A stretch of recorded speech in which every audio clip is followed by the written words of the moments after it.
Because then it wouldn't make sense why it's 12-6. Oh, right. Yes, what's going on, guys? And today,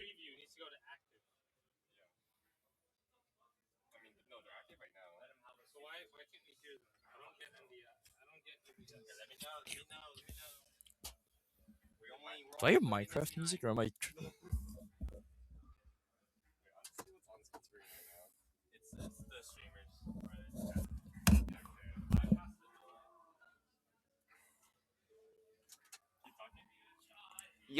yo, what's going on, guys? And today we are going to be broadcasting you live the League of Legends tourney today, the League IM of TLT.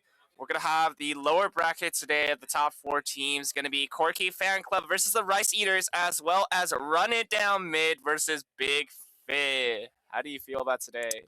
I am quite excited to see these 4 teams played out. Although unfortunately, we will only be streaming one of these 2 semi matches, but it should be a really interesting match between both teams today, and I'm really excited to see who makes it to the finals.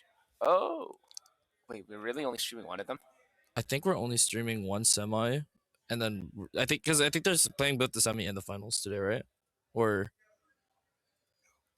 because I think both semis are being ran at the same time, if I remember correctly, and then the final match for. Wait, where's John?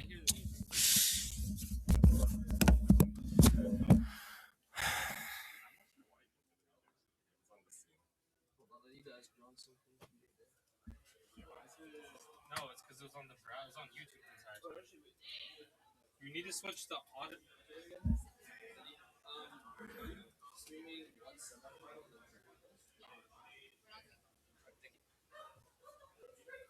I heard. One semi, one final. Yo, guys. How's it going? And welcome to another stream brought to you by Tech2. Today, thank you for joining us on your busy week and coming in on your break day of the weekend to join us live here today to... Oh, and now the stream is live within Tech2.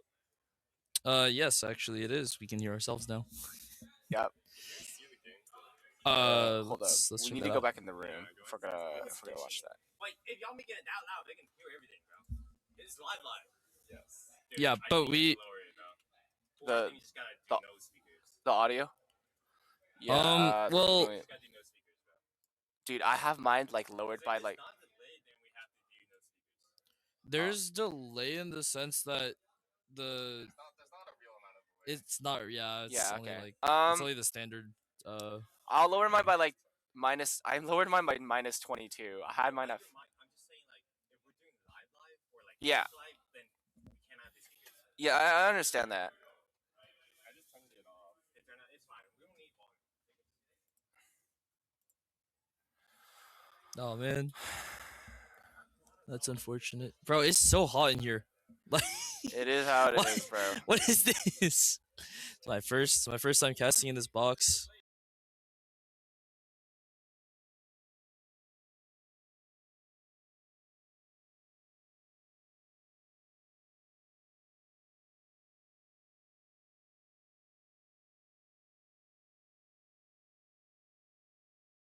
Say, oh, it seems like and then there's the fucking WP all the way over there. That's fine.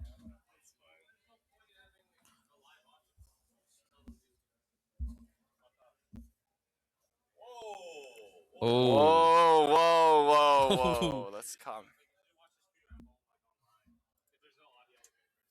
I could have phrased that a lot better. I did not mean to phrase it like Yeah, that was a little crazy. Get pissed off. Piss on, piss off. Wax on. This is disgusting. Actually, this is good because if we have other IMs in here, then I mean it would kind of be obvious. Like we would see them doing what they're doing, and then if what John says happens, then they would legitimately all pivot there, right? Like we would see them just drop whatever they're doing. And I mean, realistically, if they're actually playing the game, they shouldn't be paying attention to what we're talking about. If they That are, too. then they're like, So make the no. So this is easy. This is an easy fix. Just make it quiet so they still have light.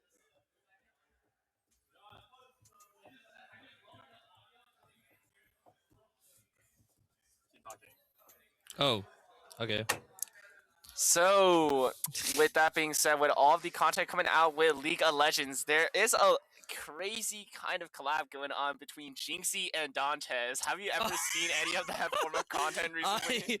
I am actually about 45 minutes into the first video of Alois's POV of that tournament matchup. And how And do you feel about that? I think it's it's been pretty interesting so far. Just seeing Dante's just taunt XQC in their first match there. And I also I saw some clips of, like, I think it was Marlon playing Malphite, and he tried. He tried. Yeah, but he did try. He tried. I wouldn't say it was a good or bad try. It was a try. Okay, for sure. Yeah, especially with Dantes talking about why you never FF a game, you know. Yeah, that too. Actually, I do agree with Dante's on that. I don't think you should ever forfeit a game. No game is ever losable. Yeah, You can always know- win if you have a good mentality. even And you play better. if your enemy, if the enemy, their mid laner is 7-0 against your own 0-7 mid laner, you can never discount the fact that there's a possible chance that they might be invaded by the FBI, taken down, and kicked off their PC. So you can never take that out of consideration within the odds of League of Legends, and so I mean, you never know. That's not exactly what I was talking about. I just meant any team can make a big mistake, and that big mistake could cost them a match. So that game is technically losable. For sure. Hold up, give me a second.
Okay.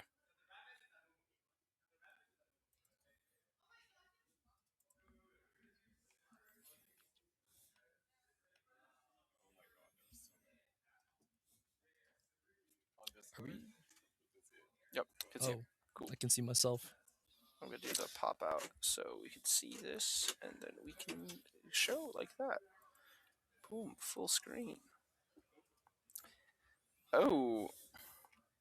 Oh yeah, now we see the now. draft. Oh wait, that's sick. We are currently in the draft. So we're gonna see a little bit of a matchup between the Corky Fan Club and Rice Eaters. As we're gonna see as the timer does tick down, we're gonna see a little bit of the bans coming out. We're going to be banning out the Lux first. Very interesting ban. Always a very strong mid laner, being able to cycle out those mid waves if played in mid and be able to rotate around and make a lot of great picks. I will say it's also a very strong support indeed, especially with ADCs like Caitlyn, Jhin, being able to lock them down, doing that double root combo.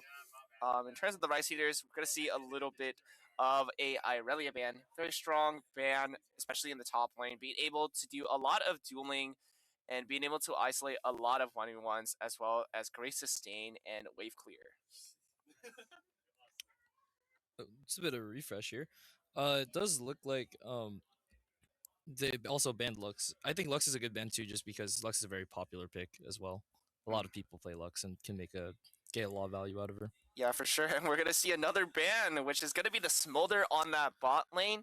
You know, Smolder, not the most insane ADC in the early game, but especially with the new changes this season, Smolder is a lot more consistent, being able to go a slight bruiser slash ADC build, being able to get almost 5k HP in the late game, as well as insane amount of damage with those stacks of that passive, being able to do a lot more execute damage, true damage, as well with that E proc. It just makes Smolder a lot more tankier and a lot more annoying to take down. Yeah, a lot of ADCs are also picking up Smolder now, and 225 stack Smolder. Oh my god, that thing can steamroll teams. So it is a great ban on the side of Corky Fan Club Yeah, and here. as we're talking about that, we're going to see the next two bans being Akali and Kassadin. Akali, again, another really high mobility champion, but also another champion that's very good at getting picks. I think Rice Eaters is more concerned with how, if one target gets eliminated, their whole team is going to get stormwept, especially during that mid-late game where every pick matters. Being able to take out some of those champions that are very great at that is very important. It seems like Corky Fan Club are prioritizing a little bit more of the scaling champions that are a lot more scary, especially with that Kassadin. Kassadin, very strong heavy champion. In terms of the scaling process, especially when you get level 3 ultimate, you pretty much are teleporting around the map 24/7. Yep, and Rice Eaters have now also banned Samira, looking like that they just want to make sure that these high mobility champions again are gone. And Samira herself is actually also pretty strong because once she gets that S combo, once that ult rips out, almost everyone around her is getting shredded if she doesn't get stunned Yeah, or Rice pushed Eaters away. do not want any snowball to happen in via Corky Fan Club, so they're gonna deny all that pressure. As we see here, the first champion picked out from the Corky Fan Club is going to be that Seraphine. You know, right now, as of the meta, Seraphine Ashe is a very oppressive combo. Just being able to poke out the lane as well as just making that raidage advantage on the bot lane is just so annoying for the enemy laner to really face off. As we see, very common pick again, the disgusting Mel. I'm not Oh gonna yeah. lie. I hate that champion. That champion is so annoying to face. Just spamming Q, and you pretty much can do nothing about it until the mid late game. But even then, she's also a really hardcore scaling champion. Yeah, just the potential to execute someone when they're just below a certain amount of HP is always really strong. Yeah, for sure, for sure. As we see now, I also saw an Ash pick on the side of Rice Eaters. You said that you wanted to see a Seraphine Ash pair up here. It looks like we won't be getting that today, as Ash has been picked by the Rice Eaters, and Seraphine is over by Corky Fan Club. yeah, for sure. I think Rice Eaters are trying to deny that Seraphine Ash combo, just taking Ash for themselves. Still a very strong ADC, nonetheless, even without Seraphine. But in terms of the Corky Fan Club, it looks like they are going to be taking the Jinx and now deciding a little bit of what they're going to select for the jungle. It seems like they're going to take that Xin Zhao away. I had a little bit of a conversation with Cat is Q, and that they wanted to play that Xin Zhao jungle, and so taking that Xin Zhao is very strong indeed. Yeah, I guess he won't be able to be playing that today. Do you think Corky Fan Club will be picking Corky? Not in this series, because obviously they picked Jinx already for ADC. But do you think we could see it today? I'm not gonna say a lot, but all I'm gonna say is every time I've seen Corky been played, that team always loses. So I'm not sure if they are gonna run the Corky, but as I say that, Trundle coming in, Trundle is a hardcore counter pick to Xin Zhao. As I just mentioned, I was talking with Catus Q. What do you not want to see against Xin Zhao? And he was talking about the Trundle. And coincidentally, the Trundle is coming out as a counter pick to that Xin Zhao jungle. Yep, and now we're going on to our next ban phase where Jax will be banned by the Rice Eaters. What do you think about that? Yeah, Jax is an insanely annoying top laner. Just having that block on E as well as a decent amount of mobility and good amount of pressure just with that ultimate being able to stack a lot of armor and MR being a lot more unkillable is just so annoying to face, especially in that mid game where you're pushing, shoving side lanes. Another very important band that we're going to see is Gnar. Gnar is a very strong pick, whether it be pro play, solo queue, or any kind of team play. Gnar being able to safely just poke out the top laner with that passive, getting that 3-stack proc, not only gives you some extra damage, but some movement speed, as well as if you get into Mega Gnar, you do get that nice knock-up stun onto the wall, and if you do know that ER combo with Gnar, before you get into Mega, you do a little bit of a hop onto a minion or onto an Mhm. enemy champion, and then just ulting immediately is something quite hard to react to.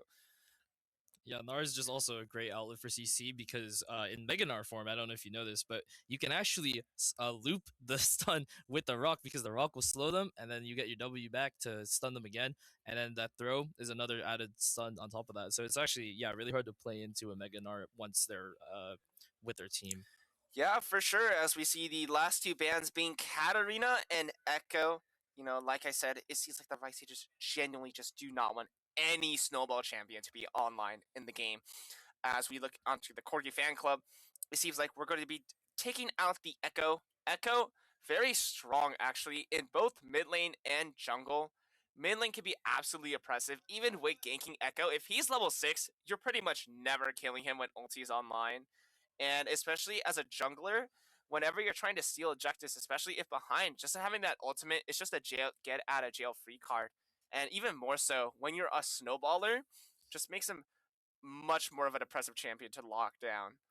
Yeah, and it looks like Rice Eaters didn't want to let Corky Fan Club play anyone that would dive into their back and disrupt the backline. However, they have picked up that Mbessa pick, which will allow them to actually get into their backline and do what they were fearing.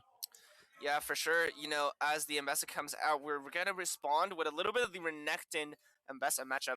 But champions very good at just dashing and getting these solo plays, as well as hardcore stat checkers. I'm assuming both of those champions are going to be kind of the engage that they're going to be looking for. As I say that, the Aurora is going to be the final pick against the Victor. I will say Victor is a lot more of a zoning kind of mage, poke mage, just being able to hit you with those E and Qs, as well as just use that W to create a slow feel and stun. And especially with that Victor ultimate, if you do get a couple more kills with the new changes, it does get bigger and it does get a lot more scarier. But as I say that, Aurora, another good zoning mage, but I will say the ultimate is the biggest thing that the Aurora pick is used for. Yeah, just looking at both team comps, I'm looking at Corky Fan Club's pick. I see the Jinx Seraphine bot lane, a pretty common thing that I've seen in my own ranked matches, and I also do like this Aurora pick. It does look like they are playing a lot more of like a kind of pokey composition here with the Seraphine, Jinx, and Aurora. However, they do have great options for engage with Renekton and Xin Zhao. Yeah, for sure. And like I said, thank you guys for coming out to the stream and watching, even on your free weekend. Appreciate you guys coming out to watch this League IM as the players are getting ready as we saw the draft go in. Yeah, and as you say that, the players are going to get a little bit ready as we're getting a little bit of the end game to work out. Players are getting ready to, finally face against each other. I wonder what the strategy is going to be. Yeah, I'm also interested in seeing it because But also the game is not. That's not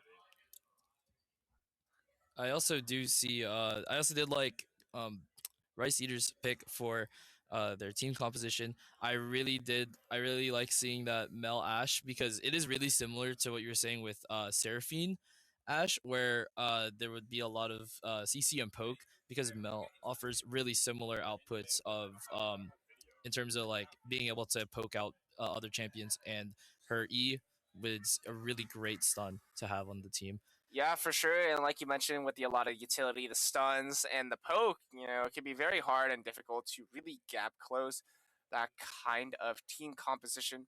I will say the most crucial part of this game is definitely going to be that volatile Ambessa pick. I will say the matchup between top lane is going to be very crucial because both of those characters are pretty squishy. And especially during that mid-late game, they don't really have a lot of ways to peel for themselves. But other than that, the engage is going to be very important to see how will it occur with these team fights. And as we say that, we're already going to be encountering a little bit of the laning phase. Again, the Aurora versus Victor matchup is a little bit of a 50-50. I will say if Aurora does extend into these long kind of engagements, that Aurora does lose that. As we already see, Aurora is already half HP against the Victor, who is already 3/4. Victor already getting a little bit ahead and shoving the wave in. Victor very strong, starting with that Q start, being able to get a little bit of shield with the Q, as well as proc the electrocute. But it seems like, other than the electrocute, he's gonna go for that new rune. The new rune, when you do proc enough damage on burst, you get a little bit of a burn as well as some extra movement speed. And as you can see, that Aurora's HP is just chipping away so fastly. Yeah, we'll say the AP champions this game, like it was mainly intended for people like Malzahar and Brand, where they just have a lot of burn and they wanted to give them more facilities to increase their output on that. But other poke mages are actually also making use of this, because if you can just keep poking, that's like infinitely stacking burn. There's not much you can do against that. For sure. As we say that, we see a little bit of the other lanes. We're going to see the Ambessa being kind of shoved in. We're going to take a look a little bit at the runes, as we do see PTA from Renekton versus the Grasp on Ambessa. PTA being very strong, having that amplified W instantly procs PTA, as well as the Grasp on Ambessa being able to stack a little bit of HP and survivability. And while we weren't looking, it looks like down in the bot lane, Corky Fan Club having a little trouble here in the bot lane duo. Yeah, for sure. With the Jinx and Seraphine coming out.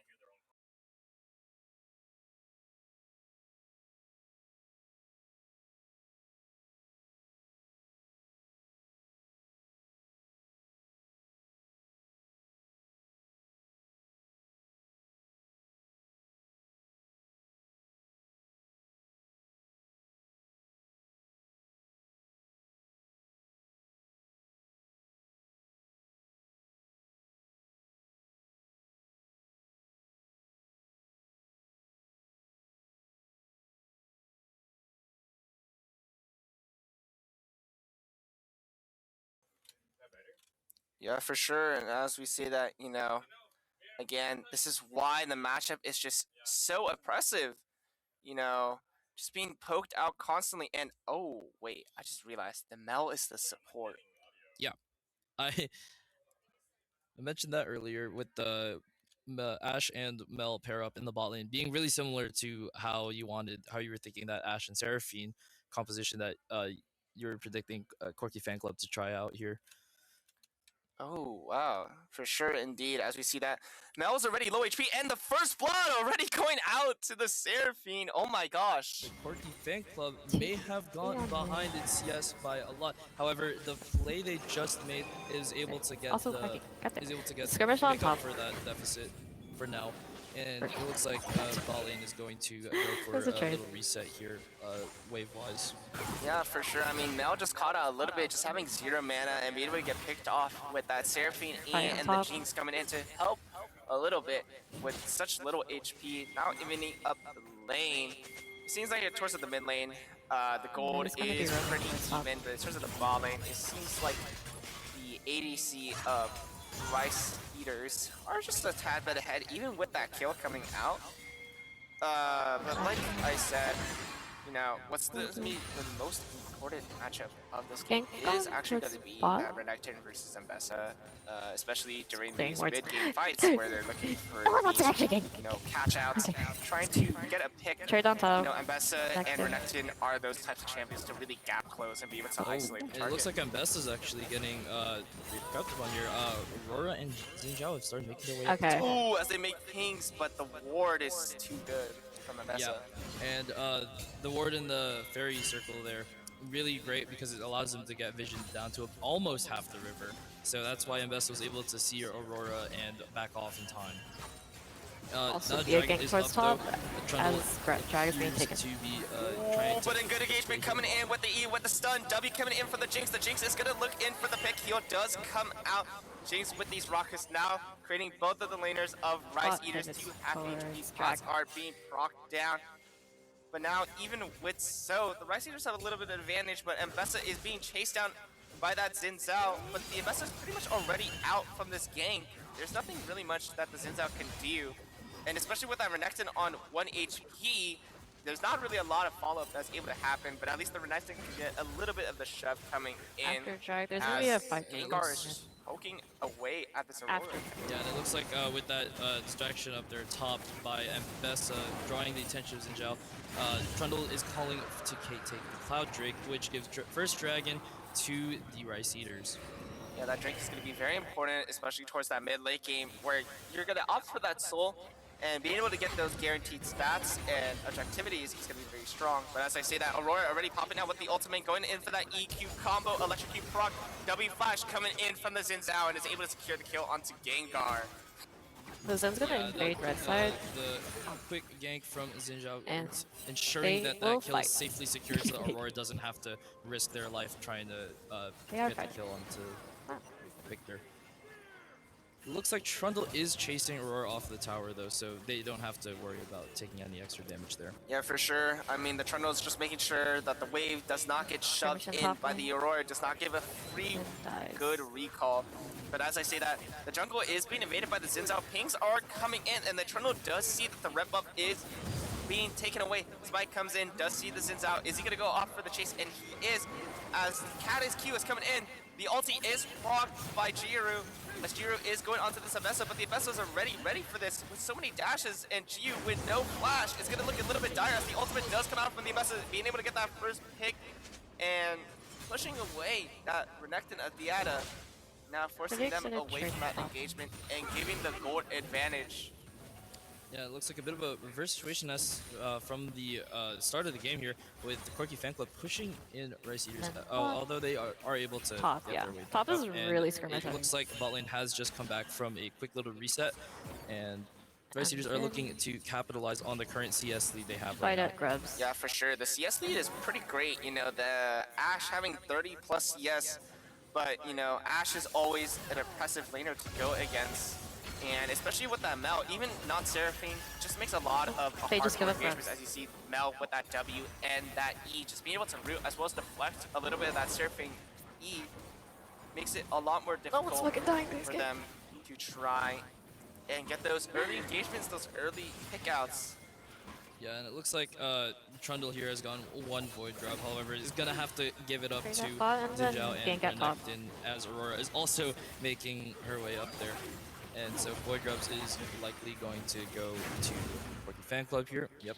Yeah, I mean, not too bad of a trade. You know, even though you gotta give up a little bit of the void grabs, at least living with your life is a good thing. But as I said that, we looked a little bit away from bot lane, but already that Mel is 1 HP and a good block coming out from the Ashe to stop that rocket killing. Gank at bot. Now that does allow for the bot lane of CFC to get a free shove as Suicide that dive. 1v1 is coming out. Renekton is popping Okay. out that ultimate. Good flash coming in from the Abessa, being able Yeah, to you'll live see the out that Trundle start to engagement gank. as Ignite is proc and ulti coming out from Piata. But Change Kiwi kills the Mel once again. This Mel is caught out in an Ashe arrow a little bit too late and not being able to get anything. Oh, I might be wrong as the Ashe does flash forward. Ulti does come out from Seraphine and a flash does come out from the Trundle. Good W, block out the engagement, and now Seraphine and the Jinx is caught out, being able to get kills to both the jungler and the ADC. Yeah, that was a great trade out. Even though they lost Mel, they were able to get the other two Yes. laners in down bot, and that should allow Ashe to actually also increase Yeah, all the trades that they their go CS lead even more than what they have. Although it does look like they're going to go for D reset. Yeah, now Ashe with a 1.4k gold lead, that is very significant, especially for a bot laner, because your items are very expensive. And especially since every item is roughly about 3k to 3.2k gold for an ADC, that just having a 1.4k gold lead is pretty much saying that you almost have half an item advantage against your other laner. And that's gonna, retrospect, really change up the playstyle that Rice Eaters can do for this game. Lane gank in bot. Yeah, and it looks like the Mel's just trying to play a little more safe learning that There's they in can't pass from play as Crux aggressive to as they being were in like at the start of the game anymore without getting it'll be a punished. 3v3. Yeah, for sure. I mean, even though the Mel is a pretty strong pick in terms Big of fight. champion, you know, in terms of the bot lane as a support, you know, you can still be caught out by the amount of utility that Seraphine has, even if you deflect Red her cycle. E or her wave. That, you know, there's so much more to come with Seraphine's kit, and that could just be cycled a lot more faster than Mel's They W. pivot to Yeah, drive. especially just because of those Mel nerfs a while back that nerfed her cooldowns, so that way she can't just keep having her abilities up. Although it is looking like we are going to there's going to be a 2v3 bot lane skirmish coming in. Seraphine already caught out, but again, this Zinzao is in the back lane coming in. But even though Zinzao does there's take gonna be a one solo for the kill top. Ash, the Trundle is already in Right. the back line, taking out both of the bot laners, and already Drain the drag. engagement is over in favor Right, Rise Drag is taken. red side. Yeah, and I would just like to point out that even though Mel has that execute passive, Mel didn't actually didn't take any of the kills there, which I'm not saying that in the sense that support shouldn't have kills, it's just that it would have more value to just keep stacking kills onto that jungler who's already been getting so much value off of these ganks. And as I say that, Mbessa gets a solo kill onto Renekton and pushes it into the tower a little bit more. Yeah, it's looking a little bit dire for CFC, as already there's a 3 difference in kill lead, as well as the gold lead being almost 3k at 12 minutes. It's not something that you want to see typically. Straight up bot. Seraphine Usually uses want ult. that of the blue team to actually snowball, considering that Just so now. the red team has a lot more hardcore there's scaling also a champions, kill mid. like the Ashe, like the Trundle, and especially Yes. like that Victor and Mel. You definitely do Gank not comes want on. those champions to get online, especially in the early game, because pretty much denies any type of snowball that can get CFC. But as I say that, you know, Aurora coming in with that ultimate, cashing out a little bit of Gengar. Gengar does pop out the ulti, but it's just And then there's gonna be a late, gank as towards bot. already Gengar is already half HP during that engagement, but there's nothing much you could really do there. Yeah, it looks like Corky Fankle do recognize that threat of the Victor scaling that you're talking about, and they're trying to minimize the possibility of that coming online sooner rather than later. Yeah, for sure. I mean, that at least stops the bleeding for a little bit. But as I say that, you know, still a 2k gold deficit. But GU now already positioned for the bot lane again. Oh, the W does go wide, but they do spot a little bit of the Mel once again. Now, the Mel dying already 3 times. It's not a good look. Yeah, it's just unfortunate that Mel really wants to play aggressive here, but the thing is that Seraphine's so good at countering that aggression with her own aggression, and even punishing for it with 2 abilities of CC. Yeah, for sure. And as we're getting to the 14-minute marker, it seems like as we're going to look a little bit into the objectives, there's already 2 Drakes online for the Rise Eaters, and now Aurora going for another Mid engagement runs to on top. Gengar. Oh my gosh. Yeah, that was just one ability, and 3-man gank. like, almost half of Gengar's health is gone. Yeah, you know, the key QE electrocute proc is kind of crazy. Bitchy Already lives. half HP gone from the Victor, as you said. And already forcing a recall from Victor. You know, you do not want to get that low And HP, gank- especially and- against oh my god. Aurora. Trundles Another in combo, and pretty blue much side already bot jungle. dead. And as I say that, another engagement coming They're gonna out. throw that. The Abessa versus the Renekton. The Renekton is already half HP, but he's going to go back in for the engagement. But this is a little bit of a Is the bait gank coming happening out on the Rice both Eaters, but it's a top little and bit too bottom late. side Abessa now? already Mbessa dies recognizing first. that gank. It barely gets out with their life. Yeah, And now, Focus on another question top. I have is if Mbessa After would that, go to bot. have the ego to go for an ult Shit, skill that's a tower on dive. Renekton here, because it is possible they were moving straight for the tower, although I think they are aware of Zinzao. ooh, there might be a dive coming in. Zinzao coming in, getting that tower aggro first. And now with the dive, They take ulti coming Grux in, and shutting down they that tower. Abessa. Do they get over their life? Or And they do.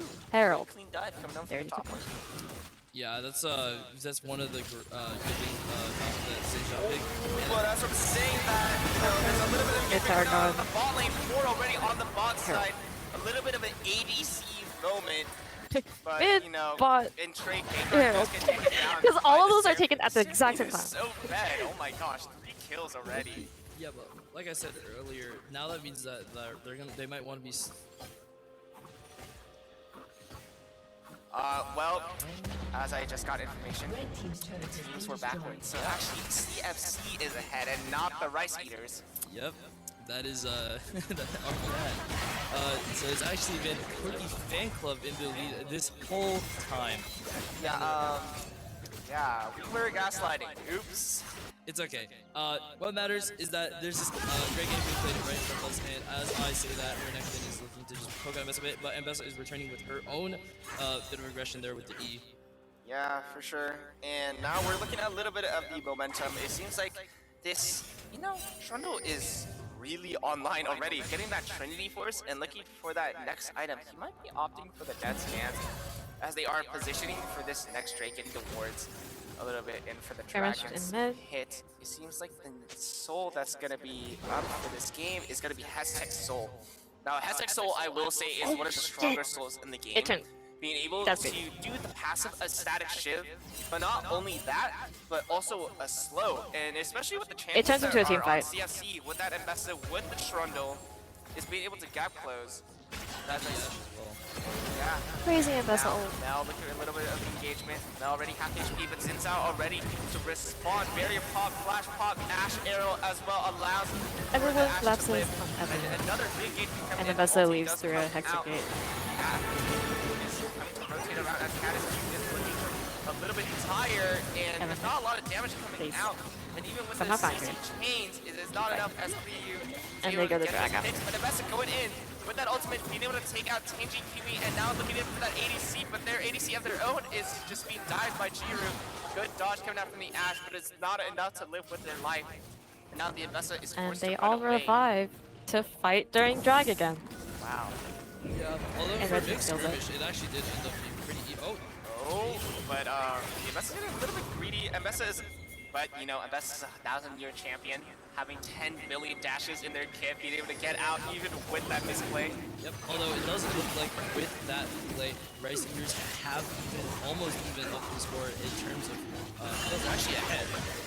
They are actually ahead now. Oh, but it looks like they're going to look for a little bit of steal on the Drake as they come in, and they stole the Hestek Drake. What a great play as Pinkwood does get a kill once that sits out, but a trade comes in onto the Trundle from the Renekton. And now Gengar is looking at a little bit of a dire situation as the Ash does come in. Already Nell on one dies HP, to forced to wave, run away, but a basically. flash does come out from that Aurora. Aurora dubbing forward, being able to take out that Mel. And now, even with that Drake being stolen, Rice Eaters are up ahead in gold. Yeah, even though they were in a little bit of a deficit earlier, that team skirmish there really brought them back into a more even state. But a little bit of a 1v1 coming out, Gengar versus Yoani, and Yoani does win that out with the wave chipping out that Victor's HP. Yeah, I think we saw a bit of a preview of that kind of matchup just in lane. I think Victor should probably recognize that the Aurora is now able to run circles around him quite literally just with the movement speed and all, and that some of his abilities will be harder to land there. Yeah, for sure, especially since you are 0-4 in lane, and that the Aurora does have 2 kills. You do need to respect a little bit more of the Aurora damage. And as I say that, Mbessa and the Renekton both having been fed on kills. Like I said, that matchup is going to be very important, and as you can see, the Mbessa is just able to get these engagements even with the picks that are being made on their own team and be able to trade. But trades are not enough. You have to get ahead, you have to snowball that gold lead, and it seems like Rice Eaters does understand that kind of idea and be able to position for it, and now swinging the gold lead in their own favor as we hit the 20-minute marker. Yeah, just a bit more of both teams poking each other out in the mid lane here. And Mbessa looking to go bot lane just to farm a bit more minions, I believe. And I do want to just say from both teams here, it has been quite been really fun match to watch so far. Just both teams having great engages and great plays so far. Yeah, for sure. And Xin Zhao looks like he's pivoting for the lane. Seems like Mbessa is not quite sure he was down, as the Aurora is just clearing waves. Penguin D might be looking for a little bit of engagement. It seems like Caddis Q is rotating as well. It seems like it's going to be a 2v2 situation as Aurora ult is up, being able to get away. If you guys don't know about the Aurora ult, it allows for you to touch a little bit of the walls and TP across the other symmetrical side, and that allows for Aurora to get out freely. Yeah, unfortunately that Ash arrow that was called for just barely missed I believe it was the Aurora that it was heading towards. Yeah, for sure. And yeah, Jinx ult coming out a couple seconds later, a little bit Top turret's gone. of a kind of, hype kind of thinking They're kind of that, just hovering that mid. engagement will work out in But their nothing's favor. But happening. as I said, Abessa with that Eclipse has so much burst damage potential, and that rocket is not something that will be able to get through that Mbessa HP. But I do understand the fact that they thought that they would win that engagement. That Jinx rocket was there to just secure the kill if needed. Yeah, I mean, I will say that Yeah. I believe the Jinx is still very far behind in CS, and it looks like they are down an item to that Ashe. So when that rocket did come and hit the Ambessa, who is They're gonna pick way the far Victor ahead, top. who also has Death Stance, with Death Stance and plated steel caps, it did not seem to tickle Ambessa's health at all. Yeah, for sure. And as we look at the ADC items, it seems like both players are opting for the same ones. I mean, these are very strong items, scoped weapons. Being able to get that extra range side's whenever taking you do Baron. get a kill, as well as additional damage. But Diata is kind of just cheesing in this rush and be able to stun out that Victor, and it seems like Gengar is going to be picked off immediately. Ashe Arrow coming in a little too late to try and save Gengar from Theta. They don't know what's Yeah, going I mean, on. just the overall good game sense, just There's understanding no fucking. what Gengar wants to do, just be able to get more waves, try to, catch up this lead that they are within with this 1.6k gold lead that the Aurora has. Just allows for the Renekton to get that free pick with that Xin Zhao. But I will say the Renekton ulti was popped, but I mean, nonetheless, a kill is a kill. And that does allow for them to get that first Baron control, since there is nothing that really CFC can do in terms of the top lane. Yeah, they are just going to have to Yeah, they don't know Baron respect happened. and give this Baron up to the And then Rice everyone Eaters. goes to bot. Probably Or look to be drag. playing a little more Big defensively drag by. after I.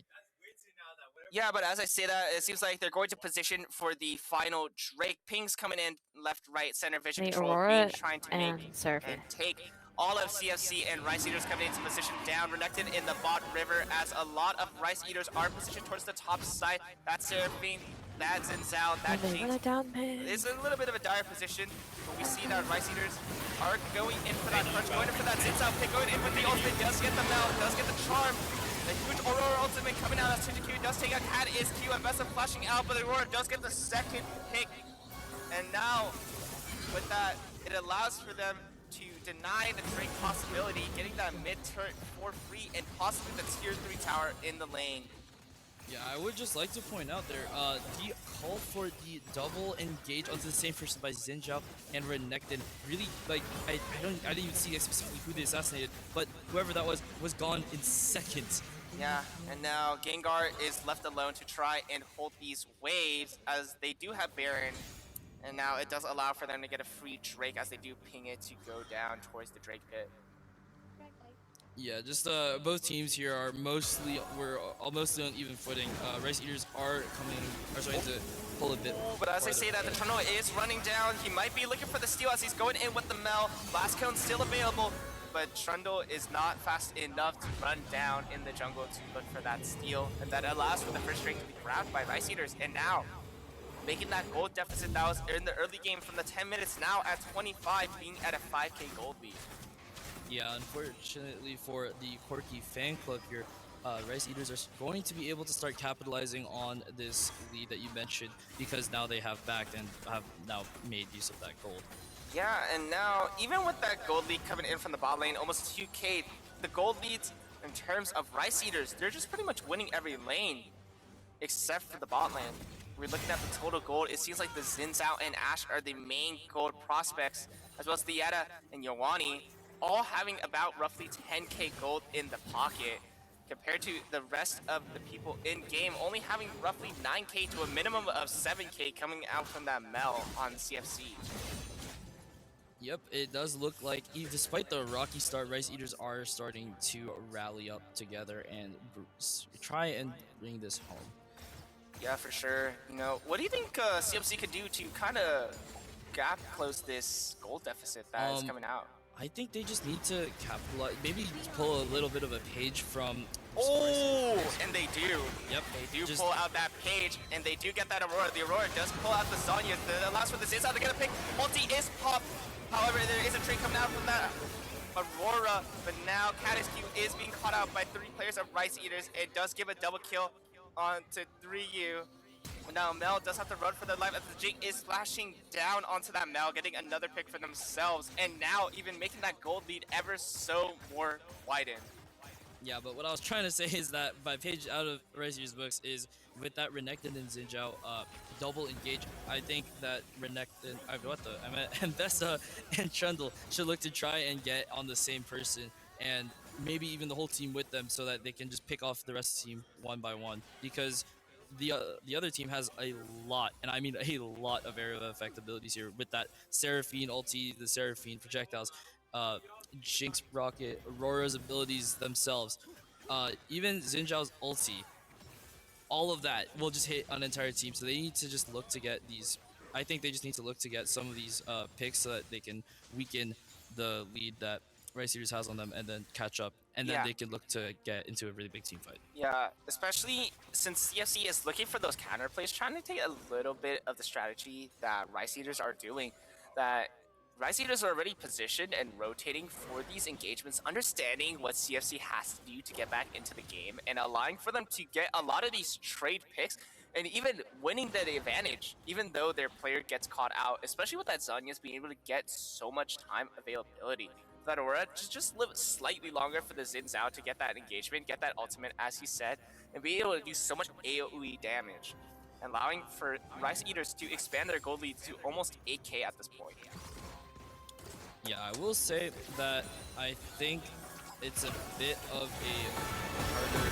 Oh my word, and as we say that, you know, another counterplay coming out. Seraphine ulti is good. Aurora getting that Gengar trapped in. Vieta getting the Ashe, and Caddisq is taken down once again.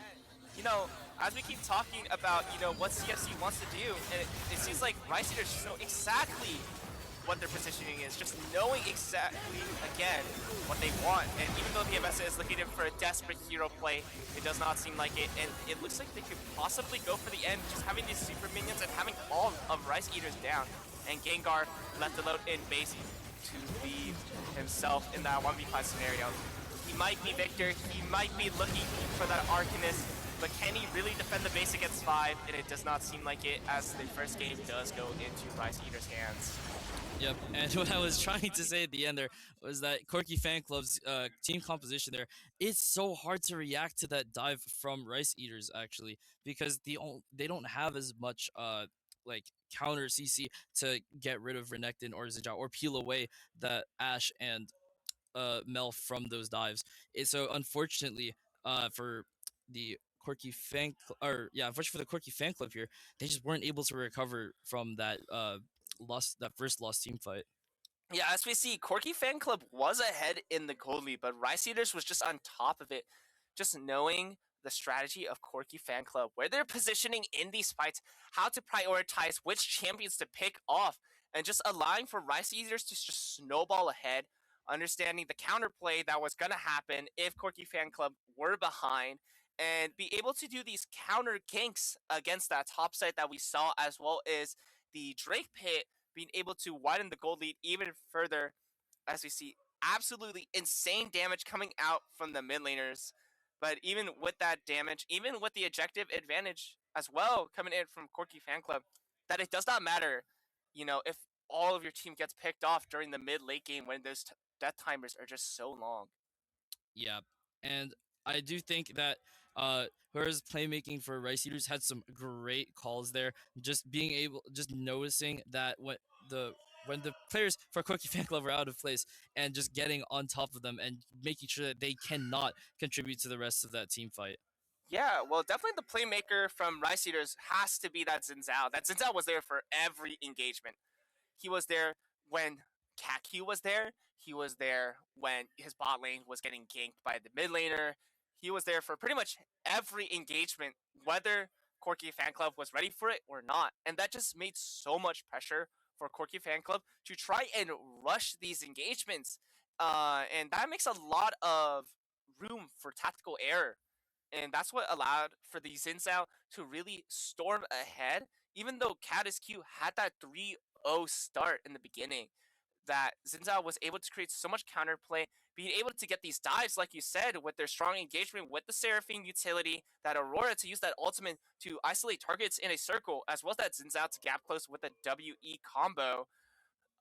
There's so much engagement that comes in from that of Rice Eaters, and less of a anti-dives or any counter engagement coming in from Caddis Q's team, being that of Corky Lovers, with the only Ambessa ulti as something that they could really gap close with.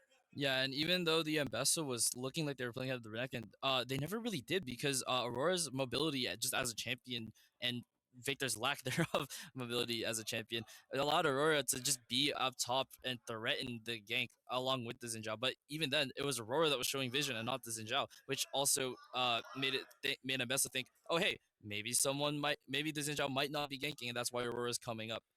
Yeah, for sure. Coming up to compensate for that. I'll agree. I think the matchup was just a lot about, if the team comp that can zone better versus the one that could just kind of respect the space. It's a difference between a poke and dive composition, and even though poke is very annoying to go against, if you just dive one person all at once, there's just nothing you could really do, especially as a zoning comp that requires you to be at a decent range. But as I say that, thank you guys for watching the first game coming in of Rice Eaters versus Corky Fan Club. We will be right back.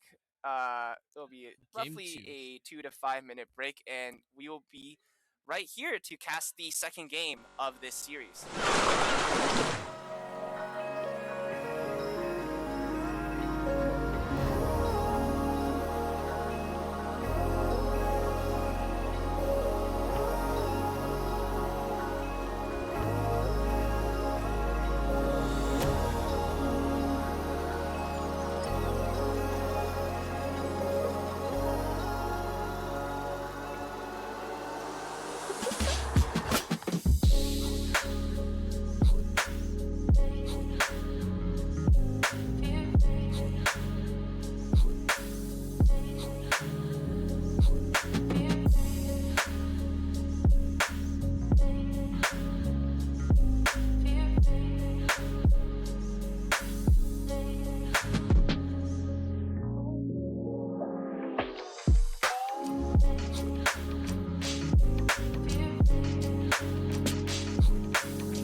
Welcome back, guys. If you guys weren't here for the first game, it was Rice Eaters versus Corky Fan Club, and unfortunately, Corky Fan Club did get taken down by Rice Eaters in the first game.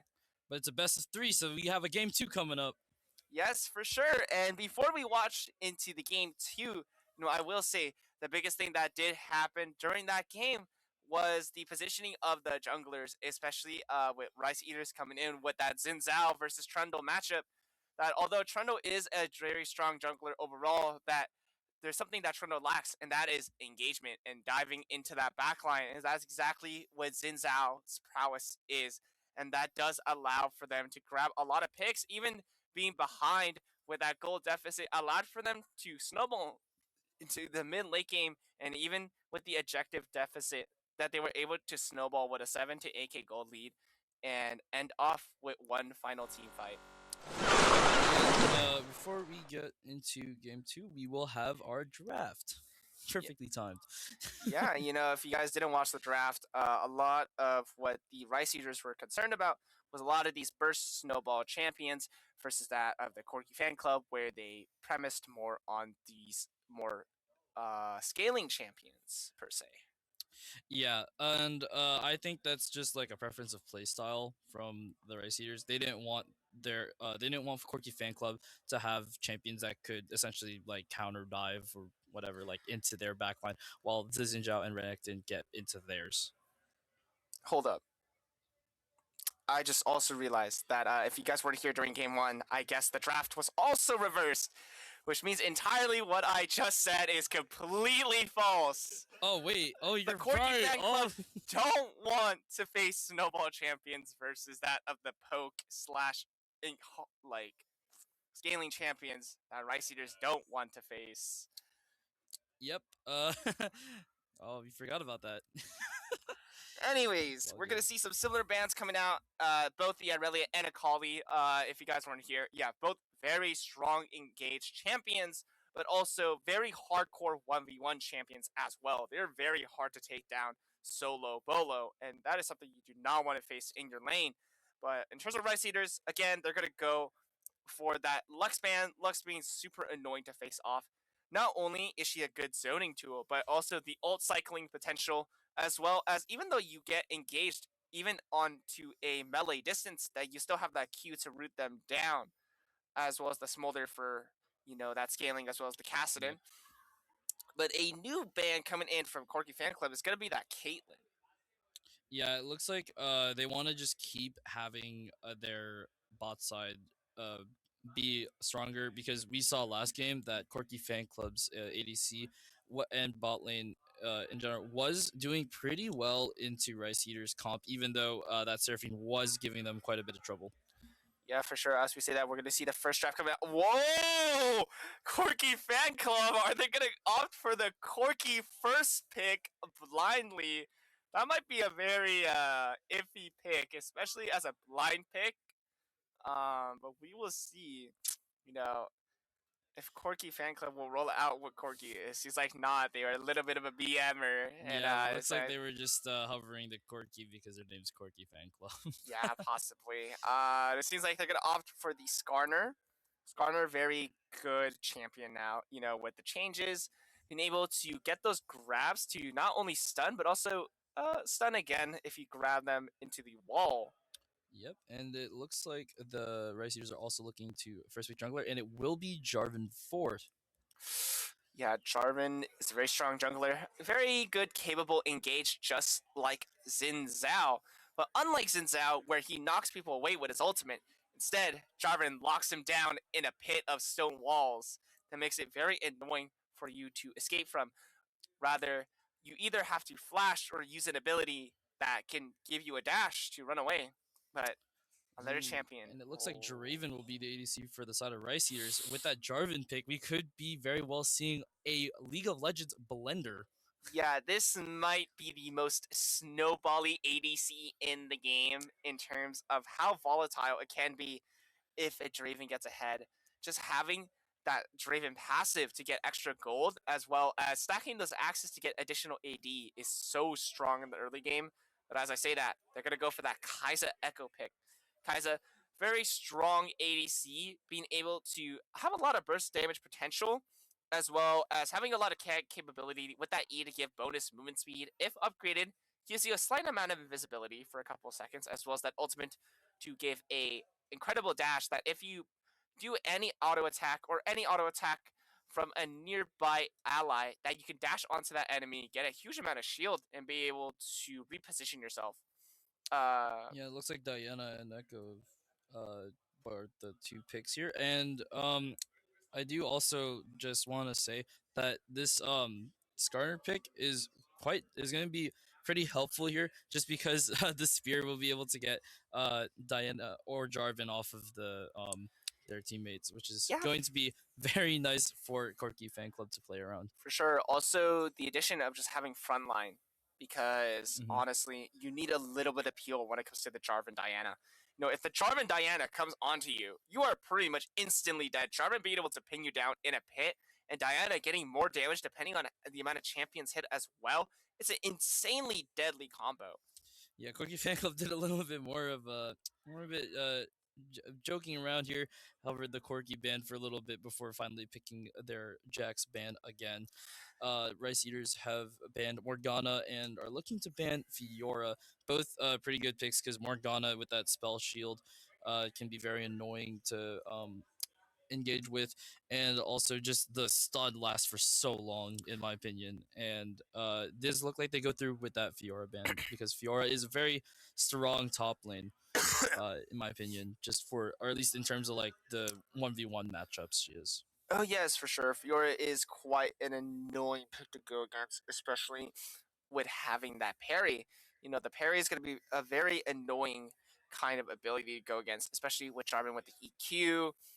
Diana also with the QE, as well as the Draven having that E to knock people back.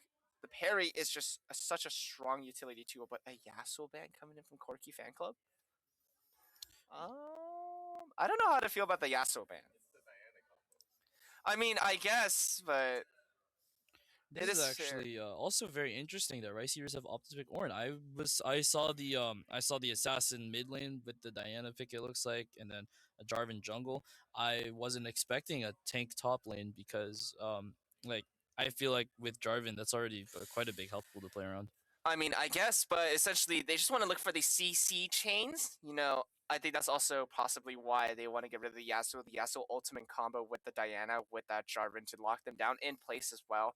It's just really strong for chain CC opportunities. And so, unlike the Yasuo, they're going to go for another engage tool, which will be the Ornn, as well as just matching the front line that there is from Skarner.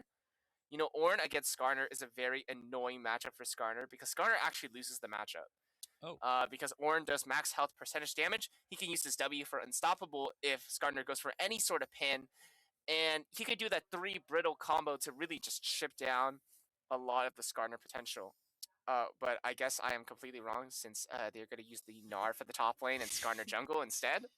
But Ornn is still a very strong pick nonetheless. Also, the upgraded items are very strong. I was gonna mention, like, I think Orange is just a good pick too, just to give them a little more They late also game changed it a scaling. little bit. It's the first item that you have in your item slot that will be upgraded. So now you can decide which item to be upgraded, which means you can get more stats of your favorite choice I if you want. was it not like that before? I believe when No, I it was very playing like a specific year tailored ago, Orange items said that were that Ornn it items. was really. Yes. Huh. Okay. I swear when I started playing a year ago, like Ornn was able to upgrade the first item slot. No, So it was not like that before. That was season 12 or 13. That was like that. okay. Um, Anyways, we yeah. do have the full teams for both sides. We will be seeing that Gnar pick on the top lane alongside Quirky Fan Club that was banned out last game. So it'll be interesting to see what Rice Eaters have done to adjust for that. Yeah, for sure, especially with the Alistar and Braum pick. Alistar very good to also peel off a little bit of your ADC, giving a little bit of heals during the lane as well as a stun, but also Braum. Now, I'm not sure if you've seen a little bit of the league games that were casted here, or if you guys seen any bit of the league games that we cast here. That Braum is a very annoying champion.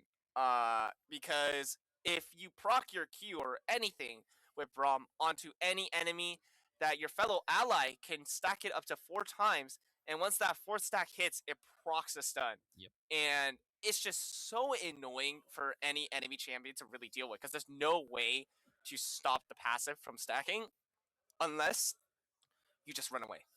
Yeah, and also Brahm's other abilities like the dash to an ally, the shield that completely blocks the first projectile that hits it, and even his ulti too, just like the giant, like it might not seem that wide of an area affected, but when Braum slams that shield down with his ulti and the ice comes up, like that's slow. It does last for a pretty good amount of time, and it does slow for a pretty good amount, which makes team fighting very difficult for whoever's caught in it. Yeah, for sure. Also, another thing with the Braum shield, when you do proc the E, any projectile that goes through it has damage negation. And so even if you don't prioritize hitting the Braum, that when you're hitting the ally champion behind him, it's still reduced damage, and that goes a long way, even in the early game to all that of the late game. Yeah, I mean, I think to be also just a great the Braum is a great pick too, just because with that Jarvan pick, like I think whoever is caught in that Jarvan ulti is just not going to be able to get out without either wasting a flash or just like some large stroke of luck. Like that is 3 tanks full of CC that you're looking at there. You are Yeah, not escaping. I really don't know what's going to be the answer coming out from Corky Fan Club against that such hardcore engage. I mean, the only realistic way you would be able to even counterplay that is just snowballing ahead, making sure that they do not get a lead whatsoever, and also respecting a lot of the space.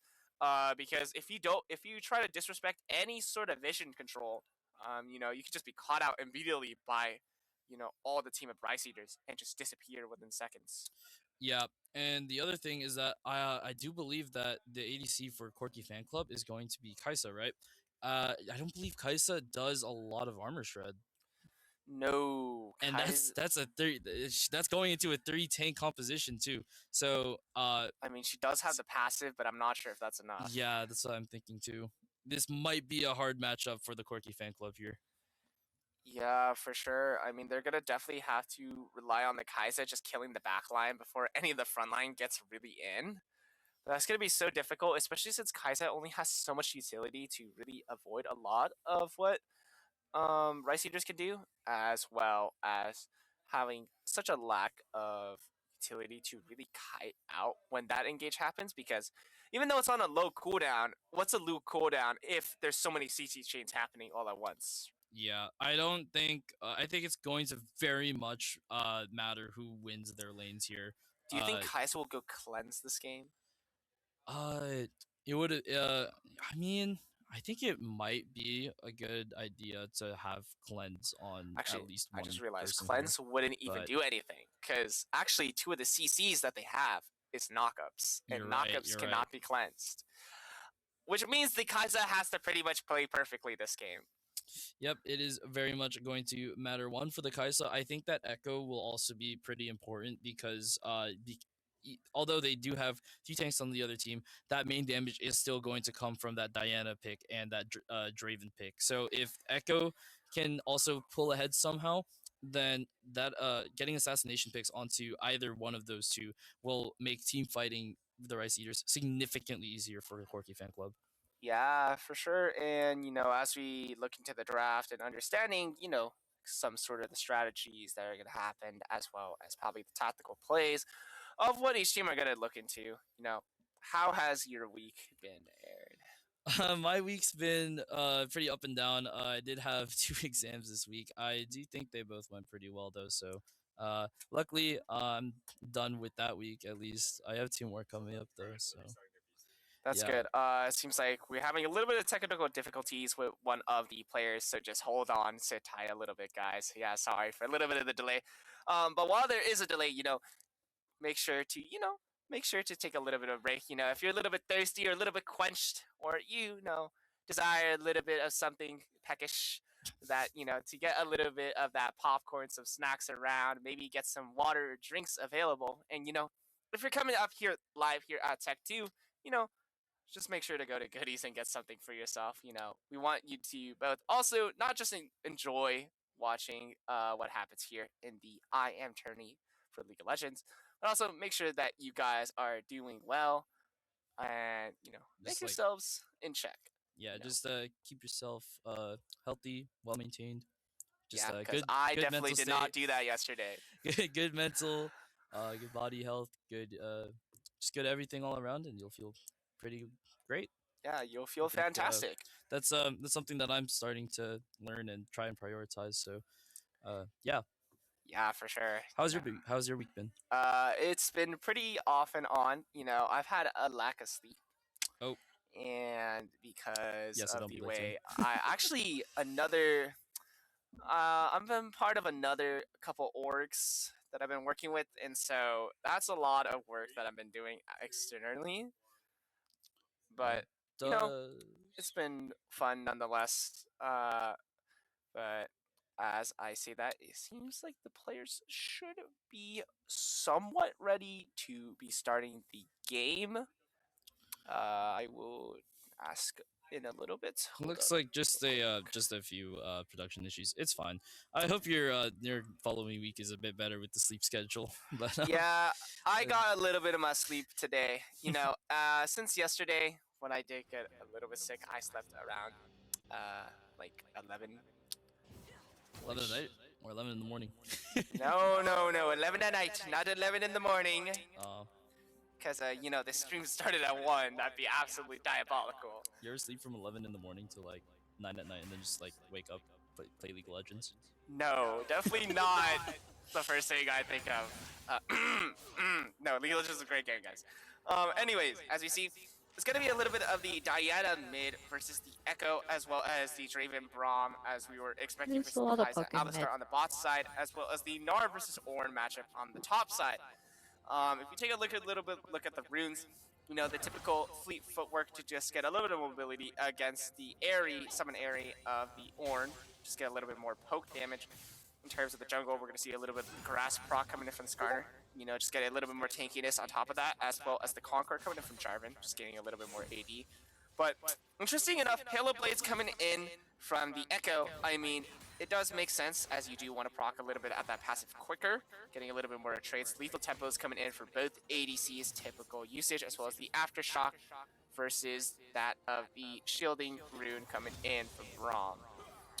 Yeah, it does look like Ornn's rune pick here with that summon area that you mentioned. It does look like it is just in response to Gnar's ability to just be able to poke out whoever he's against. So that is a good adjustment in my opinion. Just being able to answer back with your bit of damage of your own. It does look like Gnar's gonna just get forced to Mega Gnar here. And if we look at bot here, it looks like Draven and Braum are pushing up into the tower. Just getting a bit of an early CS advantage, or looking to try and get one. And a little bit of a skirmish coming in from the mid side, but nonetheless, it's just a trade nonetheless. Pots coming in, Diana going in as well, a little bit of the poke engage, but good trades coming out from both laners. Yeah, 3-hit passive doing Echo some good here. Yeah, for sure. I will say though, in terms of the bot lane, we're gonna see a lot more shoving coming in from the Rice Eaters, as Braum and Draven are a lot more of a volatile Junglers are gonna be in lane mid. early game than it is of the late game. I will say, in terms of the summoners, First the split ADCs to are going to Echo. opt for Echo that dies. barrier, but in terms of the support, we are going to see the exhaust versus the heal. A little bit of engagement coming in. Skarner going in for the stun, and now Diana caught out a little bit, trying to get a little bit of a trade coming in onto their later. Does get the 1-for-1 as Jarvan is ready to set up. However, there are summoners being used. The Ignite was used from the Diana, but nonetheless, a decent trade. But Echo does have the TP, so that does allow for the Echo to come back in a little bit more quicker. Seems like they're going to save it though, so both laners are going to meet each other at fastly at the same time. Yeah, and we're just seeing some pretty standard, just like picks and trades and just farming minions going on here. It looks like both teams are just opting to try and hit that level 6 before doing much down in the bot lane. Yeah, for sure. I mean, Draven with those double axes stacked up, you really do not want to engage into that, as Draven does have a lot of AD coming in. As you can see, even against Alistar with such a tanky guy, you're already doing 100 damage. already in the 4-minute marker. Something you have to really respect, especially against Good Draven. bot. You do not want to be getting those passive stacks being procced off. Yeah, it looks like Skarner He's wanted just to try mainly for and damage. get a bit of a gank here, but he wasn't able to get in just because of the ward in the bush there. Oh, but a little engagement coming in, knocking back the Draven, and now onto the Braum. The Braum 1H pretty low now. Good energy coming in from Cat is Q. He wants to rotate down fast enough, allowing for the bot lane to get the shove in and being able to allow for them to recall. Yeah, and I take that Fuse going back. I forgot Skarner can just like straight up just go through the wall and like hook someone. That's a good thing. I actually do remember pre-rework Skarner because that's like around when I was starting to play the game. I did actually like playing pre-rework Skarner, and then they changed it and I couldn't really adjust to it for some reason. Another Pre-work gank Skarner from was bot. definitely a work in the book. Yeah, it was definitely a more interesting champion than he is now. Well, I'm interesting in the Hextech sense. Slash, maybe a crazy knockup coming in. Oh! And it turns into a That team was a fight. little bit of a whiff coming in from the Alistar. I don't think they get the kill Well. here though. Oh, they might just. The Skarner's going in for a little bit of the stun. Good stun coming in. This dialogue. The good exhaust barrier is popped from the Draven. Do they get the That's okay. kill? It doesn't seem like it, Red but they side do wins. barely live with their lives. S3U is coming down for the re-engage, coming in with that Jarvan. Looking in, trying to see what he can do. Catus Q is being caught with the EQ Braum as well, trying to get that engaged, but 3U does take out Cat is Q. They go to drag. SHK is 1 HP. Alistar looking for that final blow, but he's not able to as 4 members of Rice Eater does come down. And now Kai'Sa is just left alone to stand under tower. Yeah, unfortunately for the Quirky fan club, Rice Eaters was there to support their bot lane in that gank and were able to counter gank and also are now looking to secure that dragon.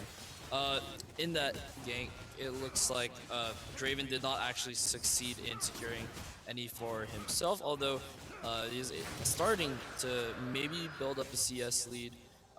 It will be definitely a lot easier just because of the threat that Corky Fan Club are now aware of with that counter gank, and also that Jarvan is now up ahead by 2 kills, which isn't a lot just yet because it's not enough for an item or anything too powerful.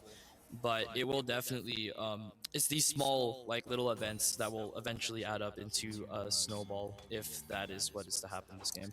Yeah, for sure. And like we said, if we're looking at the summoners, you know, Kai'Sa did burn the flash.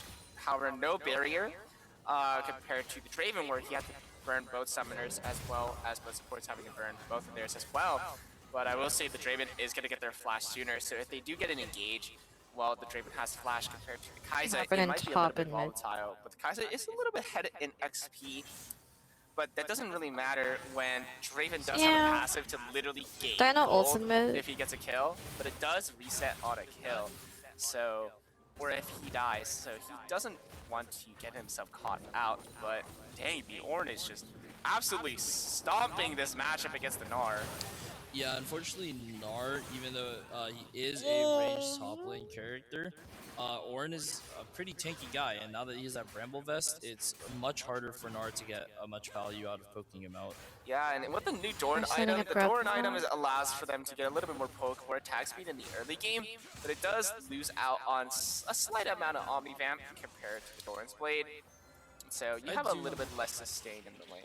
Yeah, I do kind of like the new items that they added, especially the bow, but I do still think the Void shield. Grubs are being taken by Rice Eaters.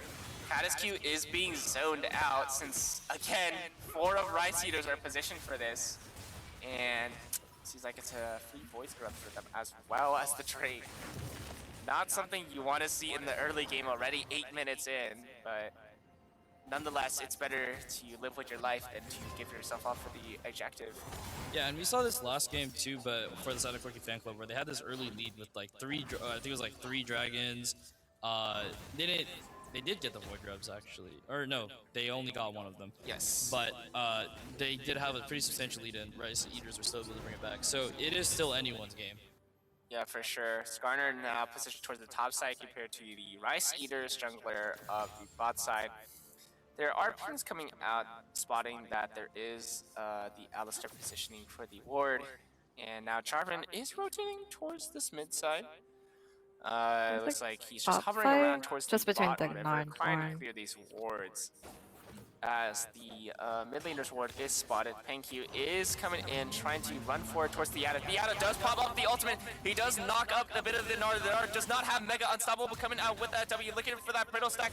He misses the auto. Oh my gosh! And now the kill is gone for the Yada. And now the Yada does have to respect a little bit of Penguin, and now Mega Gnar is coming up, allows him to get 300 plus more HP back. Pretty much almost a heal at that point.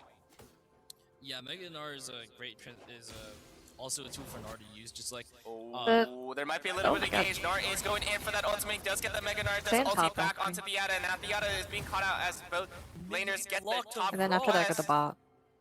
He's blocked Gnar's rock. The Orn Oh, kills. good dodge on the rock. Pink XD does go for the flash, does get the stun. Unstoppable does come out. E coming in. Oh my gosh, what a turn coming in from the Orn. Being able to take out the Penguin. He did overextend a little bit, and now that allows for the Gnar to go down in order to get the pick. As another engagement comes out for the bot lane. Draven getting these axes, getting these picks. Rom stuns coming in as well. Does chip out a little bit of the ADC as well as the support. Both of them half HP, now forced to recall, but the wave is being shoved in. They do see this. Are they going to opt for the wave? Seems like not. Yeah, Too much it looks like happening. I saw it earlier too on the map. Corgi Fan Club's bot lane has had to. I think this is their second time having to back after coming back. Like they are not able to CS in lane for more than a few seconds before Rice Eater's ADC just tells them to back up. And I would say there for that Gnar and Orn 1v1, Gnar actually almost did win that. It's unfortunately the minion wave, Orn's minion wave pushed up and blocked Mega Gnar's first rock. So he wasn't able to get that little extra bit of damage that would have killed Orn in that push before he was able to get away and heal a little bit. Yeah, for sure. I will say though that there was a little bit of a miscount towards the cooldowns. You know, Orn did get up the E as soon as he flashed over, and so he wasn't able to get off as much damage as he wanted. Plus, the Mega Gnar ran out at the same exact time, and so that was very unfortunate for the Gnar. And then they collapse. But also, very luckily, a blessing for the Orn. Yep. And that did actually also allow Orn to complete his Thorn Mail, so... Yeah, and now Caddis Q is being positioned for this bot lane as the bot lane is coming out Skyner will go engaging crazy. a little bit too hard. Draven is That's luckily alive. Rommel is good, does get the quest completed for the Draven, and now there's going to be a re-initiation as Ryu is coming down with that Kiwi. Good ultimate, does splash out with Caddis Q, but the Alistar is being caught out with that ultimate. Draven ulti coming in, does get his passive now proc, and now Caddis Q is on 1 HP, but so is Tangy Kiwi. But, you know, like I said, Draven's passive does get that extra gold, and now that was 1.5k, now all to 2k. Oh my gosh, Flash EQ coming in! And now, Caddis Q is being caught out on the golems, and now golems are being stolen. Now Yadish is in pretty much no man's land at this point. Yeah, I mean, Rice Eaters could look for a tower dive here, but Right they up might just top. opt for going to get the Drake. Or actually, it looks like Jarvan's just gonna clear out the Oh. jungle. Yeah, seems like they're just gonna create a little bit more pressure. Oh, Alistar does see the The Gnar Jarvan, but dies. Alistar can't really do anything as a little bit engaged. Again, Diana going in for this 1v1 play, does get the knockup. Mega Gnar does come out, stun is good. Yoi is coming in, QE does hit ultimate as well, but good knockup coming in from Thank You. And then Blue's taking drag. Wow, what a play coming in again. With Yoani and Theata. Theata being able to start that off with that Orn ulti. And again, the Gnar caught out once again, allowing for Yoani to rotate up, getting that QE combo with the ultimate, even though Mega Gnar did knock them back with the ultimate, that, you know, Gnar was still taken down nonetheless. Yeah, unfortunately for Caddis Q, they are having these gank timings on the bot lane, but Jarvan's just on top of it too, and he's almost always been there to save his lane. But even so, it seems like there's a little bit of engage coming in for the Draven, but a little bit hasty. You know, not a lot of his team was coming in, and now the ultimate was used. Jarvan invades blue side. Well, I mean, I think They he was start to just trying to collapse. steal Dragon if he could, so just trying to do what he could for the team. Yeah, for sure. But now that the Draven ult They can is fight. down, you know, there's Crazy's going to be gonna a ult. little bit of an engagement that's possible for Peng. QD does see Jiru on the blue buff. Q is rotating over. Ooh, good steal. And now the Orn is rotating down, but there is no Orn ult available. But now it's going to look like a 3v3 scenario. Good. Skarner ult coming in. Ryu is getting low on HP, but Diana does get out the Gnar, and now it's looking a little bit dire for CFC, and now a stun does come in, but Gengar does get the double stun, and Gengar might be able to get away with his life. Echo ult still available. They're pushing Gengar tower is in. forced to flash away. I'm not quite sure about that since the Echo ult Draven is still takes the tower. available. But nonetheless, just try to be safe. Try to make sure they don't get caught out much more further. Mainly red side is just pushed in a little right bit now. of the bleeding that is happening once again. But as I say that, Draven is able to get that first turret down, So much money. which is going to be not what you want to see with a Draven, who is also going Gluttonous Greaves. Oh yeah, that's the new boots item that gives on your map, I believe, Oh, and it Diana also does echo does after increase the with TP. stacks on. I think it's kills, so I do think he has to get the final hit. Although I could be wrong. No, it is a killer assist. Oh, Killer assist. Lord. Okay, well then in that case, it's on kill. Really? Okay. It's only kill? Yeah, we've Okay. just been told it is only on like kills. So luckily, Jarvan isn't too far ahead in terms of that. But later on in the game, that could play. And what? Gank at top. Oh, I said Draven. Oh, I said Draven. I mean Jarvan. I meant Draven. Sorry. Yeah. On the Draven, and late game, those boots on Draven are going to be very nice for them. Not great for Corki Fan Club. And then the Skarner picks and the as I said that, you know, Braum. Corgi Fan Club did get a little bit of a trade towards the mid lane. Echo being able to get that kill onto the Diana. And turns into a But team fight. even with that kill, it is still a 5k gold deficit. But that doesn't mean they're out of the game. Towards you know, Herald. We did see a huge Like gold the deficit river. coming out before from Rice Eaters. And it was immediately turned within 10 to 15 minutes. So you can never come out. Yeah, but it's it just seems a like big Kai's Q fight.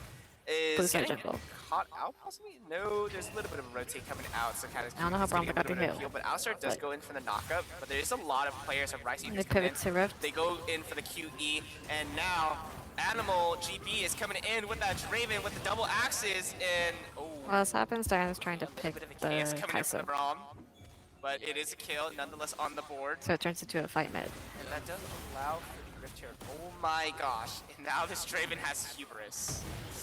No, he's had Ubers since earlier. I believe that was the first item that you got. Really? Oh, okay. Well, Hubris is gonna be some very Same mid, crazy actually. momentum shifting, but Diana does get out the ultimate, does get the kill underneath turret. 1 HP! Oh, so unfortunate. Now Draven might just get the kill with the ultimate. Does go wide, but 340U is coming in looking for that kill. Alistar good knockback with that ultimate to get that damage reduction and does live with his life, but Animal gets another turret for himself. And now possibly more gold as that Rift Herald is gonna hit that turret.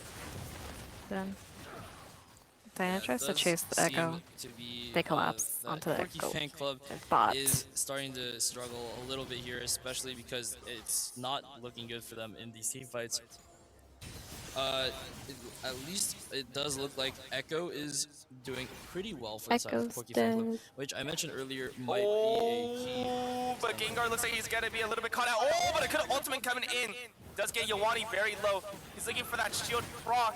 Being able to get that EQ combo onto Yawai, but the CC is just too much, and Yawai still lives that initiation with Rice Eaters. Bring in the Powerpuff, the rest of the Powerpuff girls come in and knock them down. And yeah, it seems like the lead that's happening towards the mid lane is nothing short but even. As we see, it's 3 to 12 kills on favor of Rice Garner Eaters J's with topside almost a jungle. 9k gold. Oh, yep, The red now Krugs pretty much gets collapsed on. almost a 9k gold lead. Oh Now yes, he- yes. Yep. We go. I mean, it's just unfortunate for Corki Fan Club here. Like, it's so hard for them. It's gonna be very hard for them to even take down these tanks like Ornn, like Braum. Oh no, but Catus Q is getting caught out once again. Yoani and Theata rotating in for the Skarner. Skarner is forced to flash. Fighting the Just like side with their jungle. life. At the There same is time, they're HQ trying to on the premise, on drag. the prowl, and now Animal So there's two is fights on the also map right positioned now. towards the river side, as a lot of these players are coming in from the top side. Theata looking in for a little bit of engage, does walk Stay down on the jungle. towards that The of the blue blue side side jungle. Katie Kiwi is getting a little bit ambitious, but Theata with Go the to Ornn ult drag coming in. after. Good knockup coming in, suppress coming in for Catus Q, but Catus Q is low on HP. He is going to get taken down by Theata, and now another player of CFC is going to be caught out by Anima, which is going to be that Alistar. And with that, it does allow for Rice Eaters to get that free hashtag Drake, as all of CFC is trying to peel off for their jungler. Yeah, I mean, Trades at it's top. just looking like They're sitting a tower dive. it's just such a snowball for Rice Eaters so far. There's not much Not that going Corky Fan Club on. can do about it, just because like Diana just does He's so fucking much dead. damage on that engage. Jarvan from like so far away can just hit all 5 people on the other team with his ulti and get value out of that. It's gonna be very hard for Corky Fan Club to find the picks. Oh no, and the dive onto Penguin as that turret is going down. Good jump away onto Diana, but he's gonna get caught out by the EQR from 3U. And you know, as I did say, it is possible to come back from these deficits. The deficit is just getting bigger and bigger and widened. Now, from the 8k gold lead that we were talking about 2 minutes ago, now at 20 minutes, a 10k gold deficit. Yeah, those catch-outs like what happened in R just now are not what you need when you are already down so much gold. Yeah, especially with the Triton being a 3.5k gold lead, as well as that Jarvan. You know, you do not want Draven to snowball, and it is exactly what is happening. You know, Draven now level 12, a level ahead of the enemy laner. And as well as having those super stacks of 24 and forced almost 3 stacks onto that Glendis Greaves. He's almost at that 10% Omni vamp. Yep. And pretty much going to be almost unstoppable in this mid game. Yeah, and I'm wondering what Draven's gonna build for his 3rd item, because that 3rd item for ADCs, ooh, that's when they really, really get to be true monsters. He might just build the IE at this point, being so ahead. Yeah, that would be what I am expecting as well. Oh, but Ryu is a little bit positioned deep, but you know, Jarvan with that EQ is just able to kind of get himself out of there. It seems like the Baron is gonna be up. They might be looking to position Fight at for Baron, Scuttle. but I'm not quite sure Baron side. about this. It seems like they might, as the Doesn't do Draven side Jekyll. and the Braum is being positioned towards this ward, is being taken out by the Jarvan Alistar. onto Diana. Cat is Q, but Team Kiwi is rotating down, looking for this Skettle. Does spot out They Cat only is pick up the Q, Skarner. which means What that they the fuck? do know that Rice Eaters Okay. is coming down for this, but Cat is Q does kidnap KG And then go down to that does bot. allow for KG to get a Nice good little fight ball between the knock Ornn is and coming Echo. out for Cat is Q, but he's going to be caught out by the rest of the team of Rice Eaters, but Cat is Q does stun a little bit of the backline, trying to delay a little bit of time, but it's not enough to survive with his life as the animal gets They take Baron off of this. 4th stack on the Glendis Greaves and the 3rd kill from himself, and now Ornn with a 1v1 coming out from Gengar as Gengar is catching out the Ada. The Ada does take himself out as the flash whips over the wall.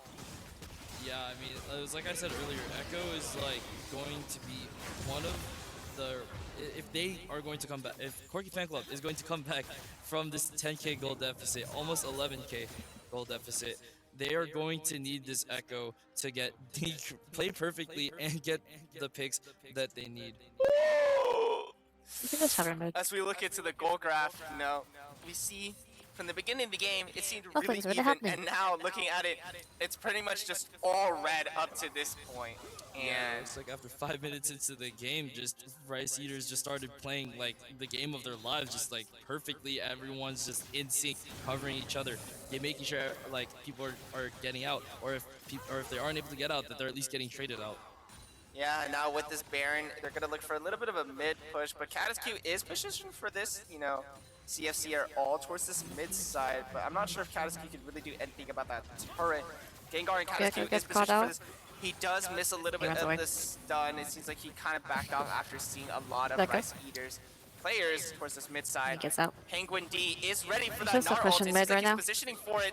He's waiting, making sure that his team is ready, but it doesn't seem like they're going to engage on this as Yowani does spot out a little bit of the Echo, forcing himself out. There might be a little bit of a skirmish towards this tier 3 tower as they are taking this out. It looks like maybe Rice Eaters are going to Team look for fight a in team phase. fight possibly. Not too sure about this. There is not a lot of wave. The cannons are still hitting that with that Baron buff being out of range. We're probably going to take out the Try to go from turret. Jarvan to Catiscu Diana is to looking for a little Ornn. bit of engagement with 3 turret is gone. Stun comes out. Catiscu is being caught out, and now that's a good stun coming out from the Skarner. And another knockup as well. Ryu does take out Skarner. The fight's going on backline as well. Ornn all coming in, going in for the little bit of the knockup. Yowani does get out the Kaiser, but a trade coming out from the Gnar onto the Draven, but the Alistar is 1 HP. But again, even with that Echo being so fed, does get out by 3U, and now only 2 players left from the Corky Fan Club as the Baron Yeah, they is look good this live. end here. They are able to look for this, and Penguin D does use the ultimate to get Yowani off of himself, but Alistar trying to peel off for this tower, does get knocked underneath turret. Wave is still available. but now no Mechanart available online. Nar does need to get this Mechanart in A order to snowball. stop this push, but it doesn't seem Well, like just it. for one You know, Alistar trying to team stop fight all too. they can from the Rice Eaters to end this engagement, but Q does come in for the stun, does look There's a in kite. to see if they can stop this end, but it doesn't seem like it.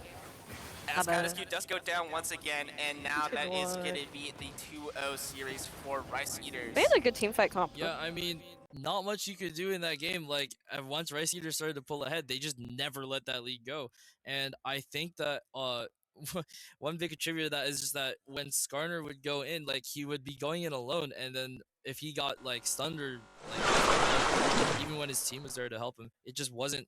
They just weren't able to like find value with that Skarner pull, Oh and you my can see gosh, that with the the insane amount of damage coming like, in. we can see that when like if you remember at the start, Skarner was just ganking bot like I think maybe 2 or 3 times, and even then they weren't able to get a pick off of that, or even then it was just like one pick, and then the rest of the 3 of them would get picked off by the Jarvan who would Yeah, counter for gank. sure.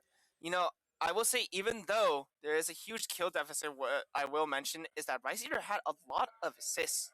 So that just means that a lot of their players were just positioning for these fights constantly during the early mid game, and that just allowed for Corky Fan Club to have such a disadvantage against Rice Eaters, where you know Corky Fan Club thinks that it's so safe to be in these positions, but then Rice Eaters just comes out of nowhere from the brushes and bring out 3 or 4 players to gank or reinitiate the fight, and Corky Fan Club are just not ready for that, especially against these picks like the Zinzao that we saw, and especially with the Jarvan that we saw this game. It just created so much presence on the map, so much pressure, and it just made it so much more difficult for Corky Fan Club, and especially for Cat is Q to really respond to that kind of dive engagement, because Jarvan EQ is so much faster than that of the Skarner, as we saw, and Skarner does take time to mobilize himself compared to that of the Jarvan. Yeah, it's just unfortunate. Like, there's not much you can do when you're playing engaged Skarner and you're the only one going in, and it just kind of singles you out from the rest of your team. Which, yeah, it's just unfortunate. Yeah, for sure. And as we say that, thank you guys for watching the first series of the League IM tourney. You know, it was a 2-0 landslide for the Rice Eaters compared to that of the Corky Fan Club. Unfortunately, Corky Fan Club is being dropped out from the bracket as this is the semifinals. But we will be right back soon with a break coming in, as you know we are going to wait for the next team to finish up their semifinals. Unfortunately, it's not being streamed, but we are going to be waiting on that team to bring you the finals of the League IM tourney for this lower bracket. But otherwise, you know, thank you for the teams coming out. You know, thank you, Corky Fan Club, and for Rice Eaters to participate in this tourney. And Rice Eaters will be going on to the finals. And so stay tuned for these exciting games. You know, make sure now with the break, you know, to grab something, make sure, you know, if you need to use the restroom, you know, do that time, do daily time to do so. Or, you know, if you need to restock on a little bit of your drink or some snacks, go ahead and do that now. And, you know, we will be right back. Well, I mean, Uh, our technical director well, just stepped yeah, out for a bit, our so TD is kind of gone, so we have no way of transitioning out.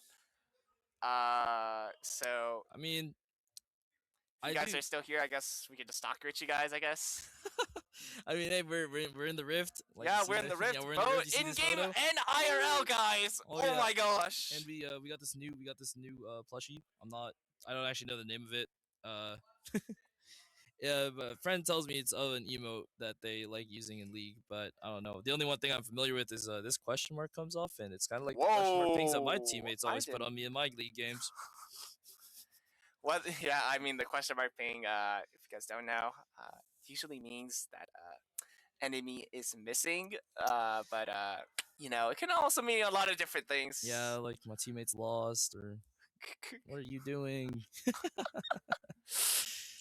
That being said, yeah, no form of toxicity is allowed on the stream. So, yeah, you will not be seeing that. Maybe against the different types of players that happen, but yeah. Hello. Yeah. Oh, we got well, Eric we're gonna Kim do a here. quick interview with one of the players. This is Cat is Q, also known as Eric. I'm not if you guys seen any of the other streams that we've done here. Cat is Q is also one of the casters that are. What's up? Made Don't on tell the Baron I'm stream. on here. So, yeah. So how do you feel about the games today, Eric? Dude, that guy's so good at jungle. Oh my god. Yeah. I got gapped so hard.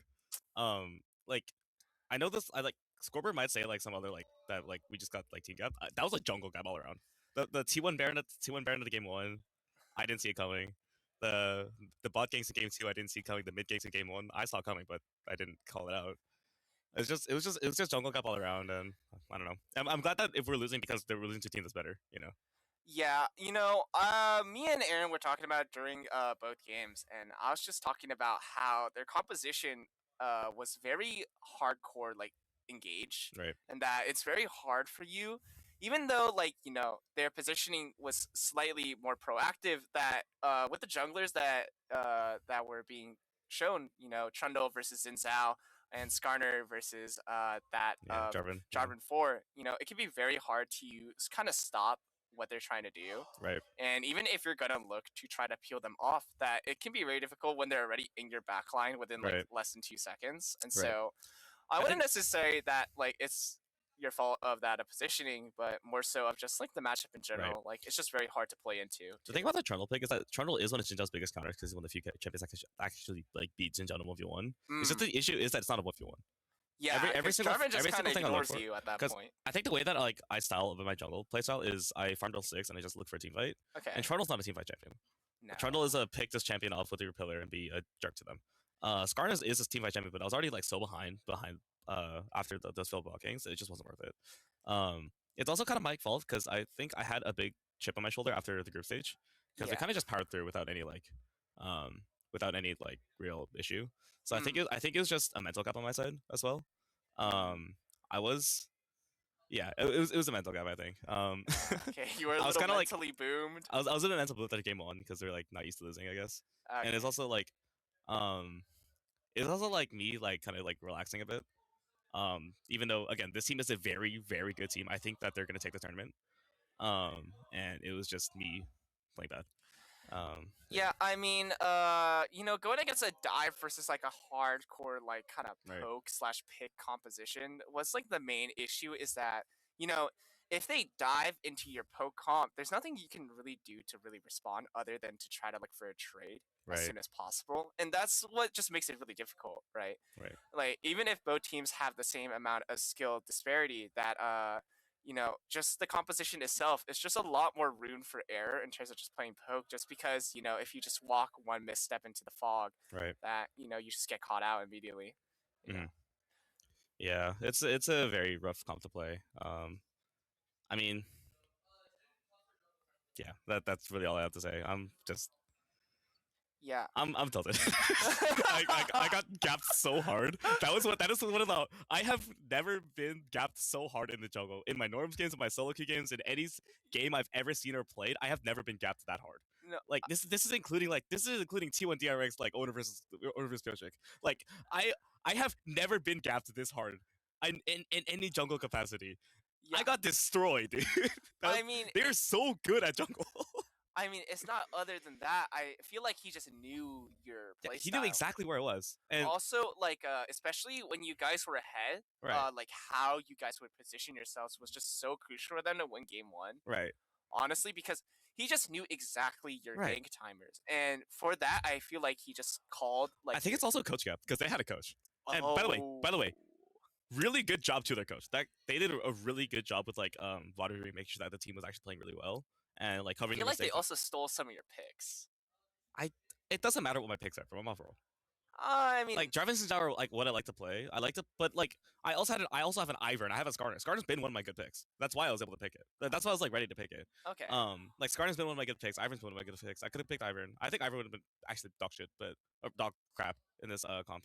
But like. I don't know. I don't think pick gap was the thing here. I think it was just that they're better. I mean, that is fair, but the pick and comfortability does come into play, I would say, too, as well. But, GG's to you guys. Thank you for coming out. Thank you for having me on. I will say, Shout out to Rice Eaters, and Triton League of Legends does not condone AI usage in any of its art. Yep, for sure. So yeah. Shout out to Rice Eaters, shout out to Big Fish, shout out to Hall Monitor, shout out to all the teams that made it this far.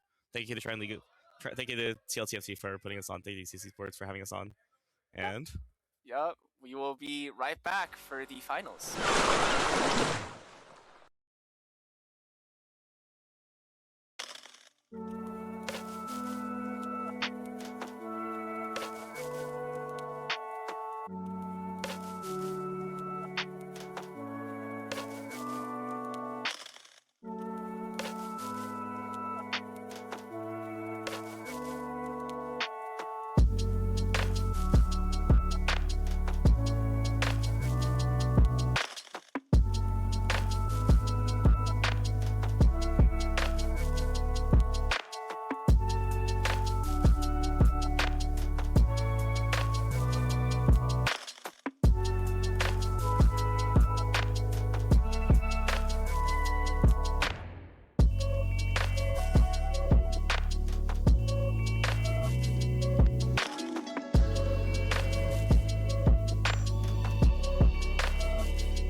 welcome back. If you guys weren't here for the last game that we casted, it was a 2-0 favored of Rice Eaters versus that of the Forky Can Club.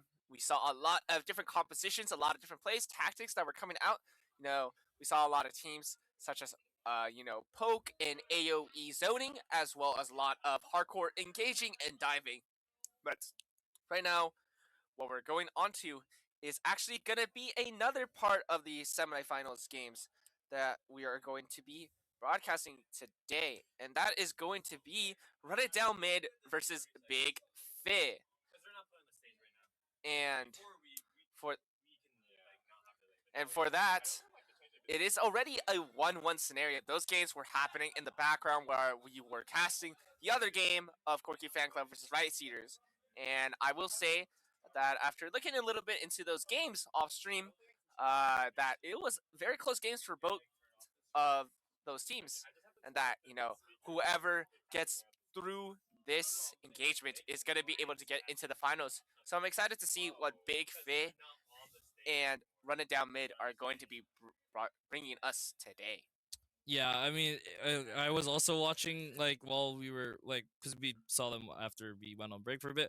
It was a very very close match, and being 1-1 is actually also just it's a very pressure situation because whoever wins that last match is the one who will be facing off against Rice Eaters in the lower bracket grand finals. So, this match is definitely not one to miss.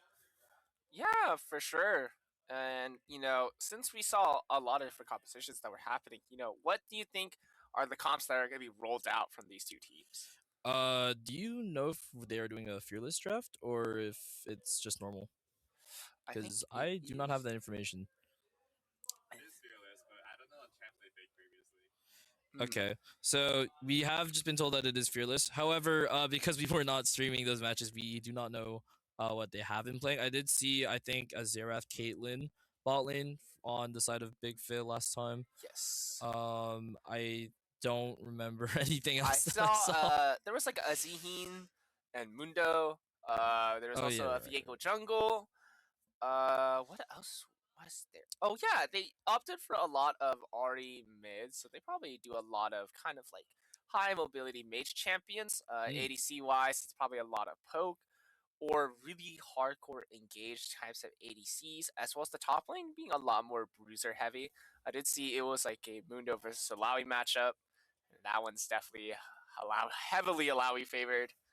But in that regard, we're probably gonna see a lot more team fight oriented champions, to say the least. Yeah. We're gonna see a lot more bruiser, heavy brawling type kind of feel towards the top lane. In terms of mid, it's gonna be a lot more of a 50-50 coin flip between a lot of these high priority mage champions. Or those that like to shove the wave and get a lot of different types of rotates around the map, looking for a little bit of a gank, as well as ADCs that are probably going to be really highly volatile, both in their damage and how squishy they are. Although it did look like they prefer playing like the more pokey ADCs rather than like the Kaisa Traven that or like the ones that would like go in or like or play super aggressively. For sure. So, but those champions do definitely still do a lot of damage. Yeah, I'm not saying they don't do a lot of damage. I'm just saying like that's the playstyle that they're going for by the looks of it at the very least. In terms of like a champion that I'd like to see a Bard today, but I don't know if any of them play Bard. I am actually I am a very big Bard fan of Bard. I really like Bard as a champion. I think Bard's a really cool champion. Yeah, I mean, I'm also a very very big fan of Cho'Gath, but I doubt we'll be seeing a Cho'Gath pick here. Yeah, it's not common. Also not not a very consistent pick because he's really only good at one thing, and that's eating things. So yeah, I mean, if a Cho'Gath pick does come out, I fear that the counter pick of GP will just absolutely destroy anything that Cho'Gath will do. Exactly. But other than that, what maybe I would like to see. I would like to see a Nunu game today as well. Like any game with Nunu. Because Nunu is so fun to watch though. Like imagine like you're talking and all of a sudden snowball on your screen. someone's in the air like 5 Okay. feet As and then they're dead. much as I like Nunu and the fact that he has a literal extra smite in his toolkit, I do really heavily fear it is a super hard snowball champion. Like, if your team is really behind, Yeah. you genuinely cannot do anything. But if you're ahead, it's a very different story for how Nunu goes. I mean, with how even we saw that those teams were playing earlier, I wouldn't like. I don't think Nunu's a bad pick to play in with that That's kind of true. environment. But I will say, what I would like to see is if if their ADC, if they do plays Aphelios, because Oh, Aphelios is a super. Not only like did I see the both teams play really hardcore team fight, kind of compositions, but also he has a lot of utility. yeah.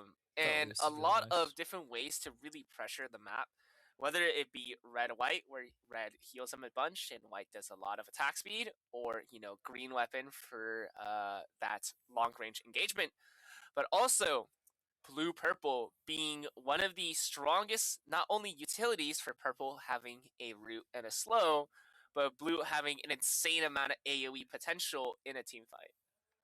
Yeah, I mean, I don't play Aphelios much, so I actually am not familiar with his thing. Other than the fact that he has those different forms, what I do know is that he is a really good pick just in general because of that versatility that you mentioned with having to pick like different forms and like how he can use them and how useful they are in those different situations. So yeah, Aphelios could be a very nice pick. Have they used it? We don't know. Yeah. Or an Ezreal, actually. If we'll Ezreal see would it. be very good too. Ezreal would be really fun to see, actually. Like, Especially with the new changes where he has more AP that's scaling for true. some odd reason. An AP Ezreal would be very interesting to see in this tournament, and I would not be against it. Yeah, AP Ezreal kind of just one-shots you as soon as you WE onto someone. Yeah, but then you, you can't do much after that. I mean, yeah, other Your than autos that, do his nothing. ultimate it does a lot of damage. I mean, definitely in the end, like, if you're just playing for your ulti like that, then it's not a bad idea. Yeah, especially since it's a global ultimate. Yep. It's kind of like that Jinx rocket we saw earlier, or the Ash arrows. You know, it's just yeah. Yeah, for sure. Well, as we are waiting for the players to draft their champions, what do you think is going to be the main priority of these teams, considering we do know they are a lot more team fight composition heavily oriented? I mean, I'd expect to see a lot more engaged champions compared to the last one, where like on like Corky Fan Club there was only the Skarner for that second game, or for or for the first match on the side of Rice Eaters where they had the Renekton and Zinjao. I would expect to see something along those lines if they are playing a more like team fight oriented kind of thing, because in my head that's kind of just what makes sense. And then maybe like one or two like big tanks, and then yeah. Yeah, for sure. I mean, definitely the laning phase is going to be something that is going to be something very crucial for these team fight oriented kind of compositions, especially with those who snowball. That if you do get that first or second kill, that it could really shift momentum into how you really play out these team fights. Whether you have a slight gold advantage or even a marginal gold advantage, just having that extra gold just really gives you that versatility to not only create pressure in the lane, but also your kill potential. I will say that one of the junglers I did see that come out before was a Nocturne. And Nocturne is one of the strongest junglers in the game, not for the reason that you would think. You would think it'd be a very strong 1v1 jungler that, could just obliterate anything. But it's not just that. His ultimate is very strong just to, cover a lot of the map, make everyone nearsighted so they can't really see your set positioning, and also select a person that you want to dive onto. Having a spell shield, a fear, as well as just marking the enemy in a queue that leaves a trail that allows for Nocturne to gap close with his melees, just makes it so annoying for anyone to really counter. Since he does have that immediate spell shield, making it so you have to force yourself to use more than one version of CC in order to really take him out. And even with that, the engagement of his other teammates, such like maybe some champion like a Nautilus is just so hard to really like deny, or even an Oriana. Yeah, even just the Nocturne's ultimate, like I think the near sight part of it is also just really good for disrupting team fight and team like coordination.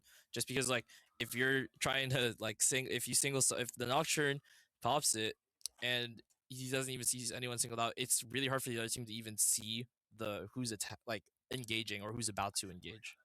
Yeah, I mean, yeah, combos like Nocturne Oriana are something that is very common for Nocturne. Using that aftershock wave on that Nocturne can create so much deadly pressure.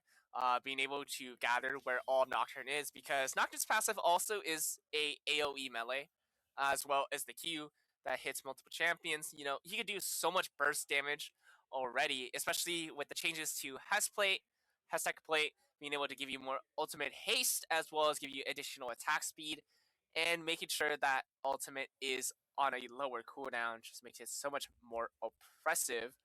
But since Nocturne was played on game 2, we are sadly not going to see that game 3, but hopefully we'll see a jungler just like it, possibly something like a Nefiri might come out.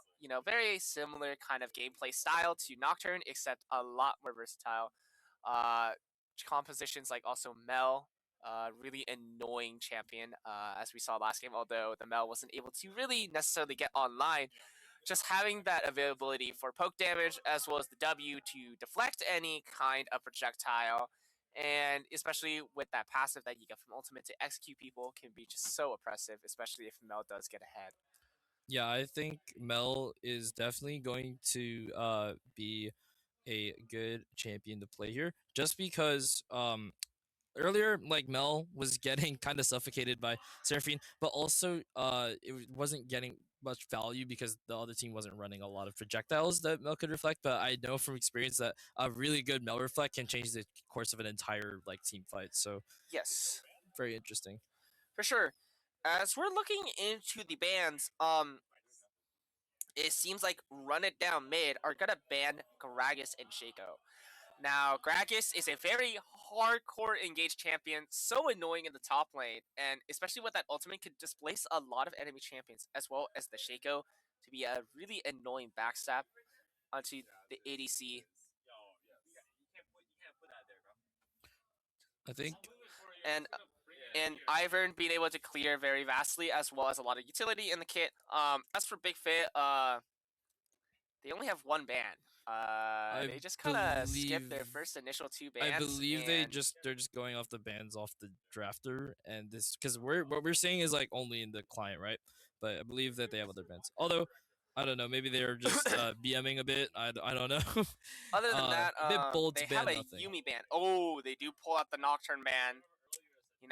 As you said, Nocturne, very oppressive jungler. Could just dive into your backline, and there's nothing you could really do about it. As for that of Run It Down Mid, they're gonna ban the Elise. Elise, a very hard snowball jungler.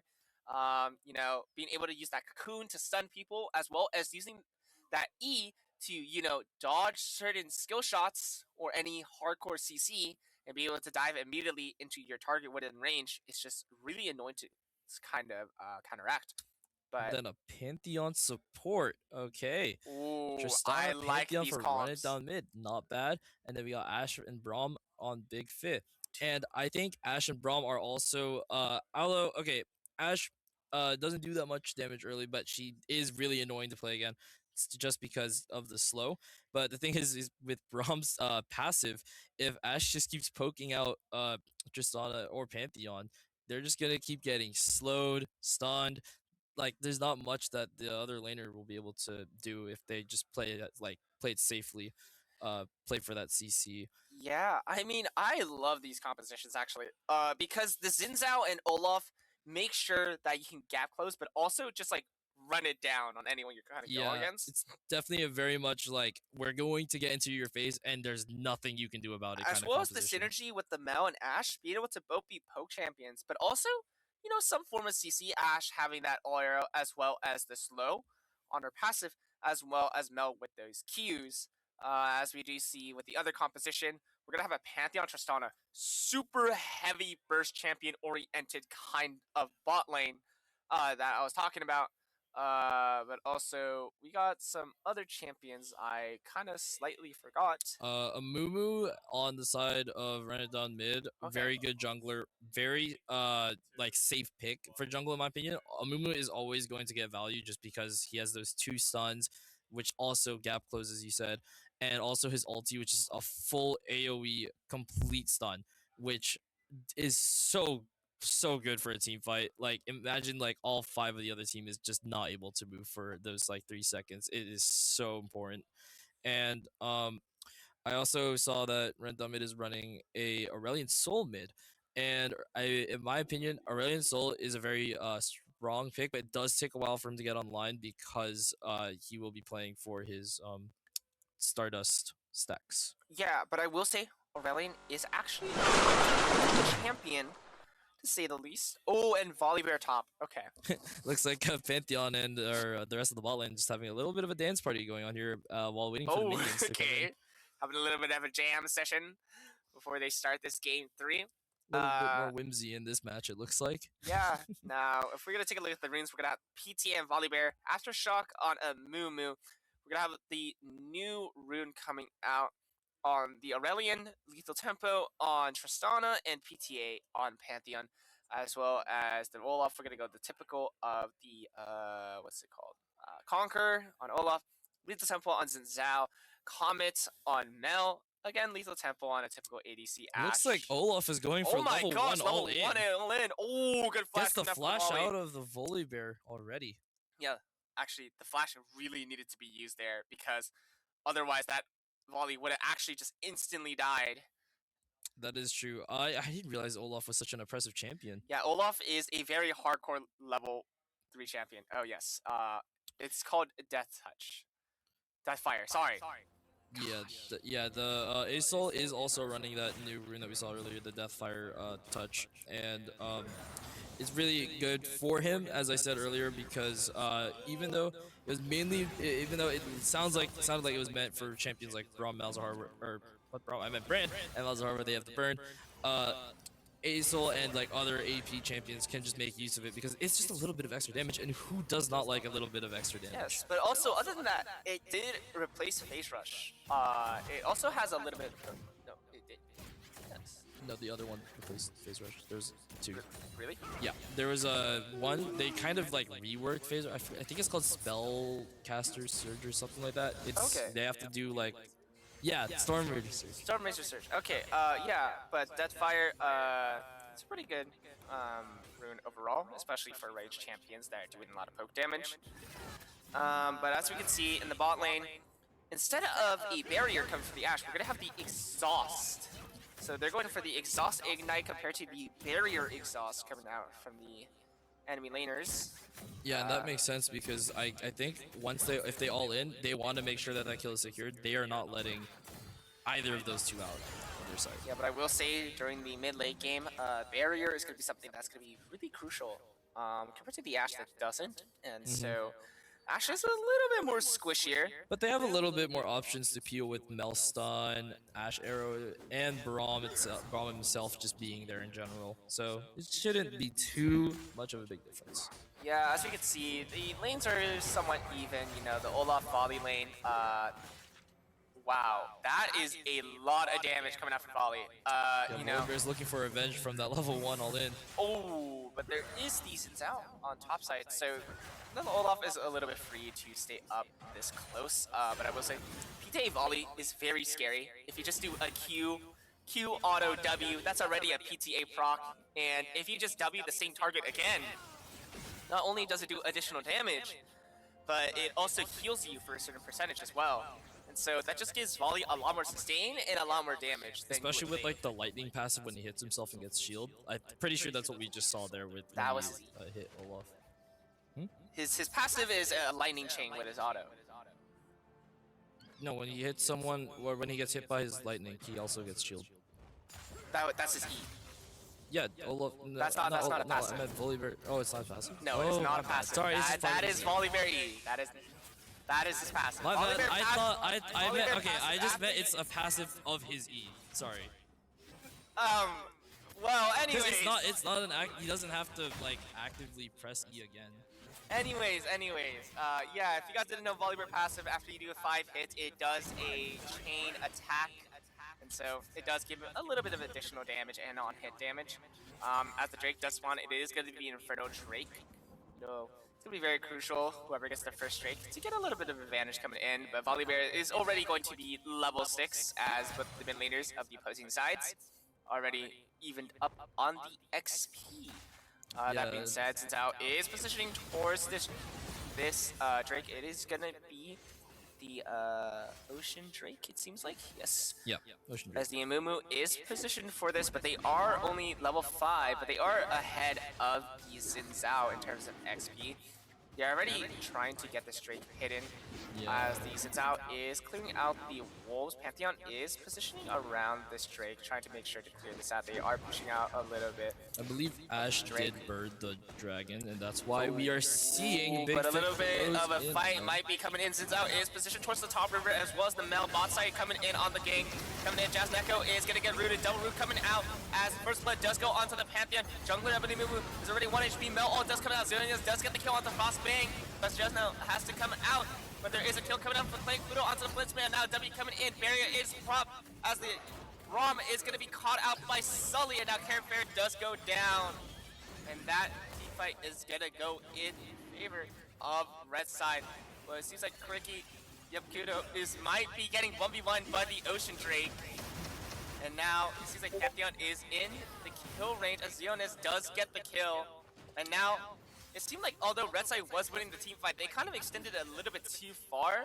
Yeah. You know, as they were all pretty low HP, and it does even out a little bit of kills, even though down 1 kill, still very good nonetheless, grabbing themselves 2 kills for the Mel, something you would love to see in that kind of engage where it already was looking a little bit dire for the blue side. Yeah, and unlike earlier, this Mel is playing mid lane Mel, so stacking kills on the Mel will eventually lead to Mel being a very big powerhouse, like essentially just going to go and execute the rest of the team. Yeah, I mean, although Fit is a little bit behind, you know, running down mid is not that much more ahead. You know, it's only roughly a 0.7k gold lead, so not too bad, to say the least. But it is a gold lead nonetheless. And as Ash is blocking up a little bit on Cricky Pluto, Pantheon does get the stun. Braum coming in with that WE, as you say, just protect a little bit of the damage that comes through. Yeah, I think Ash is just trying to like level up to get that ice arrow looking, because that ice arrow, because it can hit like pretty much the entire map, it can just get value from wherever Ash is, so it's a really good ability to just have on line. Yeah, Aurelion with 51 stacks, but oh my god, that Tristana is getting just absolutely ran down. Braum ult does come out, but Tristana does live with their life. You know, the W, kind of a free get out of jail free card, being able to kind of leap yourself into the air, either backward or forward, whether it be for offense or defense, and be able to get yourself out or in. So that does allow the Tristana to live. Sully already with 51 stacks of Stardust, now 55 as he grabbed the cannon. Pretty good so far, you know, 8 minutes in, already 55 stacks. Yeah, both jungle objectives up here. It does look like both teams are gravitating towards trying to secure that first Ocean Drake. You can see that both teams are trying to just gain control of vision around bot jungle here. Yeah, I will say Mel is a great pick against Aurelion, since Aurelion does have to stand still for the Q, and that allows for Mel to get all hits of Q. But as I say that, you know, Ward is put onto the Drake. Run it down mid is spotted on the Drake. Will there be another team fight possibly happening? It might just be Xin Zhao is running down. Aurelion ult does come. It does stun the Xin Zhao. Could have Mumu ult as well. Aurelion coming in with the WQ, but ulti coming in from Xin Zhao. Pops it, tries to go onto this Aurelion, but Xin Zhao is taken down by that Pantheon who's ready to rotate. And now there's another kill coming down for running down mid. Yeah, unfortunately, Mel did have to back out there, or else she would risk getting executed. That meant that the Xin Zhao was left alone there. Unfortunate fight for Big Fi. Not what they're looking for here. It's starting to favor for the match is starting to turn a little bit to run it down mid. Yeah, now run it down mid. With that, Aurelian is able to get the Rylai's, being able to slow, being able to get a lot more pressure. Now the volley is looking for a little bit of engagement. Olaf does have to pop the ultimate. Not a very good look, as the volley does have the advantage in lane. Olaf at half HP, and there's nothing you can really do as Olaf here against the volley when volley has so much pressure. And even with that pressure, you know, Fit is still able to get the Void Grubs, which is really surprising. Yeah, we actually see Braum here is rotated from bot lane to the top lane just to help out a little bit with ganking with Xin here. Although that does leave Ashe in the bot lane, although it doesn't look like Run It Down mid is going to do much about it, considering Ashe is just playing under tower. Yeah, even with that, oh, but a gank does come out, but Volley is able to possibly grab the kill here, and he does. He has to flash forward for it, but he does at least get Yarazai, but he's gonna get taken down by Jimmy sidesteps, and that does allow for the wave to get pushed in and crash onto Volley Bear's tower. Yeah, it's been mostly neutral gameplay here in mid, I think. Obviously, Mel is a more favored matchup, like you said earlier, because Aurelian still kind of has to stand still to use that beam ability, which is not his main clear, but it could be one of the things he uses to like try and poke out or deal a bit of damage with. I will say that because of that, it is also looking that like there is a bit of a CS gap in mid lane that's just slowly growing. I mean, yeah, for sure. I mean, Aurelian does have to respect the Mel as they are 2-0. We'll say, even though the gold lead is still in favor of Run It Down mid, that, you know, the game seems even for the most part since the gold is pretty distributed evenly throughout all of the team. Yep. I yeah, mean, not much going on, you know. A little bit of engagement's coming out from the top side. Moves coming in from the left rotating. here, behind them. Ooh, good engagement coming in from the Tristana, the WE, and the stun from the Amumu. Even though the exhaust is popped onto the Tristana, it's not enough to live. TP does come out from Zonia's, does root out the Pantheon. Pantheon now low HP, does have to back off a little bit. Tristana running up forward, trying to get these autos, but Mel hitting these Qs. Now both of the players of bot side are in the kill range. Aurelian does rotate down, but team fight is already over and in favor again of Run It Down mid. Yeah, I don't think Big Fit were aware about Amumu being behind them there. That was just unfortunate timing for them. Unfortunately, they did not have vision in that bush. It looks like they do now, though. Yeah, for sure. A vision a little bit too late, but you know, never hurts to put it later.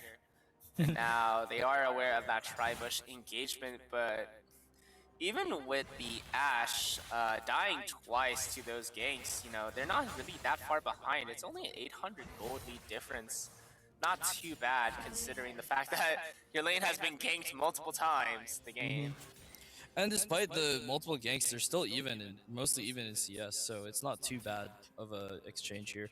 I will say that it's kind of funny how in top lane we had Olaf level 1 just like almost try to, well, he did try to all in that Volibear and get a kill, and Volibear's like retaliated with bloodthirsty revenge. I mean, there's nothing you can really do, especially against a volley, especially since you know, he has Ignite. You know, Olaf does not have that Ignite, which means he cannot match the amount of damage that volley does, no matter what. And with that, he's gonna go for that new item. Oh my gosh, I forget the name of it. Which one? This one? No, Volley's item. It's one that does on hit. Oh my word. Dusk and Dawn? Oh yes, Dusk and Dawn. Yeah, with the new item, you know, it's changed. They reworked it, and now it is an on hit item. Plus, it does heal you for a certain amount, so it's not too bad. It also gives more AP scaling than before. So I don't think they saw. Oh, never mind. Did you vision that bush? All right. Well, the disaster averted, but does look like Hereford's gonna get a little bold and try and bait something out here on the right side. Oh, but a moment with the ultimate coming in and the Aurelian ult as well. Oh my gosh, that guy immediately got deleted. Now Aurelian coming in with the WQ as well as the Tristana coming in with the W onto Zanya. Zanya is gonna probably die. Asher does go wide, does not get any stun. As the Tristana is still autoing onto this Braum. Another W key coming in for the Aurelian, and now another jump coming in for the Tristana to get that triple kill. And now Run It Down Mid is gonna be able to win out that fight swiftly but surely, as well as get themselves the second Drake. For a team called Run It Down Mid, they've been sticking pretty true to the Run It Down part at the very least, although it's been in the jungle. I do like seeing how in that engage, the Mumu was first in because he's the one with the stun. But then once he was in, once everyone that was around him was like stuck, the rest of the team just all flooded in from that bush. You got that Aurelion Soul ulti, you got everything else, and everyone in that pool was just gone. Yeah, and now, oh dear, but I think maybe the Aurelion is getting a little bit caught out. Does have to use the flash. It seems like he should be able to live with his life, and he does. The ulti is popped from out, but a little bit greedy nonetheless. Yeah. Sully is now at 132 stacks of Stardust. And at 15 minutes, that's something you really do not want Aurelion to have. 132 stacks, he's gonna do a lot of damage, especially since he is 2-0 and has the mid lane quest up and available. Yeah, it does look like down in the bot lane, Ashe and Braum have been left mostly alone. Aurelion Soul is going to swap lanes here. Yeah, and Aurelion's just gonna be able to get a lot more free farm as they're just already completed the bot quest and is 5-0. This guy's an absolute demon, 567 gold. Bounty on him. It's gonna be very valuable for that of Fid to look for. But they're gonna look for the Rift Herald. Seems like Pantheon is gonna zone this a little bit out. Ashe Bird does come in. They do see the vision on this, but there's not much he can really do. Ooh, but good Ashe Arrow does come out. Zitao does get the W onto the Pantheon. Are they gonna look for this? Braum does come in. Zitao ulti as well. Good CC ult. Olaf going in with the ultimate, but Amumu does respond with the ult of their own. And now team that goes in. Asian Equation does get onto the Olaf, but now Amumu does get the kill on the Zitao. So it's Tristana onto the Braum. Now Aurelion ult does come in, does get the stun, does look for the Zonias. He does get one. And now he's gonna look for the Ashe. Aurelion so does go forward once again with the Pantheon ult, and it is an ace for Run It Down Mid. Yeah, I mean, like, that Amumu ulti just has so much value in the team fight, and Aurelion Soul's follow-up with the laser and the ulti, so good. And we're actually getting a replay right now. Oh my gosh, yeah, that Olaf being able to flank onto that top side was able to isolate a little bit of the Tristana, but even so, it wasn't enough as he does get picked off, and as we look into the team fight a little bit more, the Volibear was able to flash out of that Aurelion ult, be able to dodge out the CC, and be able to re-engage and close out the team fight. Yeah, it was just a really strong. I think Run It Down Mid's team fighting composition way stronger than I thought it was originally. I completely underestimated just how much stun Amumu has to offer in these team fights. Yeah, for sure, and with that, it is now going to be pretty much an 8k gold lead online. Insanity coming in, and now with 2 Drakes as well for Run It Down Mid, it seems like there's nothing that they can really do at this point. I mean, yeah, if they want to get back into the game, like Big Fizz gonna have to just like, I don't really know. There's not much they can do here, just because of the fact that the champions they're going against, like this Amumu with the stun, and Tristana now 6-0. That's so much damage to offer, and the damage is going to come in when the other team can't even like answer back. They can't do anything because they're going to be stunned by Amumu. Or even the Pantheon is just able to re-engage with his ulti and also just like stun someone with his ability. So, yeah, especially with Tristana rushing that IE, already gonna do a lot more damage than they already were, and so much pressure coming in from the lane, especially against that Volibear. Olaf can't really walk up, nor can the Ashe, and they're kind of just stuck underneath their towers for the most part. Yeah, I mean, yeah, now Xin Zhao, I think he's about to get caught out here. Okay, looks like they leave him Wow, alone. that guy is moving quick as a storm. Yeah, that's one of the reasons why Xin Zhao is really good right now. Although he's not finding enough value just because of the situation with these team fights where Amumu's the first one in. Like, I think what's gonna have to happen is they're going to have to somehow force like a bad fight out of Run It Down Mid, take out I guess maybe the Amumu first just to get rid of that stun, because he's getting so much value out of it. And then he also has Leandries and the I forget the name of that item. Sunfire? Yeah, the Sunfire, and that causes so much burn around him, especially with his W ability. Oh my word, as we look at the goal graph, it seems like it was pretty even up to a certain point until pretty much the 12-13 minute marker where the goal deficit just like absolutely roller coaster. And again with that Drake, it roller coasters even more further down. Yeah, now it looks like that's 8K third gold Drake. lead, almost a 9K at this point.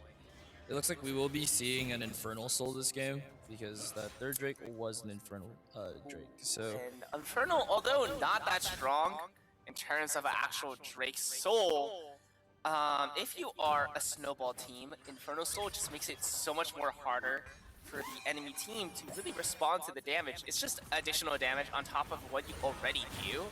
Yeah. And it just makes it so much harder for you to really respond to that kind of burst potential.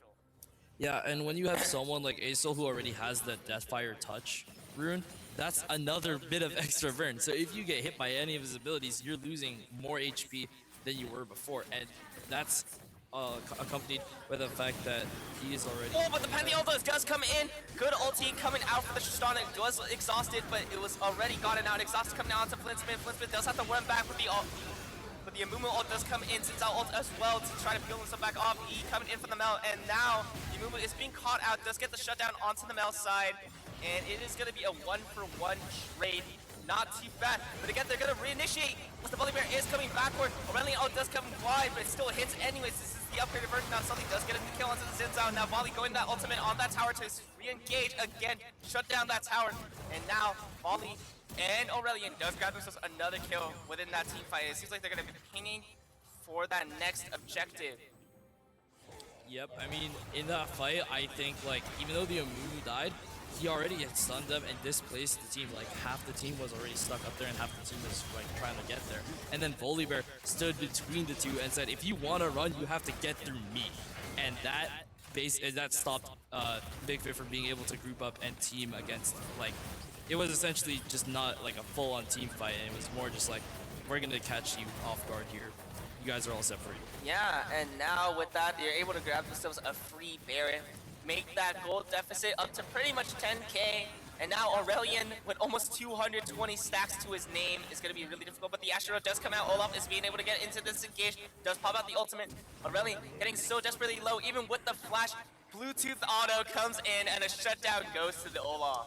That is a pick that Big Fit is definitely going to need. That's just one of many picks that they're going to need if they want to get back into this game. Luckily, it's not too far, just because they did get rid of that Aesol. Aesol has been a pretty big part of these team fights, so if they have another isolated pick here, I'd say they should go for it. Oh yes, for sure. And even with taking out Aurelion's soul, this guy has almost, what is it, 10 stacks per minute. Absolutely insane for Aurelion. And he's already at that 225 marker, which means he's gonna do giga damage. Yep, and it doesn't help that their Big Fit doesn't really have a tank shredder to play around that much. I mean, actually, I guess they have Olaf, which he's pretty strong, but it's kind of hard because he was already losing to Volibear, so he kind of got a snapshot of that, and we're about to see what happens here. Yeah, and Tristana already grabbing that anti-heal, and that armor penetration is going to make her just so much more volatile. As well as Volley matching that of the bot lane of Olaf. We're going to see a little bit of the Braum hovering with this Olaf and Tristana in the back. Seems like they're going to do a little bit of a siege onto this bot turret. Already Zinzao is positioning towards this siege against that of Run It Down mid. Seems like there's nothing much they can really do as they are under turret, and Fizz responding to the siege. Seems like the Ashe is going to go up to the top river as Mel is grabbing themselves the free top turret. Very good realization from them, understanding that top is pretty much free to take control of, being able to grab themselves the turret of the objective bounty, as well as some free waves for the Mel. Just to catch up. And now the Mel is even in gold with the Aurelion, even though this guy is 5-1.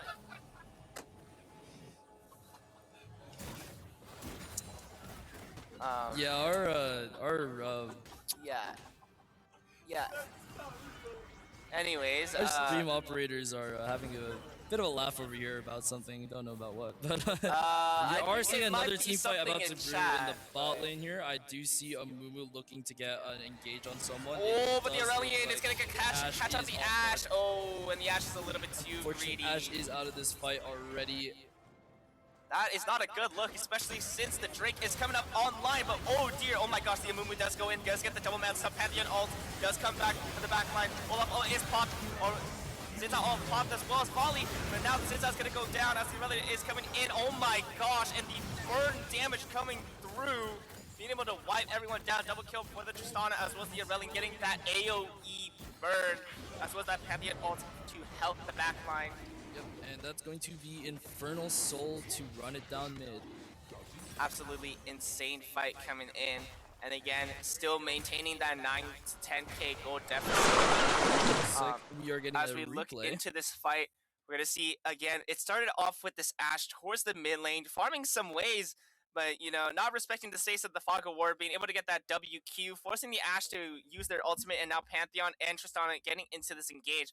As Braum is kind of positioning towards this top Braum tried area, to but save Amumu him. was able to get that good double stun. Mel trying to delay time with that E, but Volley is already coming in, as well as the Olaf and Zinza ult to try to respond, but it's not enough, as all the team of Run It Down Mid was able to get ready with that Volley ultimate, as well as the Aurelian coming down with the WQ, having that Rylai's online, be able to slow them down and stop them from...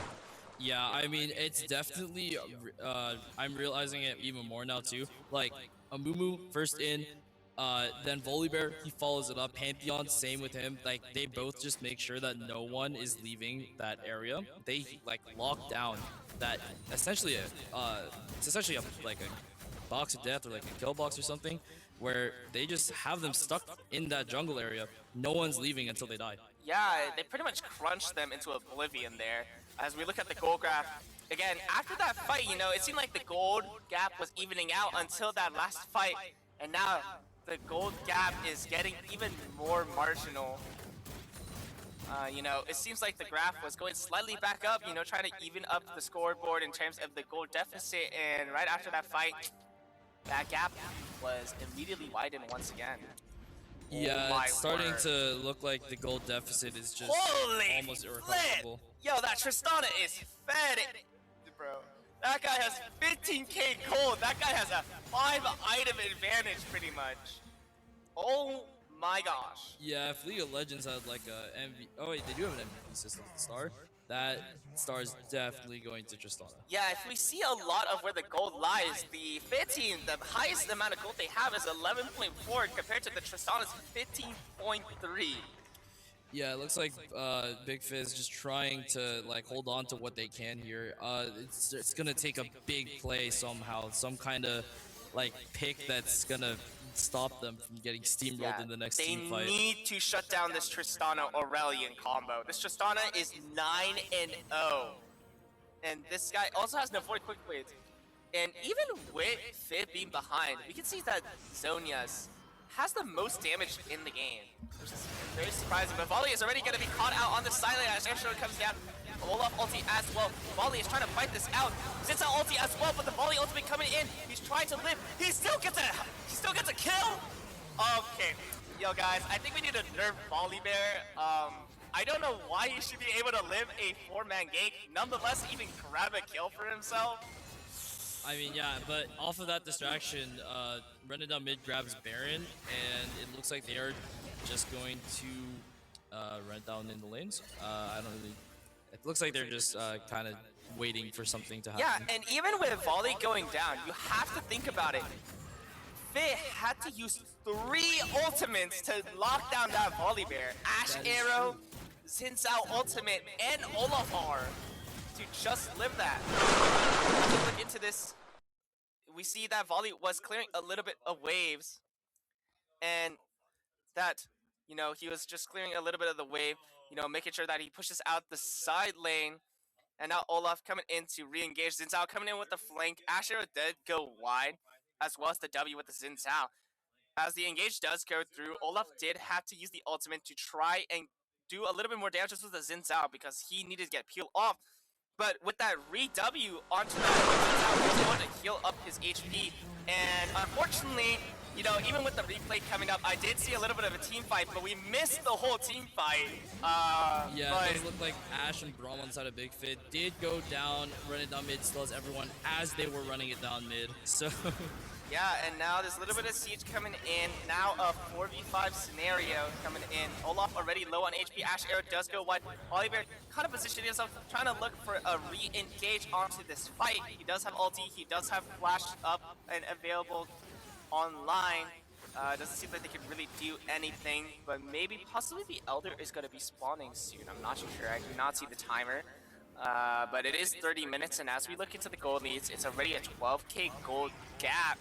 And as well as the kills, 20 kills up against the team of Fit. Really, really not good, especially since all the towers are being taken down as well. Now 13k gold.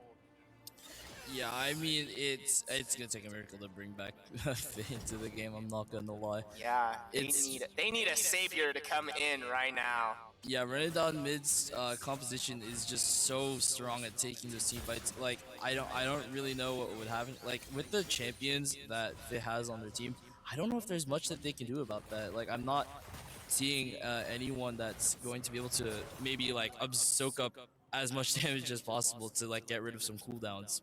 I don't really see anyone like that. Like Brahm's pretty tanky, but Brahm's so far behind right now. They only have 2 items.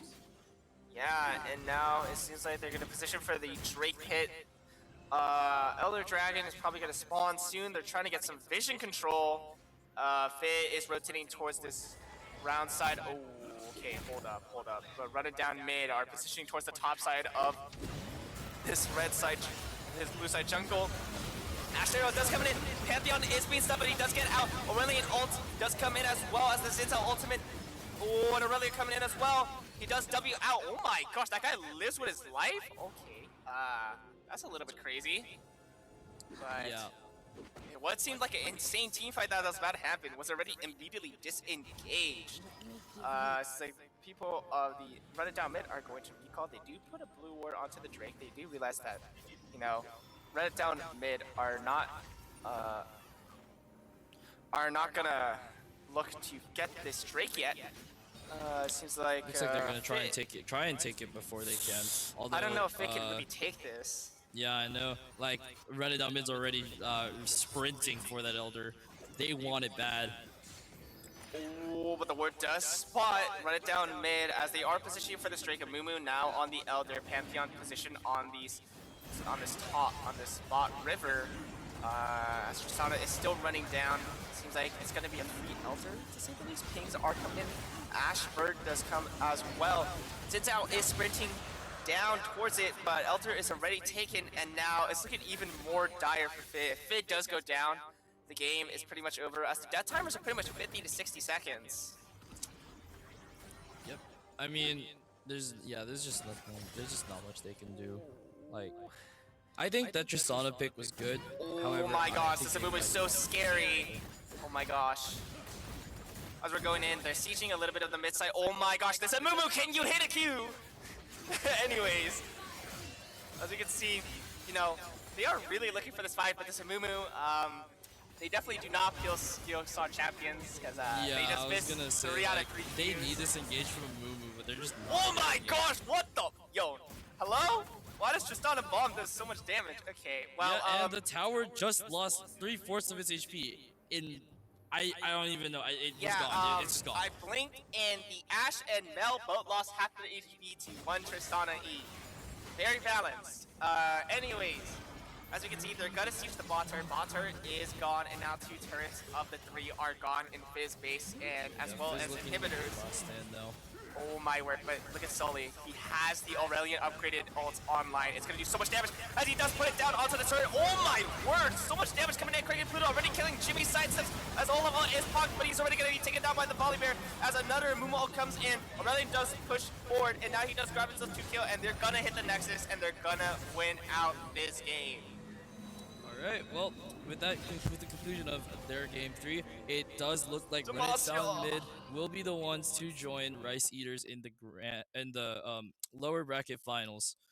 Yes. as we see the victory of Demacia coming in on the screen. You know, great job to both of the teams, but you know, the engage was really what made it all change and happen. I think what I would love to see in the finals is definitely these hardcore engaged comps. You know, what we saw with this game that we saw in the trends with the other games was that the comps that went more hardcore engages, hard CC, the ones who really make the fights happen, especially just being able to rotate faster, be able to call out their tactics and position is what made them stand out from each individual play, especially in this game. Unlike the Zinzao that we saw from the last match between Rice Eaters and Corky Fan Club, you know, we saw that this Amumu, as we were talking about, was able to get these engages, get these combo follow-ups, you know, getting that Q into ultimate, getting that AoE stun, as well as that Pantheon on the Volibear, you know, Volibear R-ing forward, getting that unstoppable, making sure he just get through all that CC, get into the back line, as well as that Pantheon ultimate, just being able to dive back without having any issues to go through. You know, just made it so much more easier to get these team fights going. Yeah, I really like that Mumu pick there. I mean, like, while it looked like they may have just been running it down, as their name implies, in reality, I think it was a really coordinated team fight. In like almost all times, like I saw the pattern of just a Mumu in first, and then Volibear next, and then Pantheon, and then it was just a full-on team collapse, and then everyone else was dead. So Yeah, and now with this semifinals now done, we are going to move on to the finals between Rice Eater and Run It Down mid. But other than that, we're going to hop into a little bit of a break. So thank you guys for watching this match. You know, make sure to stay in tune for the finals of the League IM tourney. And, you know, see you guys soon.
Hello and welcome back, guys. If you guys weren't here for the last game, it was Run It Down Mid versus Fe, Big Fe. And if you guys weren't here, it was a close game. It went to game 3, but unfortunately, Big Fe did go down, and Run It Down Mid did win out that game, going 2-1. And since that, the semifinals are not down, but now we are going on to the grand finals, which is gonna be Rice Eaters versus Run It Down Mid. How do you feel about this matchup? I am actually pretty excited about this matchup. I did like watching both teams' matches. I think that they both played really well together, and they both had really good team compositions to run around, and also just overall like good communications by the looks of it. Like I remember Rice Eaters jungler, the shot caller, like crazy reads on their game for both games. Just like I remember just seeing him on the tail of Skarner all the time in game 2, just not letting that gank get any additional value, and even stealing the value for themselves by getting a triple kill. So um I think that is definitely going to be really nice to see into Run It Down Mid's comp, where their jungler I think is also pretty good. However, I do think that what I saw more of was just an overall like team like communication skill, because like I would see a Mumu in first, but then I would see the Volibear and the Pantheon follow up right behind him, like the two wings of the Pirate King or something, and then like Aurelion Soul just comes in to clean everyone up while he's sure he's not going to get CC'd, and that laser is going to get all that value onto everyone that's he's passing through. Okay, yeah. Well, since you did discuss about that, what do you think is more important then? Do you think it's more so of like the diving and like the rotational wise of positioning, or do you think it's more so of like the follow up and the way that you calculate and communicate your plays? I think it's definitely the latter, in my opinion. But I'm not saying that Reziers can do that. I'm just saying that what stood out to me in those games that we saw was their jungle like communicating the shot calls and making sure that the play gets executed perfectly. Okay, for So sure. it does look like we're getting into the draft right now, and let's see what they have planned for us in this match, in this game 1 of the finals. Yeah, for sure. As we are looking into the draft, it's going to be a Viego ban. Very interesting pick. I mean, we did see that Viego was being played initially during a game from Run It Down Mid. It's a pretty strong jungler overall, and that, if you let that jungler snowball, he's gonna run you down. Yep, most definitely. Especially because he can just like keep getting health and uh ability cooldowns from getting takedowns, and he's really good at getting takedowns. So I Yeah, and think it it's a great seems pick. like Rice Eaters and Run It Down have done their little bit of research. They banned the Amumu. They do not want to see that online. They saw what the Amumu could do before in that last game, and they do not want that happening to them. I'm wondering if they're going to target ban the jungle here, or if it's just those two picks. They might. But other than that, they are banning the Oriana. Oriana Aftershock is really strong, especially if you do any combo such as Nocturne Oriana, as well as getting out that Jarvan 4. We saw that the Jarvan was insanely strong engaged tool for the Rice Eaters, and so getting that out of the way is something they really want to see. Uh, but on the side of Rice Eaters, they are gonna ban the Zoe. Um. Well, yeah. I mean, Zoe is a very good champion in terms of getting picks. I'm not sure if it's worthy of a ban, but I guess if someone is really good on Zoe, it could be super oppressive for the mid laner because Zoe, if she just hits 1E, you pretty much delete your health bar. But Run It Down Mid again, is banning the Yumi. I think they just don't want to see that champion. Yumi, with the changes, creates a lot of sustain in terms of shielding, but also just giving additional attack speed and some healing from her ultimate.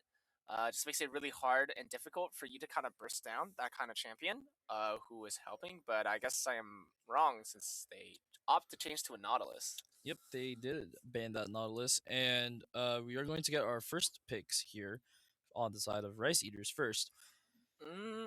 Maybe from Rice Eaters, I would prefer maybe the Zinzao first, since both of your jungle picks, your jungler of Jarvan is already taken out. But no, it seems like they opt for the Ashe. I mean, Ashe again, really strong pick overall, but hasn't seen a lot of value in these past couple of games since it's been constantly shut down by a lot of these engage tools. Mm-hmm. But since Rice Eaters is picking up, I'm wondering to see how they're going to change the way the gameplay is going to work for the Ashe. But again, the Pantheon coming down from run it down mid, we saw how the Pantheon was able to kind of engage with their jungler, how they were able to get to that backline really quickly. And maybe we see the Nocturne. Hold up. Hecarim? Nocturne? Vi? Hello? I think they're considering stealing this Zinzao here. They Oh, might steal for it, but they might go for the Nocturne. And they do. They do Wait, end with the Nocturne. wait, I'm very curious now. Why would they ban Orianna if they were gonna go Nocturne? I think they were either they saw that Rice Eaters has like maybe like a one trick Orianna or like a someone that just like mains Orianna, or maybe they saw they thought that Rice Eaters might try and pick up the Orianna Nocturne combo or like some other combos like that. Okay, that is fair, and we are gonna see the Zinzao coming up from the Rice Eaters.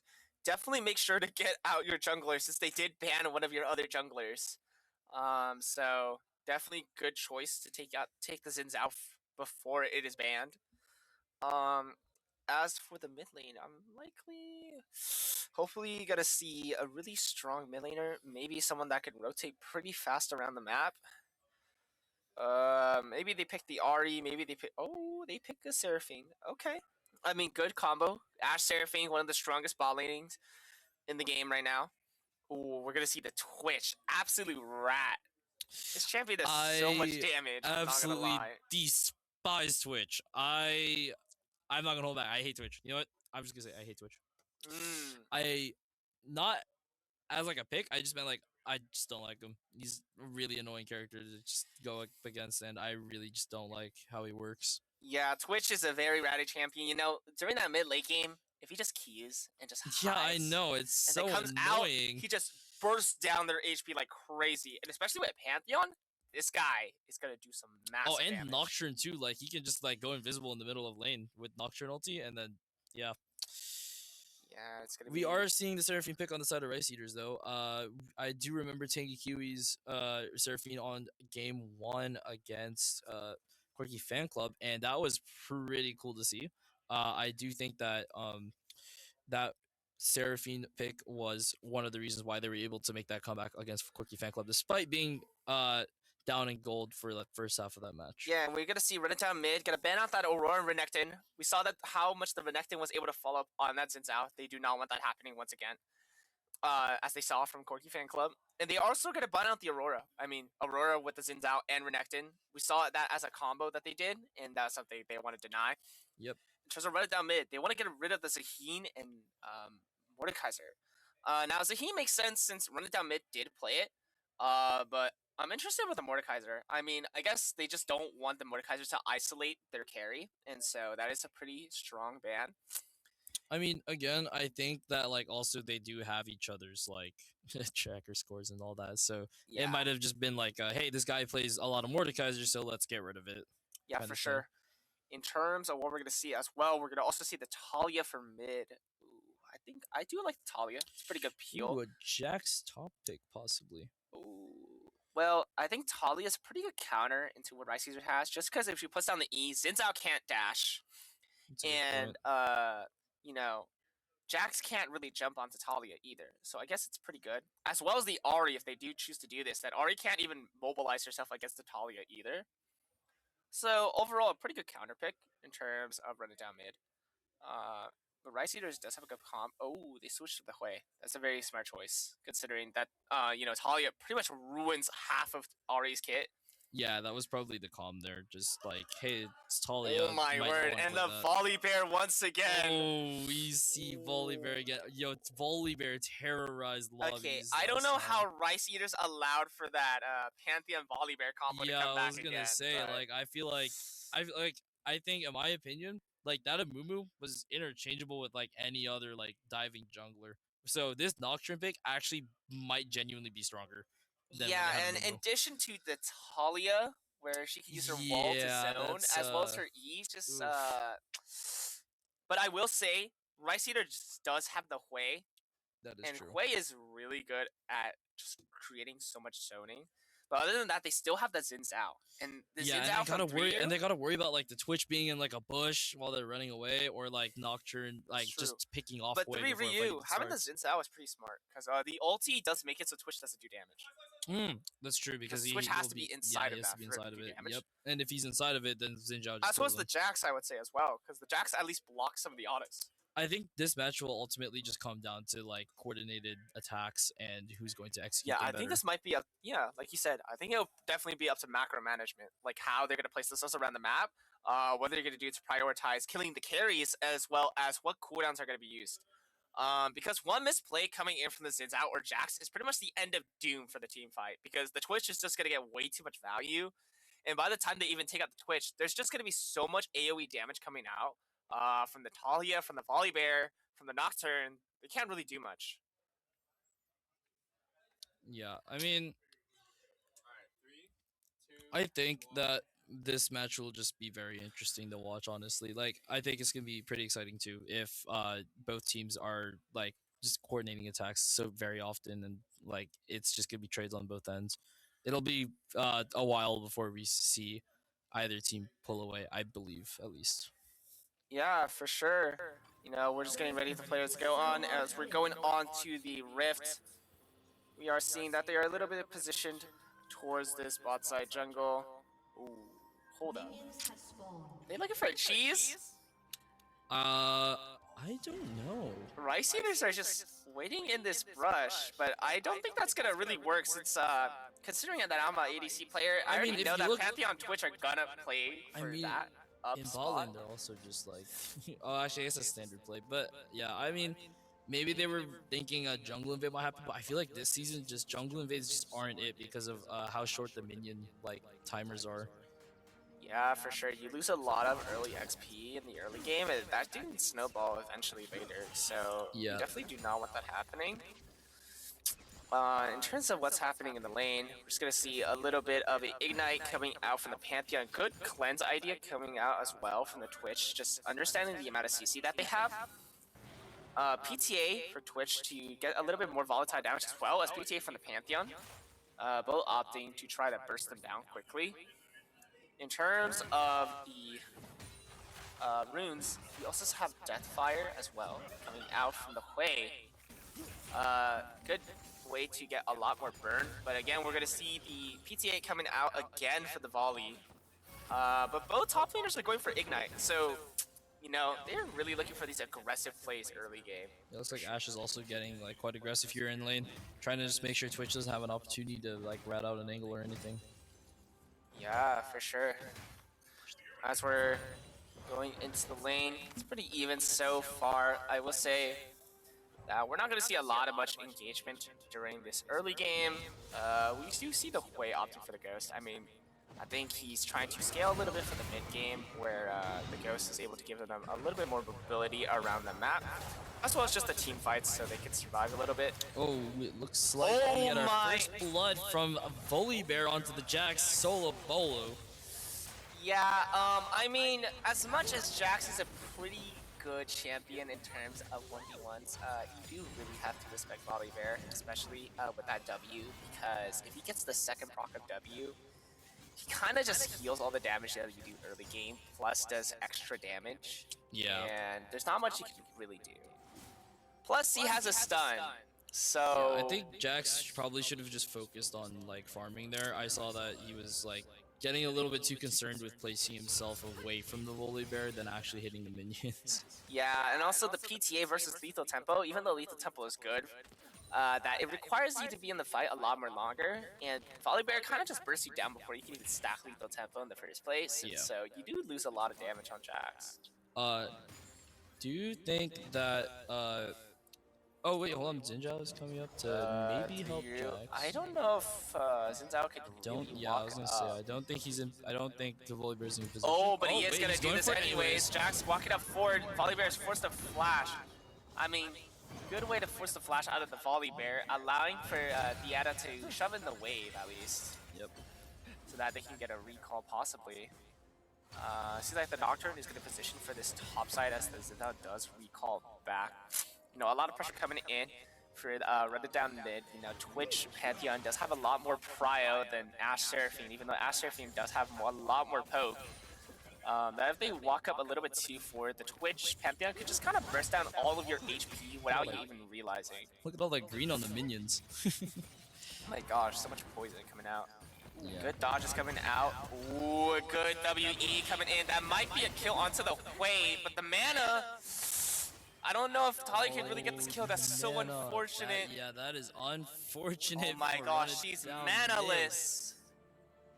Oh my word, she's actually homeless at this point. So is the Hui. I mean, these champions, that's why she is rushing such things like the tier. You know, yeah. Talia has such expensive spells, especially in the early game, and so definitely if you're doing a lot of damage towards your enemy later, even though you do so, you know, you're gonna run out of mana eventually, and that's just exactly what happened there.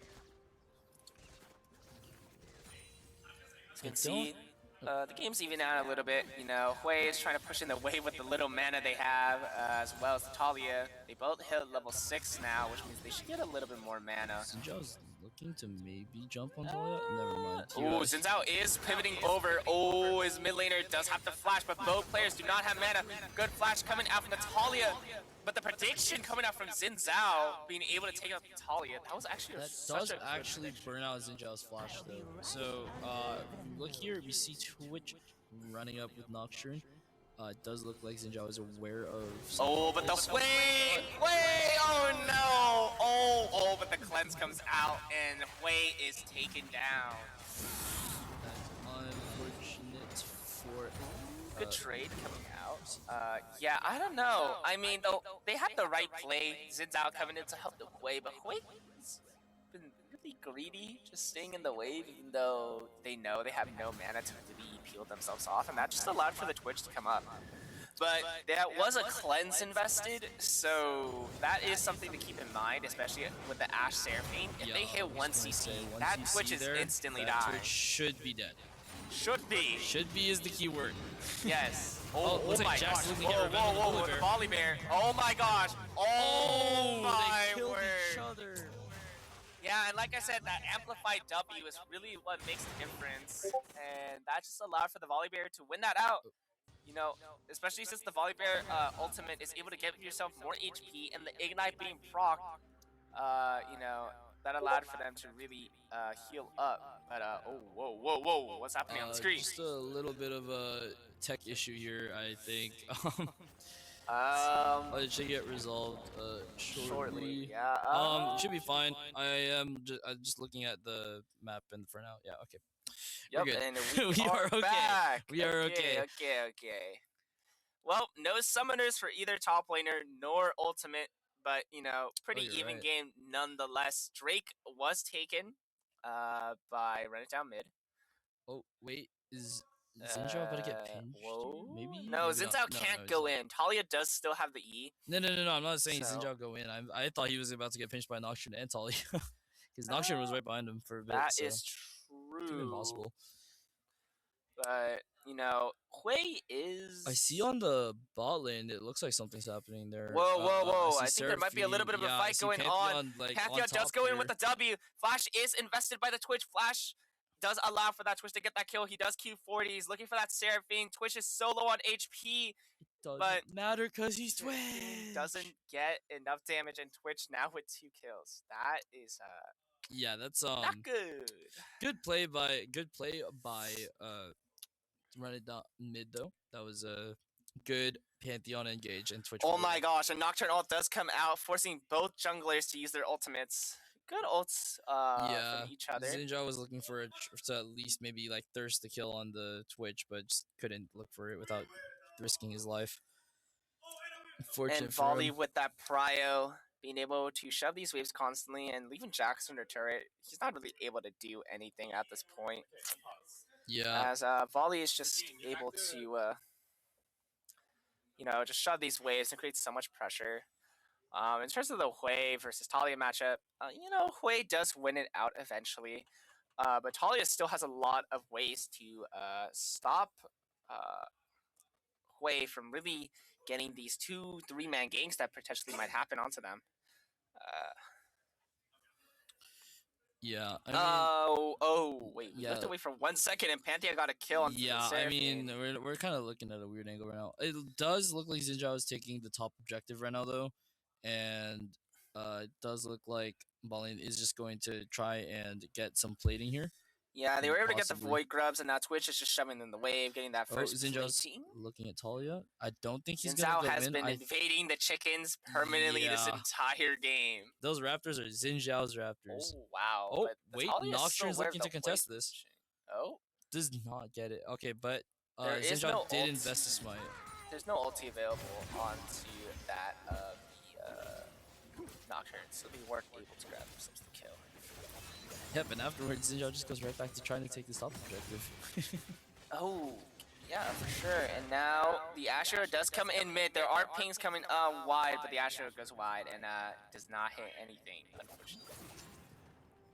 And again, another chicken invade. Oh, is this the same thing? Wait. Oh, I think the wait, we yeah, I just think the replayed them. replay. I think a replay just happened without us knowing. Oh, okay. Well, It's all good. It's all good. It does look like Talia did get caught off a little bit of damage here, and Wei is looking to maybe just push Talia back a little bit, get a little gold before backing and buying more items. yeah, for sure. And now Twitch Online 4-0 with a collector. Absolutely disgusting Oh. buy. Man, I would hate to be Rice Eater's bot lane right now. That Twitch must be terrifying. And now he has man. 3 daggers to his name as well. Yeah. Oh, that's This guy's that's gonna a rough stab, matchup. stab, stab. Oh my word. Now as we look into the bot lane, Nocturne Oh, is and here pushing we go. down. Here's Twitch. He does have ulti. Twitch. Oh my word. And the Twitch coming in with the ultimate. Oh no. my word. And the good cleanse as well. Nocturne be able to get one. He's gonna get the second. And that is another dead bot. Yeah, Rice Eater's bot lane might just have to like pivot somewhere else for now because this Twitch is not going to lose momentum anytime soon. Yeah, I mean, this Twitch is creating so much pressure on the bot side. I mean, but who can really rotate for the Twitch though? That's a good question. Like, I don't think there's really like a good pick. I think like the Oh my word, another engagement on top side as the ultimate does come out for the Jax. Double ignite as well. Does have to flash away and no Volibear ult, which means that Jax is taking that kill for himself. Oh my word, but slowly almost get caught in out, but the Pantheon does come in, does throw out the Q, does miss it on 3U, and can't really engage on that. Where the Drake is up, control ward does come out, does kill out the ward, but there is the Nocturne down on this bot side jungle here. Oh, you might be caught out, guys. Be patient, be careful of the brush. You do know that there's someone in there. Nocturne has to be wary, he is not wary enough, and he does get taken down with the Seraphine coming out as well. And now with the jungler down, this is a free Drake for the Rice Eaters. This guy is not respecting the space whatsoever, even though the Pantheon did realize that there was the Sins out walking down. Yeah, there must have been like a miscommunication or something, or maybe like Nocturne thought that maybe there would only be that one Zinjao there. Oh my gosh, if we look at the SP levels, it seems like Yoani and Theato are really ahead. But even so, the gold lead is on favor of Run It Down mid, surprisingly enough. Yeah, that's probably just because of like the early gank there, and of course you see that 5-0 Twitch. Who is But the Pantheon is getting taken out once again, and now that's given up to Animal, which means the gold deficit is no more. Yep, and with that, Rice Eaters have looked to even that out. Although I will say, in the bot lane itself, it's still a bit of a bad situation just because of that 5-0 Twitch with the Collector already. If that guy moves anywhere where they're not prepared for it, it could be a problem. Oh yes, for sure. Especially if it's like, I think maybe like if Jax, like maybe Jax would be able to handle Twitch, but it would purely just be who can kill each other faster. Yes, for sure. I mean, even with the gold deficit being even, you gotta realize that the gold is split more for the Rice Eaters. Well, Run It Down mid, the gold is more funneled towards one player, which is that of the Twitch. So it's gonna be important to point out. As we're looking into the positions of what's going on, the top laner is still positioned towards the top side, but there is a little bit of pings going on. Pantheon in the bot river rush. Well, a lot of the team of Run It Down mid are going in. Oh my gosh, what a flash forward. Because of the Talia. Xin Zhao is just ready in the brush, but, you know, Nocturne's already there, already in the mid brush. Does get the fear onto Xin Zhao. Pantheon coming in as well.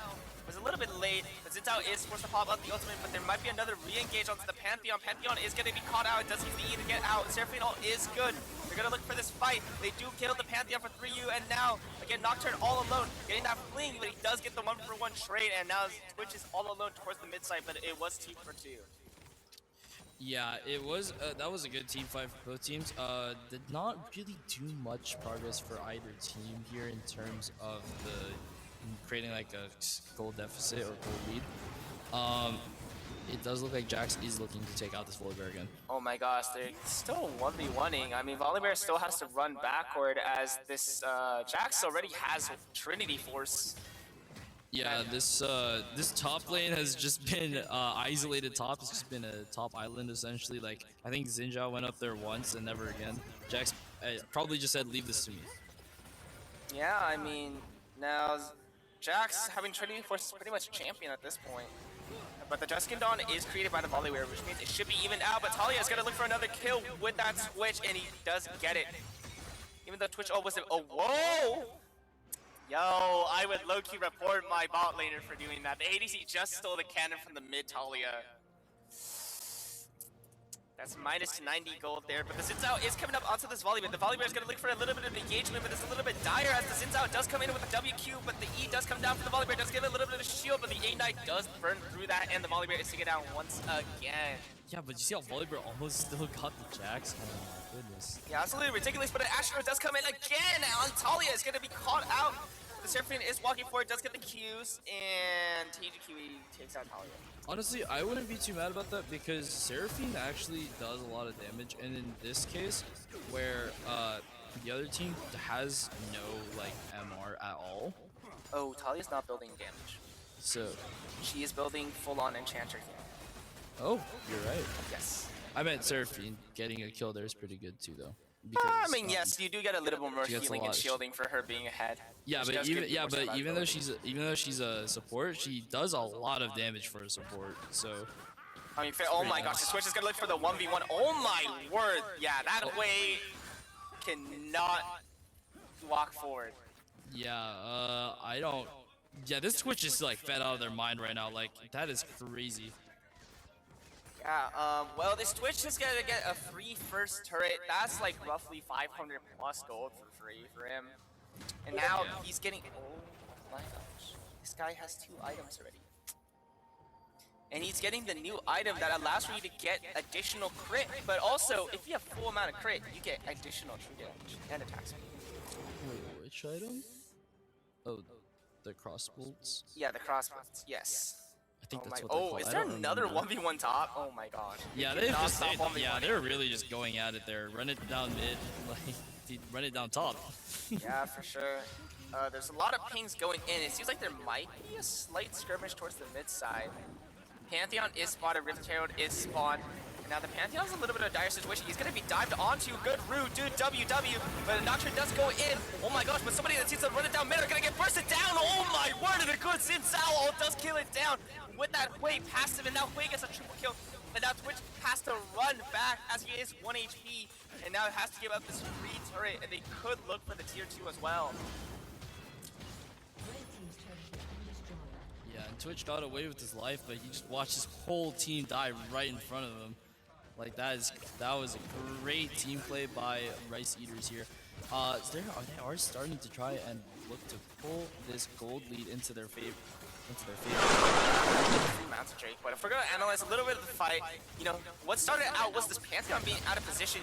You know, they use the Rift Herald, they see the Twitch is running back, and now Pantheon is spotted as Xin was able to get that W in. And EQ, Seraphine ulti, as well as the Hui ult, just a 3-man ult. Even though Nocturne is looking for a little bit of the trade, it's a little bit too late as Xin was able to ulti, push the Twitch back, as well as isolate the next target, and getting that triple kill for the Hui. Yeah, that Xin Zhao ulti was great. That like separated the rest of his team, which is great because Twitch is the most fed person on the team. Like he has 2 items. And I was saying earlier, like it's gonna be kind of hard to get to him because 1, he's invisible, 2, he's fast, 3, he shoots you while he's running. So just the fact that Xin Zhao was able to just push him away and then also act as a barrier for his team to not get shot by Twitch was really great and probably really important for them winning that fight.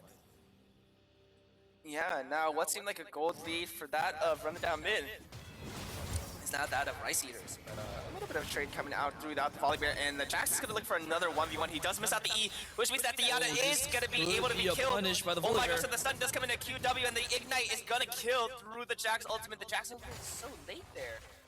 Yeah, you should have probably used that a little bit earlier. I feel like he should have used it during the start of the fight, and they get a lot more burst damage potential in the beginning. Oh well, it is what it is. And now the Jax is down. Oh my word. I mean, even though the kills are like neck and neck, these champions both are able to kill each other so quickly.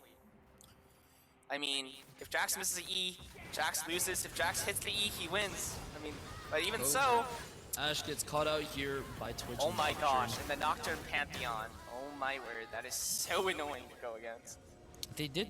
Was that Pantheon ulti? I think they Yes, did. that was a Pantheon I believe ulti, they did just that's- burn that for no reason. The Ash was already dead. I mean, I think he just did that on premonition to get in range and spammed it as soon as possible to help. But I mean, it all works out within the end. Ult's invested, but you know, Pantheon ult does come back pretty quickly considering he only uses it when the Nocturne ults, so it should be good as the Nocturne does get Hexplate, and he also does get what's it called? Shoot. I forgot the name of this. Which one? That item right there, right next to Hexplate.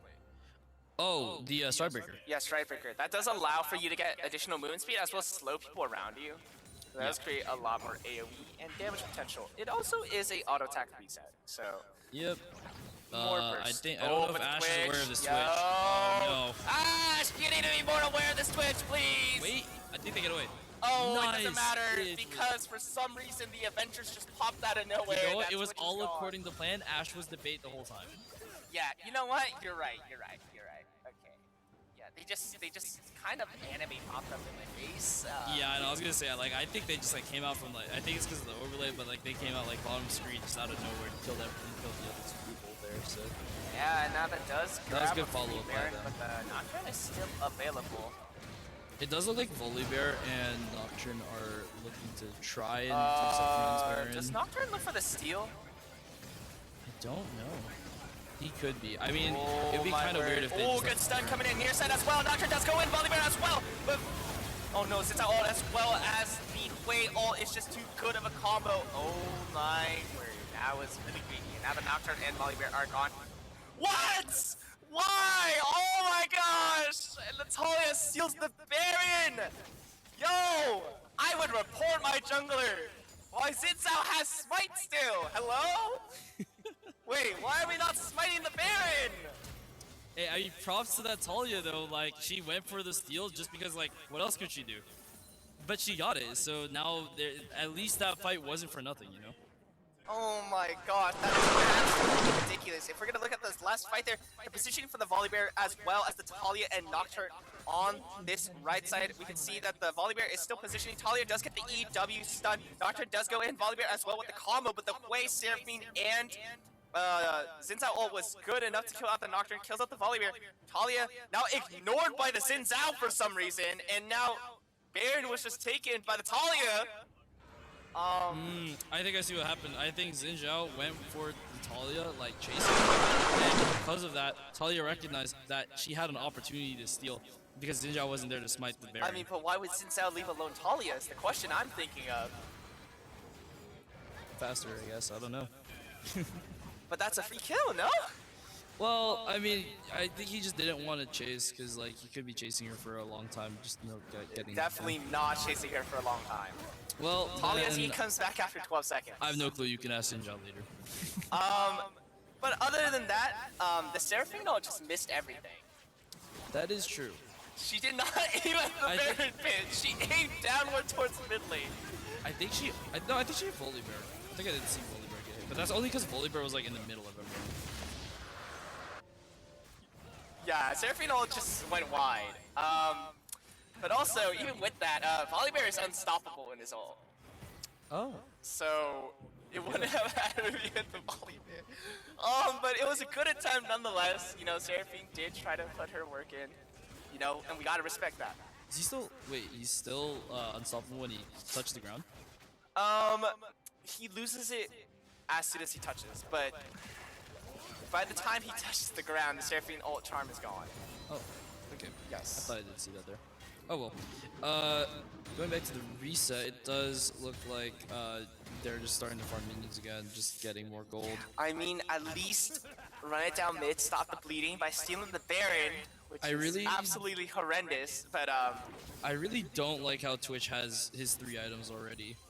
Like that is oh, gonna he's be gonna so start strong. doing true damage now. Yeah, with that. that's going to start. That's gonna be so strong, and especially with the cross bolts ability, where when you pop ulti, your first 3 hits are empowered. Oh, that's gonna do so much damage. Is it Fiend Hunter? I think it might be. Yeah.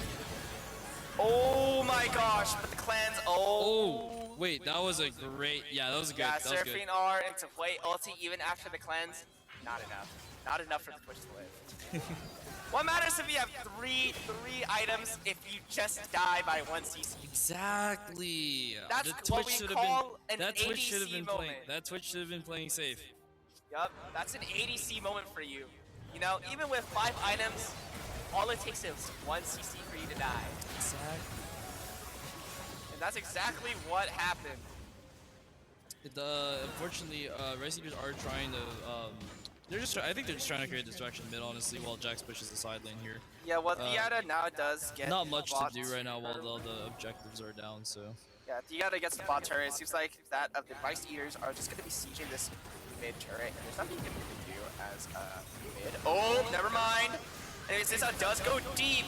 He does pop out the ulti. Doctor does go in for the backline. There is a Pantheon coming into ulti. Doctor does live with his life. Oh, he's getting a little bit greedy, but the Ashe does get the kill. Volibear is coming in with the flank. Oh, good stun coming in for the Jax. Stunning that Twitch before he can do anything, but a good Volibear ult as well. Coming in forward. Does kill out the dash.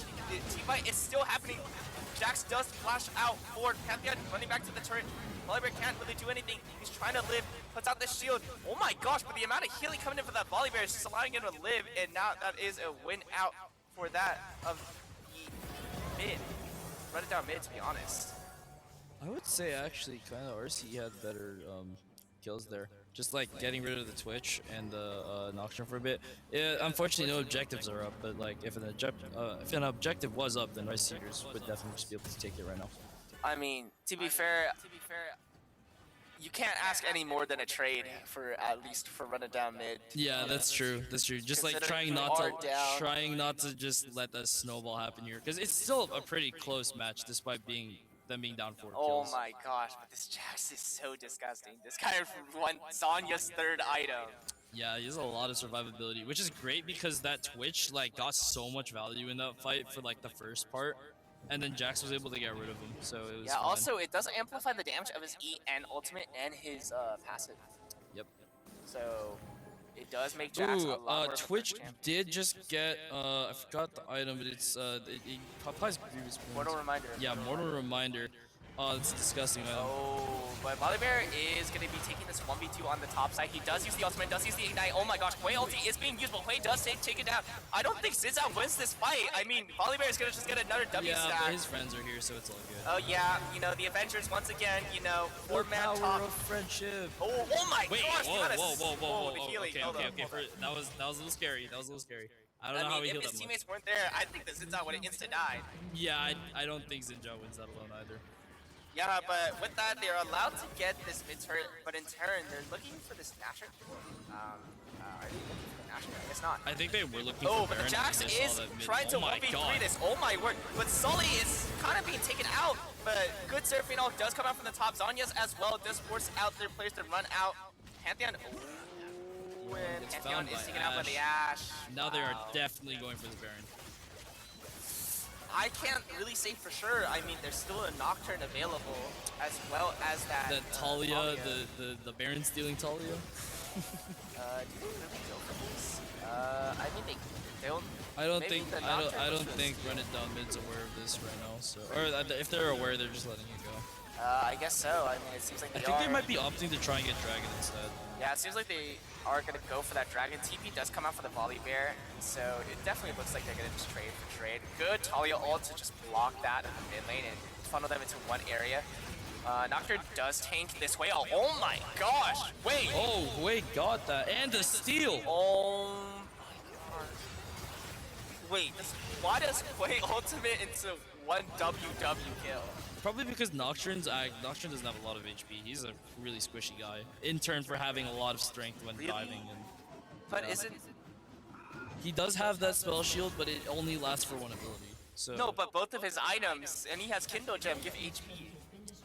well, then I guess Hui's just better. I don't know. Okay, I guess Hui is Actually, just it's probably Leandry's. Hui had Ah, Leandry's, that's and fair. he probably. Oh I my assume his gosh, and Deathfire Yu touch gets as well. another pick. I mean, the Xin Zhao is just so unstoppable. We saw from last game how good the Xin Zhao was from Rice Eaters, and they just let this through, and this guy is just kind of running the lobby at this point. Yeah, and for Rice Eaters, now that they got that Drake, they now have Mountain Soul, so they have a lot of defense to work with. For sure, and especially with that Jax combo as well. Like, Ooh, just yeah, that's gonna be really disgusting. hard to take down. They do get the bot turret. The top turret's still available, but they are going to siege for this tier 3 onto the mid side and possibly the in-hib. I think Hui's just trying to respect Volibear over here because they remember what happened up top. Like, okay, to be fair though, if there is a fight that's happening towards this mid site, they could end the game. And that is going to be something very volatile coming through. Twitch does Q4. Oh, but a good stun does come in from the Talia. Good ulti as well from the Xin Zhao. Does peel it off, but a Quay ult as well. But Nocturnal does go in. Volibear tries to get a kill, but he gets taken out by the Quay ult. Now Seraphine does the kill onto the Twitch. Twitch trying to save the game with that hero play, but it's a little bit too greedy. And now 3 players of that running down mid are taken out. Now Sully is going to be taken down. Trying to be taken down, but the Pantheon is ready. He uses that E, and now the Nexus is open, and that is going to be the first game coming down to Rice Eaters. Great game 1 for Rice Eaters. They could not have asked for anything more. I will say that it was a little bit rocky for them at the start, especially with that Volibear solo kill onto the Jax. It may have been a little bit of a shakeup for that Jax, but it doesn't look like at all because I still saw him going for just whoever was like caught out like in the open, and I remember him just like taking that 1v3 no fear because he was like, oh yeah, my team's coming over, so I might as well just like keep them here. And it makes so much sense that Hui did the most amount of damage on Rice Eaters. I mean, that guy was blowing up people. That guy just hit an ultimate into a WW, just that lightning strike coming down from the top, and he's just one-shotting Nocturne and one-shotting every champion on Run It Down mid. And as we can see, even with these engagements, even with the kills disparity, like I talked about with previous games, the assists, right? That just shows like the amount of teamwork that's going on within these plays, not just the solo bolos and the solo kills that were happening in top lane, but also the way that they're creating these picks, the way they're positioning themselves, and the amount of, what would I say here? The amount of assistance coming in, as well as their participation in how they're working through these team fights, just really shows that comes out from Rice Eaters comp. Just having that Xin Zhao to go in with that AoE, as well as the Hui to get even more AoE on top of that, as well as the Ashe and Seraphine utility, in addition to that Jax taking so much damage that there's nothing really much you could do as Run It Down mid, even with that strong combo of Pantheon, Nocturne, and Volibear.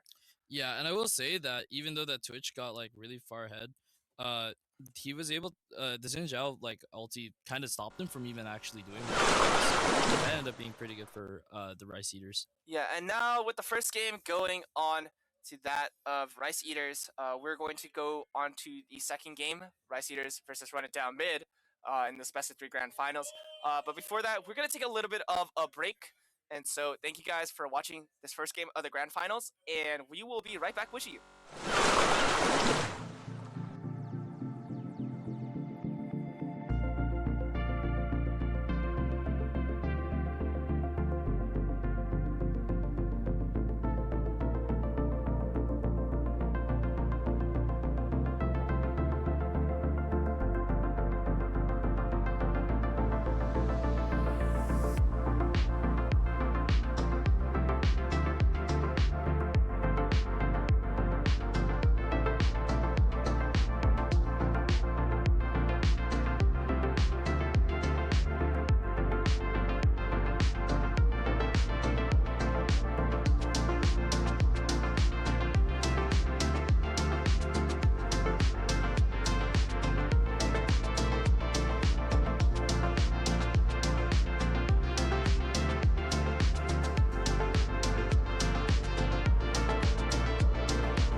guys, and welcome back to this series of grand finals here at the League IM tourney here at Tech 2.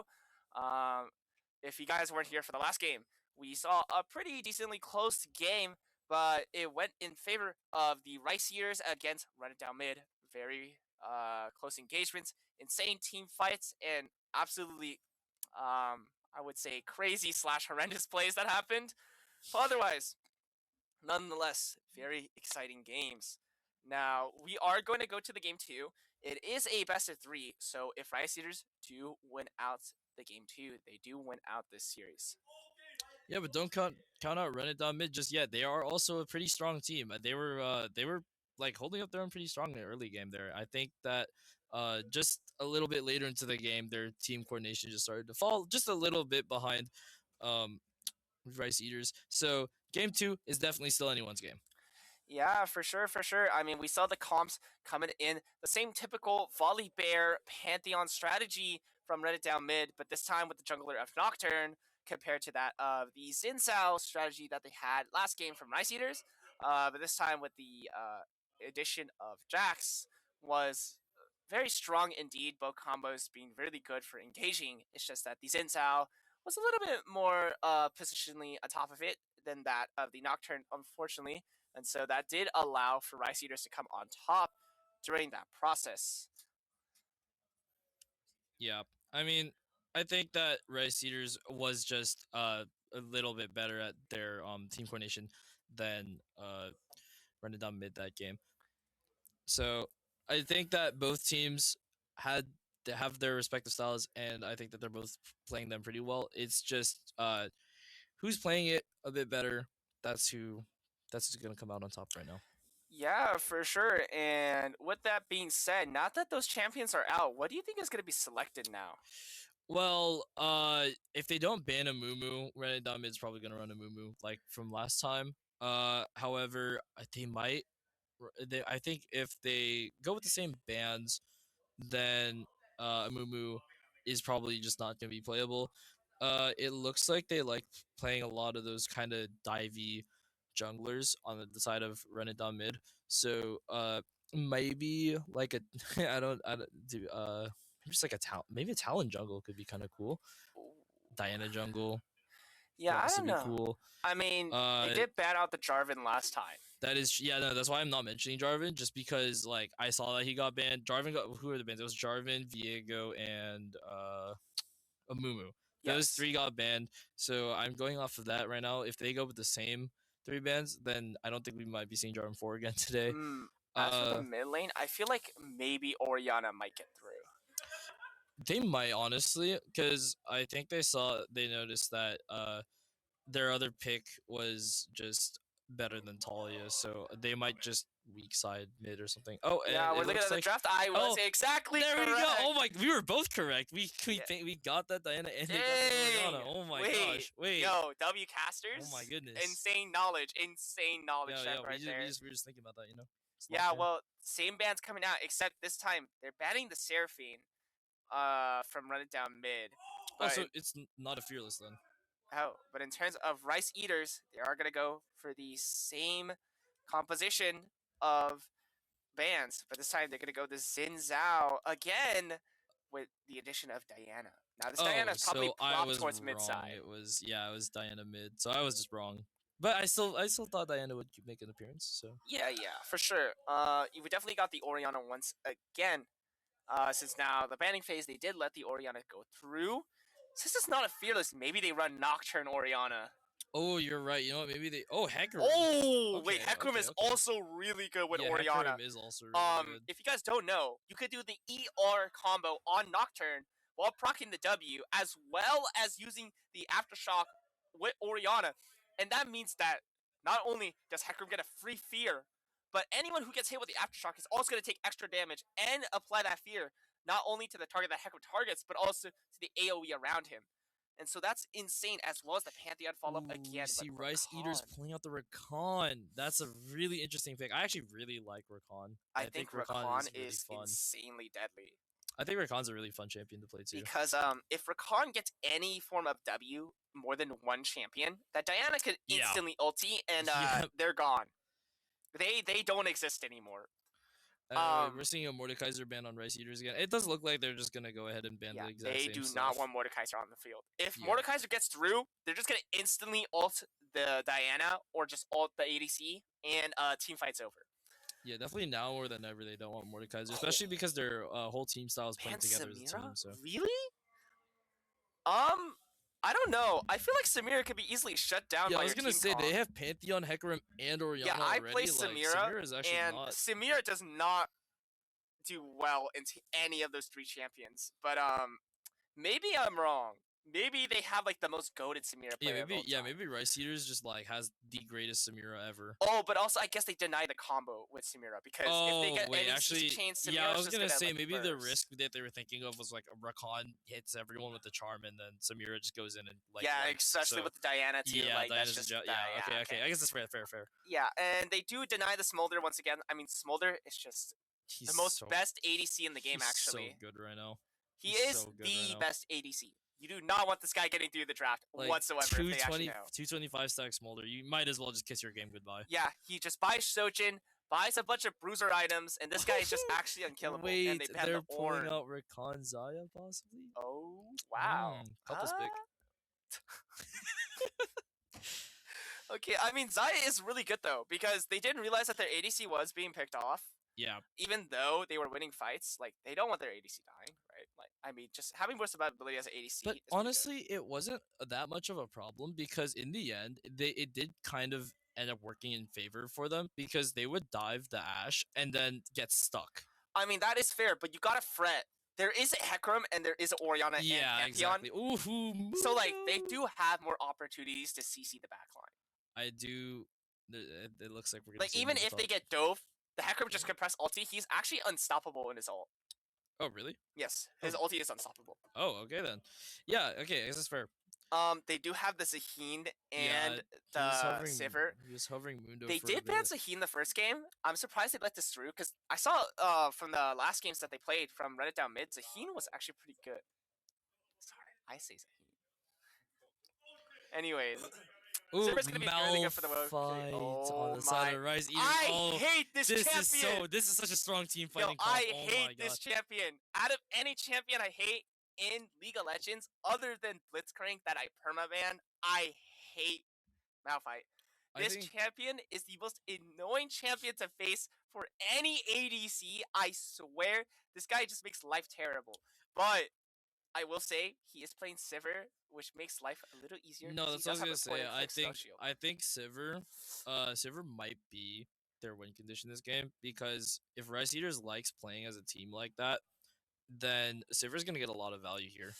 Yes, but especially from like how we saw the team fights happen. But if Sivir makes one mistake, yeah, there's a lot of CC on Rice Eaters. There's the Malphite ult, which is not cleansable.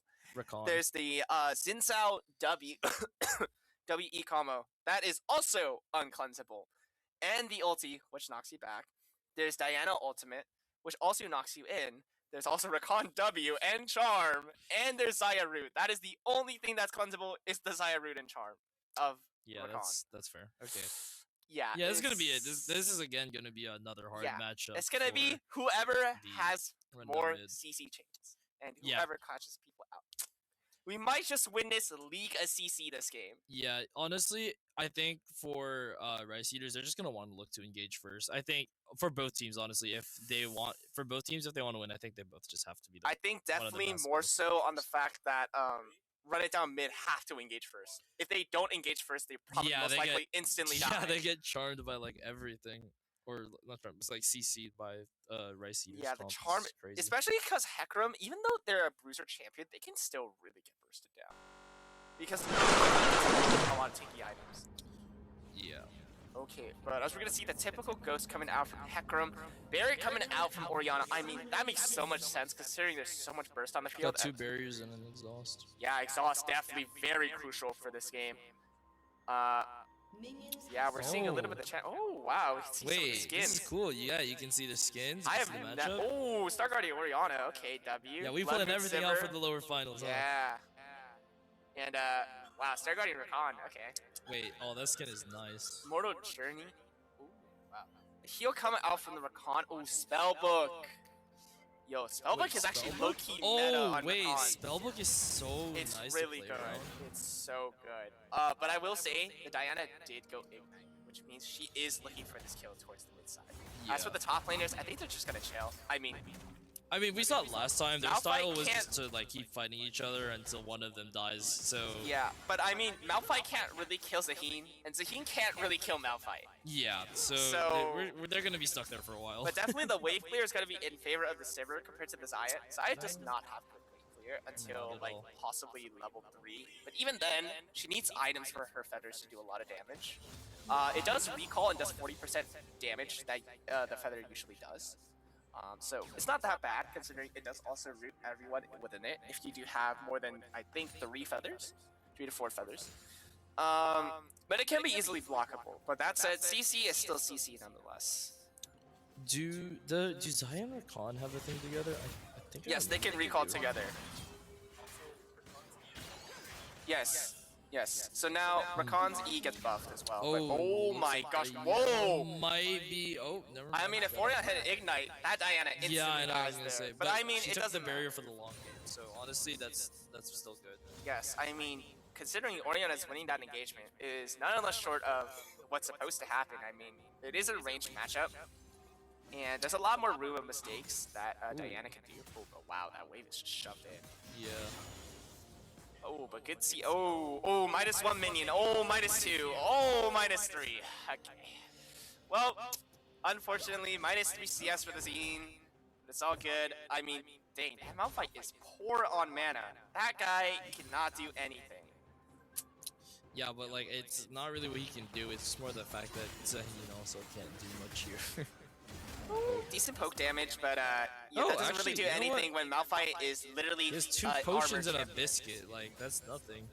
I mean, also the fact that Does look like Malphite's gonna take the opportunity to back now for mana though.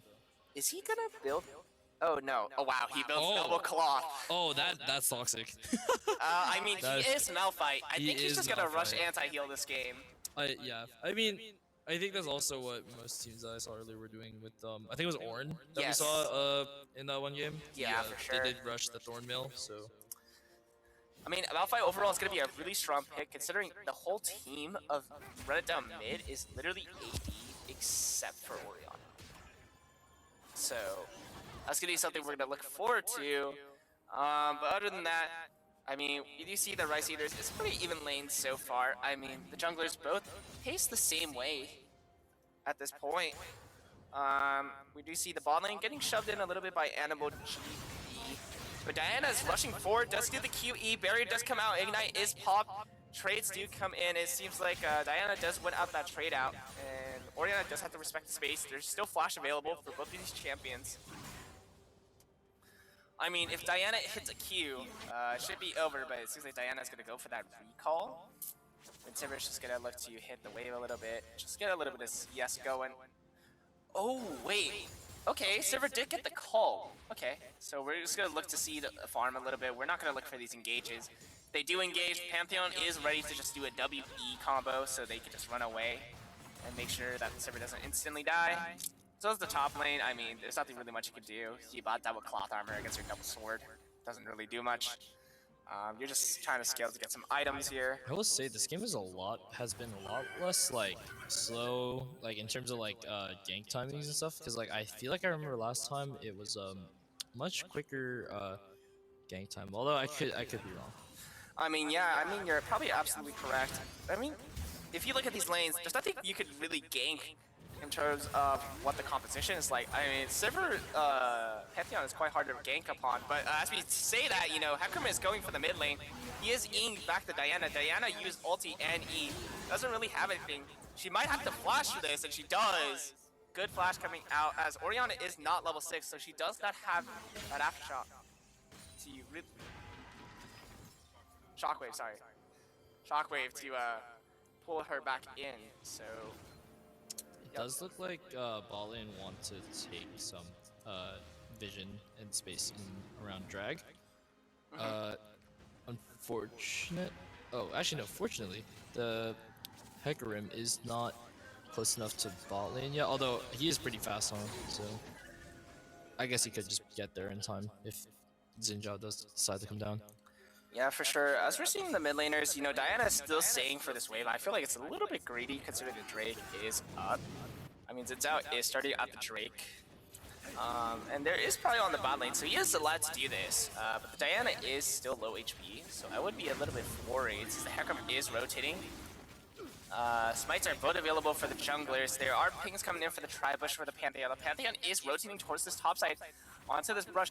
The bot lane does see this Tantacree is rotating with Animal GB, but Hecarim is positioned now, as well as the Orianna coming down as well. The Aftershock, the Shockwave is available as well as the bot lane does come in. Xin Zhao does go in for the push, as well as the ultimate.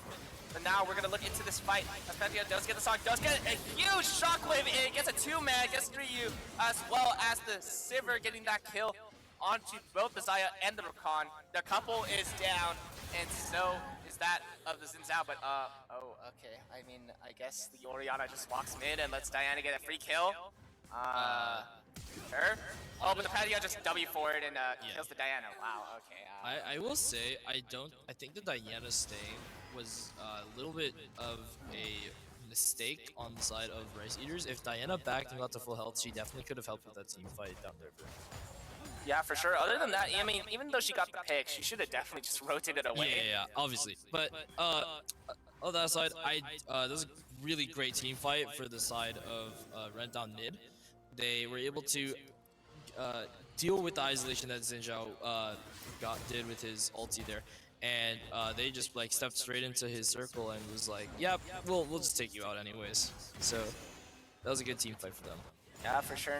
Now with that, even with that team fight going in and the kills being in favor of Run It Down mid, the gold advantage is not really that despaired. Yeah, probably because as you saw, that was like kind of the first action that was successful for Run It Down mid. So they were actually a little bit behind, and now they're just a little bit ahead.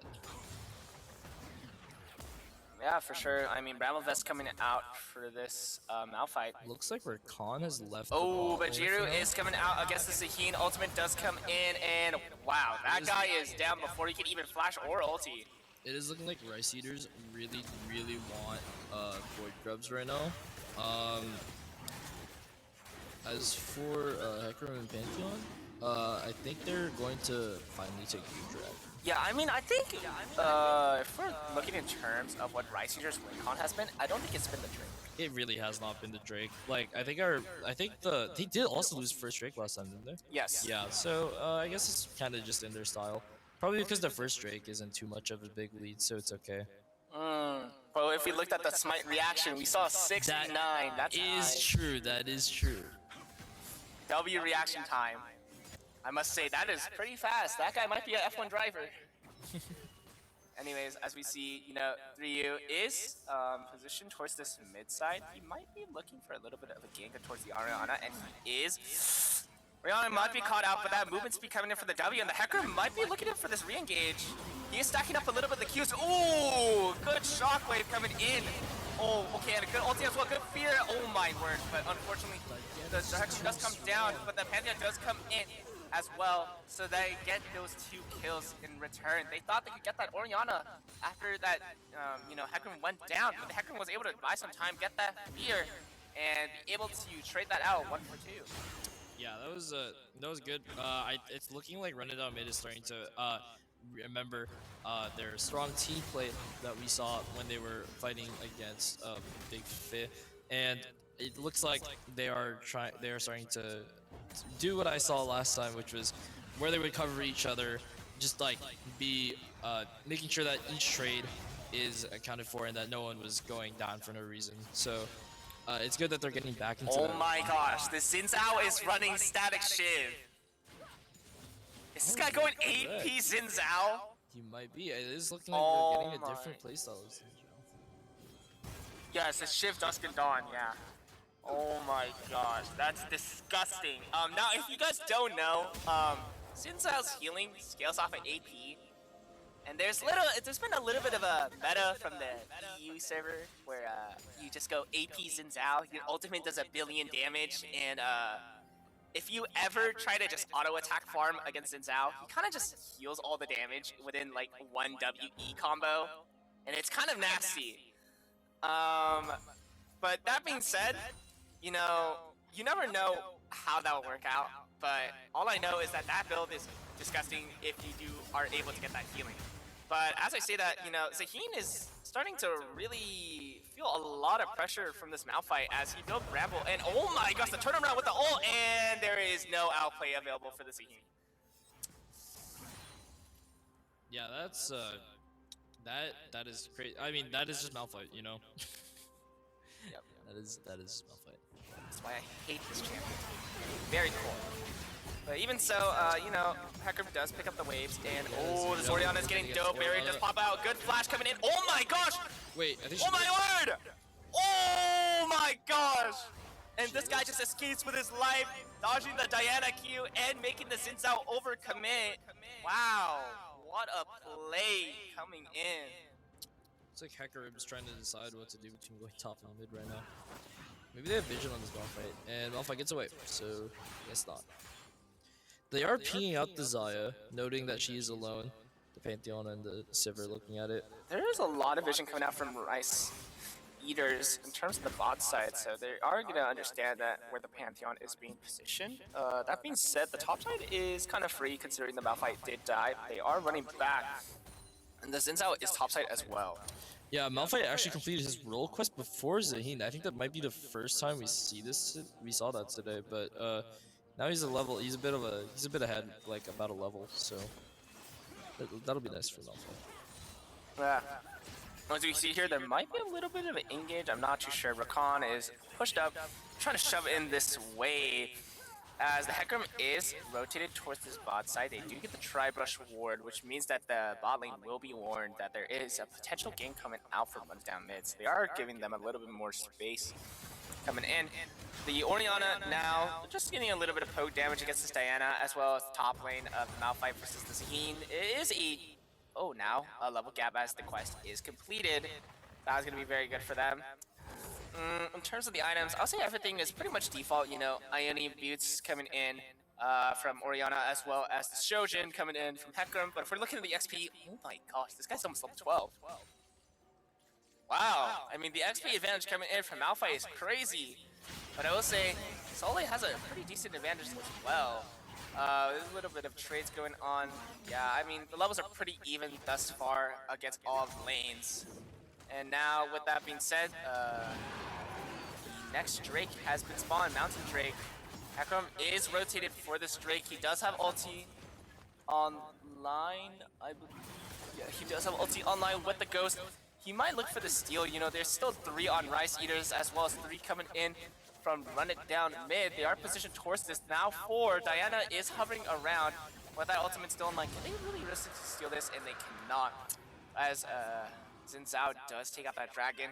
306 MS average reaction time. It's kind of mid, I'm not gonna lie. But you know, a smite is a smite nonetheless. Yep. And it looks like bot is just trying to make sure that they're keeping up with the rest of the team, not dragging anyone down. And also that they just hold this bot space for their team. I'm seeing Hecarim running up top right now. He might be running towards Malphite, or yeah, he's getting scuttle, and then maybe going towards Malphite. Okay, I mean, I think he is being pinged. I'm not quite sure, but they are pinging for this Rift Herald coming in from the Xin Zhao, so they might be creating some pressure to the top side to try to get a little bit of that priority.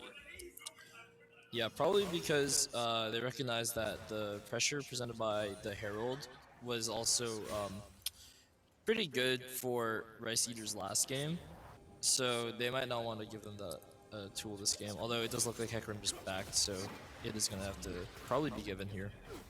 Yeah, now with that Rift Herald, they are spotted with the pings coming out. Hecarim is going towards bot side. I think they're just going to give up this Rift Herald. Yep. I mean, they are question mark pinging, concerned that there might be a jungler towards the bot side, but I guess the Xin Zhao avoided the Scuttle Ward and is being able to get this for free. Orianna is rotating towards the jungle side, trying to scout out what's going on. It looks like they get the Rift Herald underneath their noses. That is a free objective for the Xin Zhao. It's pretty good, and maybe that Rift Herald might be coming towards mid side, as there is a Rakan rotating with the Xayah towards mid. Yeah, Diana and Zaya Rakan switched lanes to just give each other a bit more farm. Yeah, for sure. Now Zenzo posted towards his mid side. He might look He's to a little place the low, Rift yeah. Herald. I'm not too sure. He's a little low. He's just trying not to give Malphite value and not let Malphite get the tower at all. So, But heavy pings coming out. Pantheon does spot a little bit of the teams and Zhao is spotted as well. Akram is available around the place. Sivir as well, just rotating around. I mean, a lot of the teams are heavily towards this mid side while Diana is coming up this top river. Good shield comes out, dodges the W. But now there's a lot of people coming out, Rice Eaters, and run it down mid towards the mid side. If you look at the graph, it seems like a lot of run it down mid have been on the advantage, but not by much, to sort of say the least.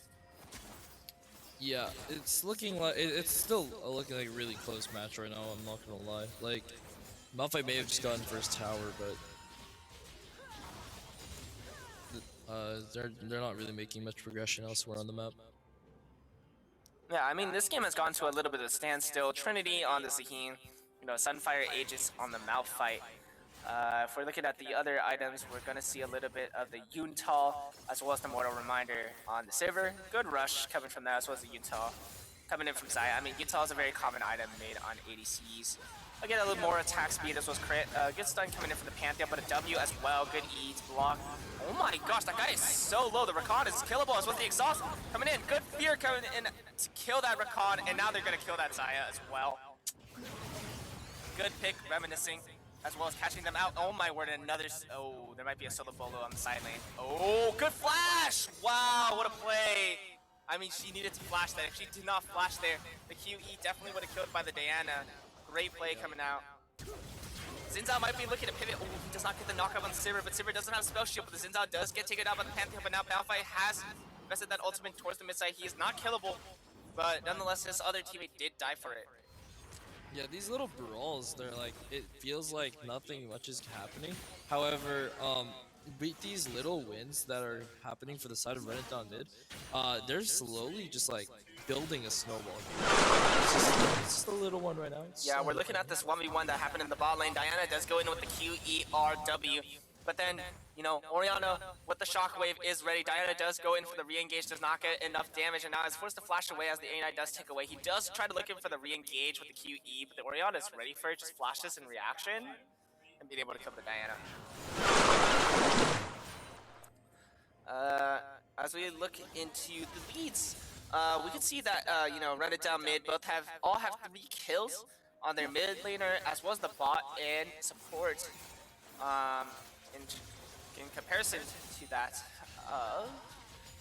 Rice Eaters, but I will say their Malphite and their junglers are both pretty much even in terms of kills at least. We do see the Inferno Drake being online, which means there is an Inferno, so Hecarim is running forward towards his Rakan. He is in the Dragon Pit, but all players of Run It Down Mid are available. They do get the Shockwave onto the Zaya, now onto the Rakan. And now they're looking in for the 3rd kill onto this Diana. The Diana is using ult early, and he does not get any value. And now that Drake looks so free, as this Zinzao is forced to just farm his blue buff. And that's just gonna make some more gold lead coming out from that of the blue side of Run It Down Mid. Yeah, it's a really it's a really snowbally comp that Run It Down Mid have going on here. Honestly, like after that first engage, Rice Eaters just don't have the momentum to like push back and engage on another fight.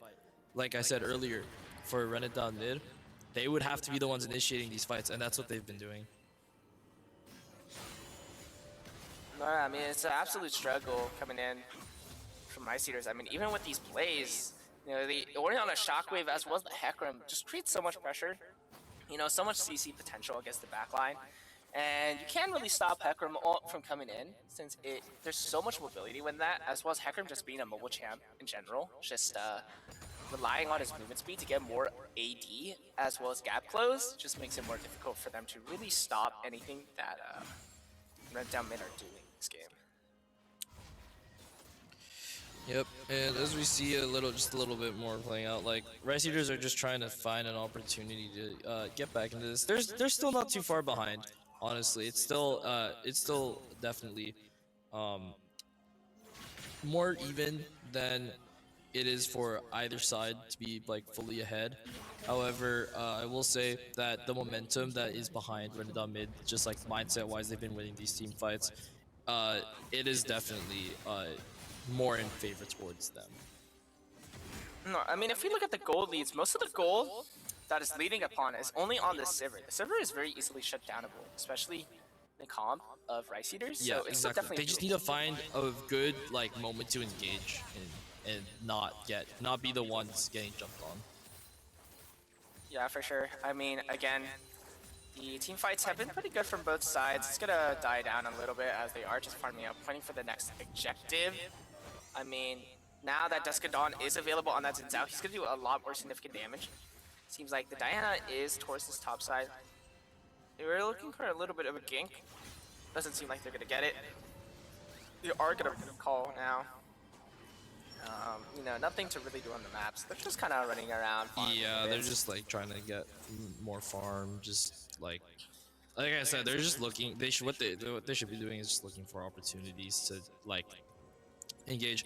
Maybe the Sivir, maybe the Orianna, just like someone that's just gonna like disrupt their team play. Because like earlier when you said that Orianna Hecarim is gonna be strong, it is definitely showing up right now. Yeah, for sure. I mean, they are kind of pivoting towards this mid side. They're trying to look for that mid turret as it is so low, but there's still a lot of defense coming out from that right down mid. Hecarim is coming towards mid side. Ooh, he almost caught them out.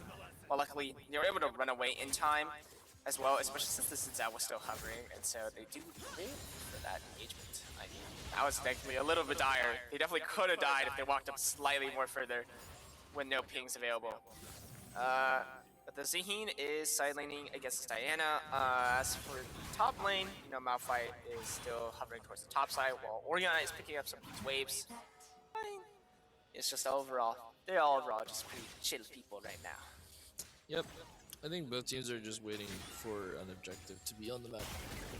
Seems like they are gonna go for a Baron. Yep. It's a little bit risky. I mean, you have your Diana towards the bot side. You only have realistically yourself in the Malphite. I mean, they could sneak this. Close enough to get.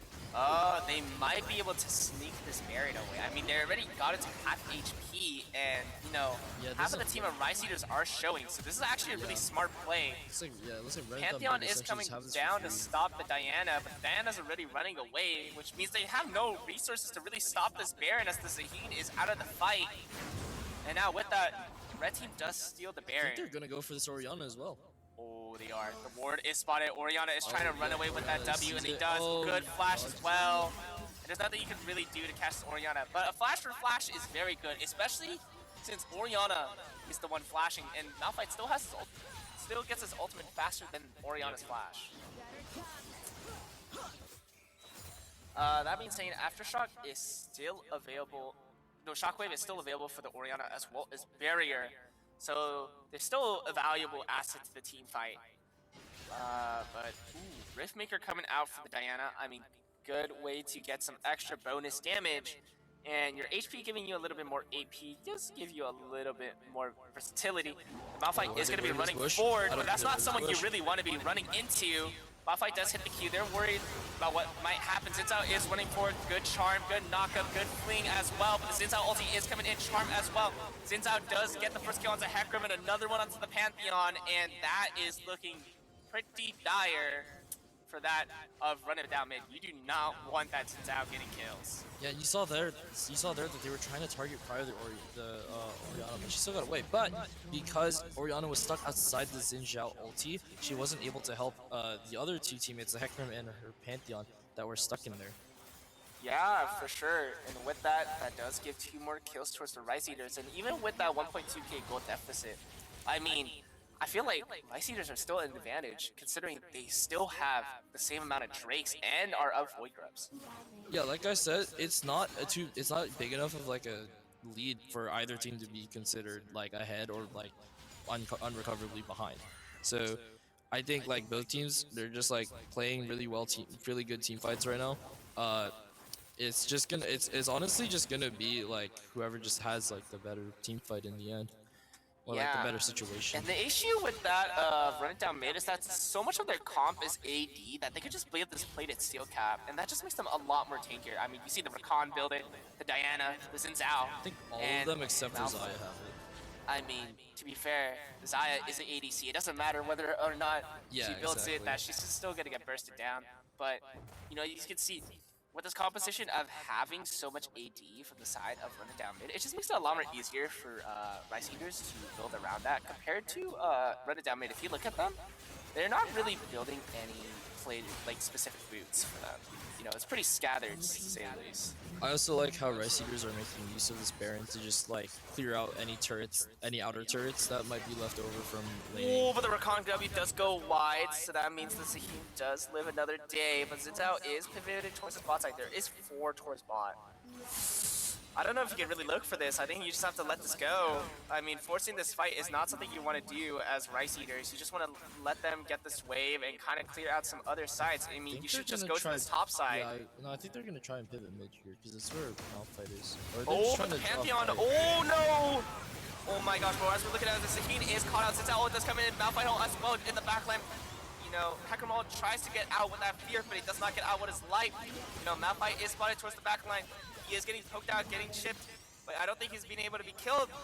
And he gets out with his life. And there's not much that Running Down Mid can do other than just watch their teammates die. Yep, that was a great. I don't know how they. Oh my gosh, and another re-engage as we were talking about it. The Pantheon does go for the kill. He does get it onto Yoani with the stun, with the W, with the exhaust coming out. Oh my gosh, the Sivir. No way. Oh my word. There's no way Sivir lives that. Wow, that's so disgusting. Yeah, I mean they had to. Oh, they didn't even burn barrier. Oh my gosh, She wow. had the barrier, but she didn't burn it. She just knew she was gonna live that. That's crazy. I mean, other than that, I mean, I guess that has to be so good for Run It Down Mid. They just trade kills, and also the top wave is pushing. I mean, Rice Eaters just missed about like 1,000 gold of CS on the top side. Yeah, Rice Eaters lost 1,000 gold on the top side. They did?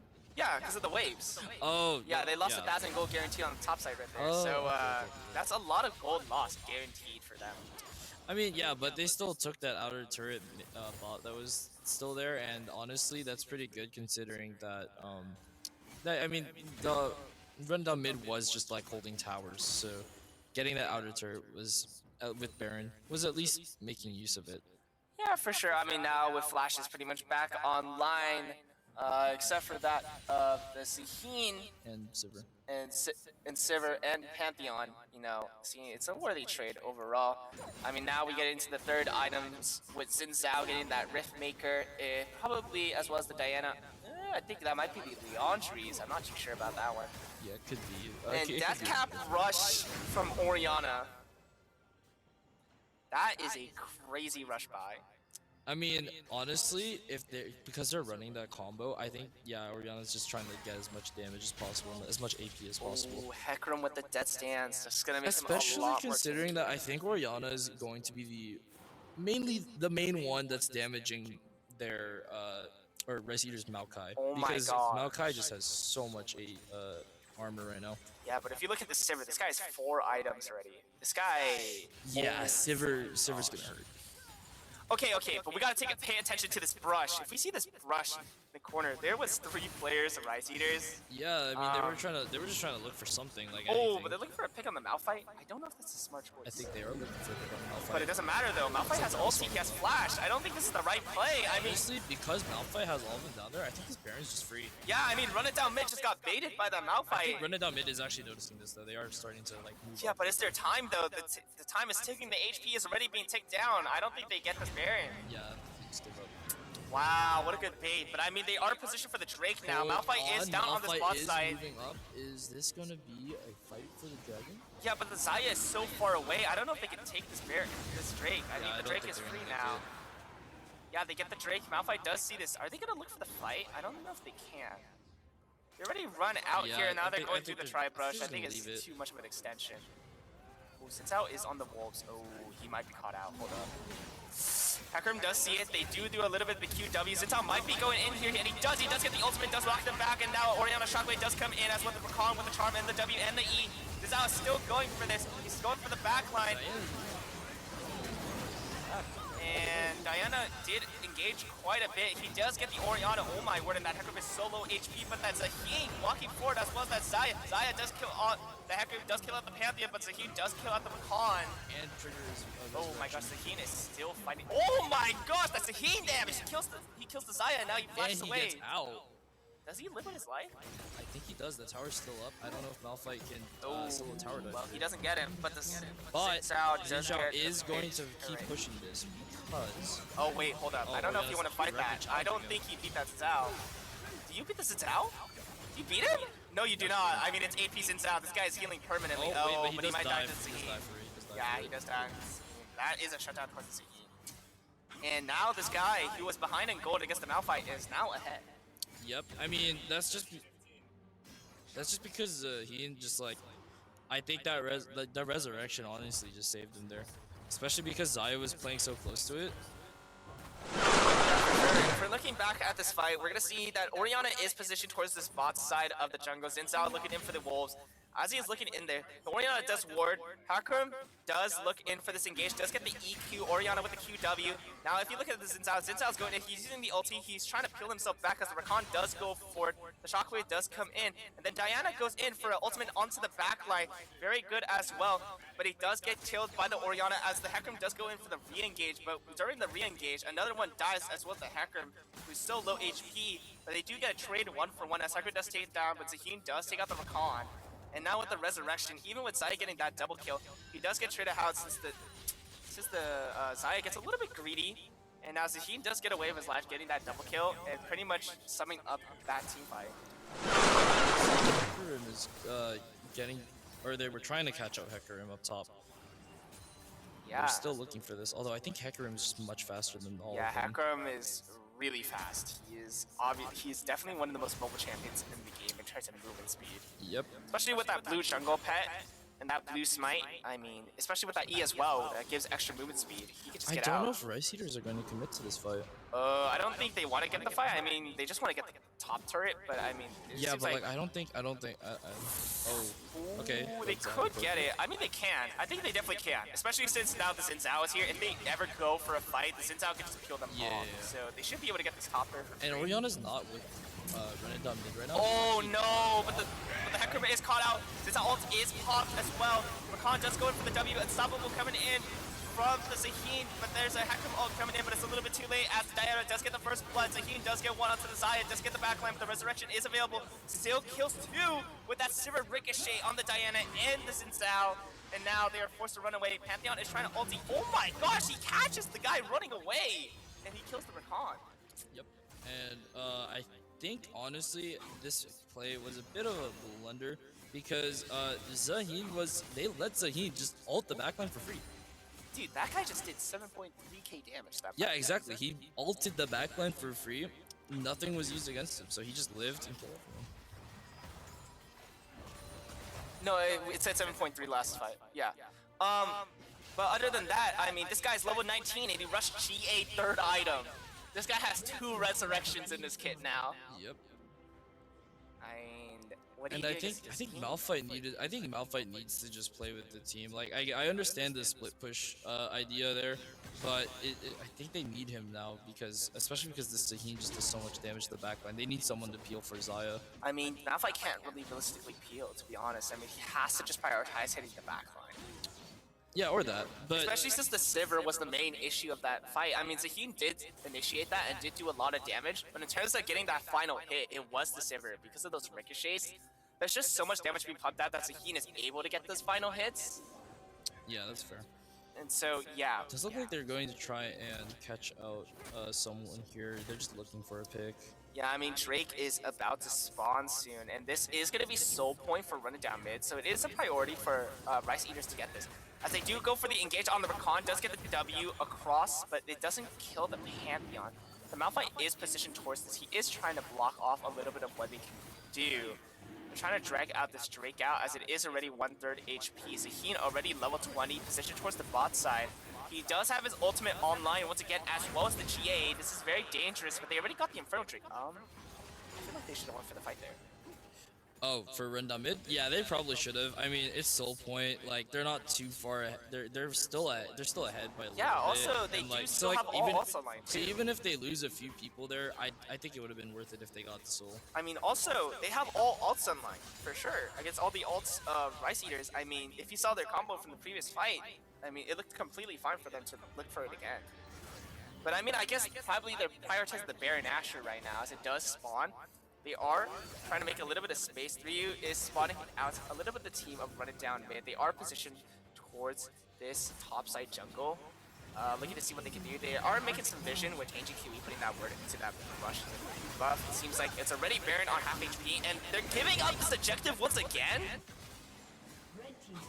I mean, I guess Run It Down mid is just like, I think they're just trying to, they're kind of playing catch up with the movement of Rice Eaters, even though I feel like Run It Down mid is just, their Hecarim just has so much map presence. Like, he could be anywhere on the map just so fast. Yeah, I mean, even with... I think this Malphite's just too threatening for them, honestly. Like, they see him on the map, and they've just been like, they just leave. I mean, even so, you can't just give those objectives up. Like, even with a gold lead, the gold lead doesn't matter if you're just giving up these objectives that you're fighting for. Yep. And now with that, you know, they're just sieging towards mid side, and, you know, if Rice Eaters win this fight, it's pretty much game over. As they're looking in, oh, the Xin Zhao is going in. He's going into the engage of the Zaheen, and then the stun's coming in onto the Xin Zhao, but Xin Zhao with the ulti does knock him back, and now going in with the Diana, it's really huge! Going in for the Rakan CC, gets all of the ultimates, but Hector with the ult, as Malphite is in the back line. Zaheen is going for the back as well. Malphite is taking down. Zaheen is trying to be killed off. He does get taken down, but the resurrection is coming in, and now Zaya and Rakan are left all alone as they're gonna get run down by this Hecarim. Hecarim coming in, but a good knockup coming in for the Rakan, and Rakan does take down the Hecarim. And now, even chasing down the kills, look at these death timers on the Hecarim. Almost a whole minute compared to that of the Rice Eaters, only about 40 seconds. Yeah. Yeah, I mean, it's crazy how like I'm seeing this these big Diana ultis like hitting everyone, and no one's like very few of them are just going down, and they're not prioritizing the Sivir. And so Sivir's just gonna get like so much value off her abilities, and especially because of the projectiles just bounce off each person on the Rice Eaters team. I mean, if you saw the last fight, the Malphite actually did go for the Sivir, and the Sivir was only able to hit the Malphite. And so what really got all those kills was actually the Zaheen on the backline. But even so, I mean, Rice Eaters, that's not really a bad fight if you think about it. Yeah, considering no, how fed the Zaheen is, and how hard he is to kill as well as the Sivir, that's a pretty well done Yeah, fight. they got rid of Zaheen's resurrection for a bit. They got rid of a few of the... they got rid of Hecarim for a bit. I mean, no flash on Zaheen, but- no summoners on Orianna. Pretty good overall. I mean, if we look at this fight, they are positioned towards the inhibitor. I mean, Xin Zhao looking in for the first engage. Does get caught up by the Zaheen. As he does get caught up, he's gonna get stunned, CC chained, but the Xin Zhao does use the ulti, which allows for the Diana to get the 5-man ultimate into the Rakan R, which allows for the charm, but the Hecarim does go in for the re-engage, but the Zaheen is already in the backline, looking in for the redemption. Already Zaheen getting low, allowing for Sivir to isolate the Malphite, but in doing so, it stopped the Sivir from killing their backline and allowing for them to run away, as the Rakan gets a huge W and allowing for that Hecarim to go down. Yeah, I mean, another team fight going down. Oh my gosh, and there he is. Oh my gosh, another engage coming in with the Rakan coming in, as well as the Zaheen. Oh, it's looking a little bit dire, but Zaheen does get the kill onto Xin Zhao, even though Xin Zhao did pop up the ultimate. The last count is good for it. Diana is popped up and live. Now, this is going to be a little bit dire. I mean, the Juggler is down, and the objective might be coming up soon, as it's about to hit 40 minutes.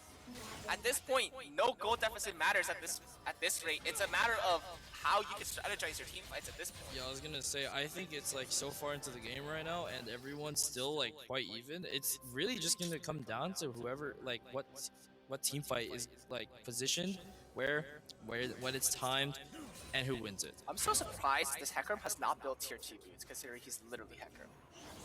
Oh, that is interesting. Yeah, Hecarim literally gets AD from building boots. Yeah, Hecarim only has the basic boot. Did he accidentally sell boots? No, I think he's just had boots the entire game.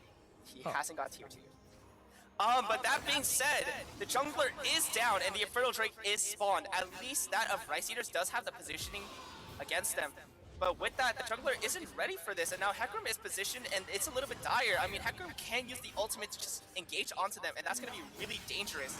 As you can see, they're positioned, trying to pinch them away, but they can't really engage into this. Oh, Pantheon is going for the ulti. He's going for the backline, but he misreads it a little bit. I mean, Diana is caught out, but is this really going to matter? Since does go in the backline, Malphite all coming in as well. Since going in with the ultimate as well, the Hecarim going in for the fear. He does get the first blood. Xayah does get a kill onto the Hecarim, but Malphite gets killed on the Pantheon as well as Diana onto the Orianna. But Sivir getting these kills, getting the kill on the Diana, getting a kill on the Malphite, as well as the Sheen on the Rakan.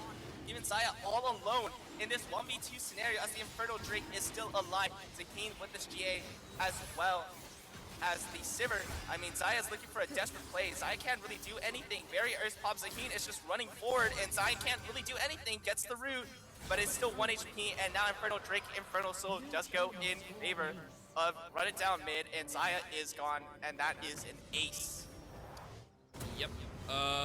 That is a much needed full win, full team fight win for Run It Down mid. I think now, honestly, with the next team fight, they probably could just look to end the game.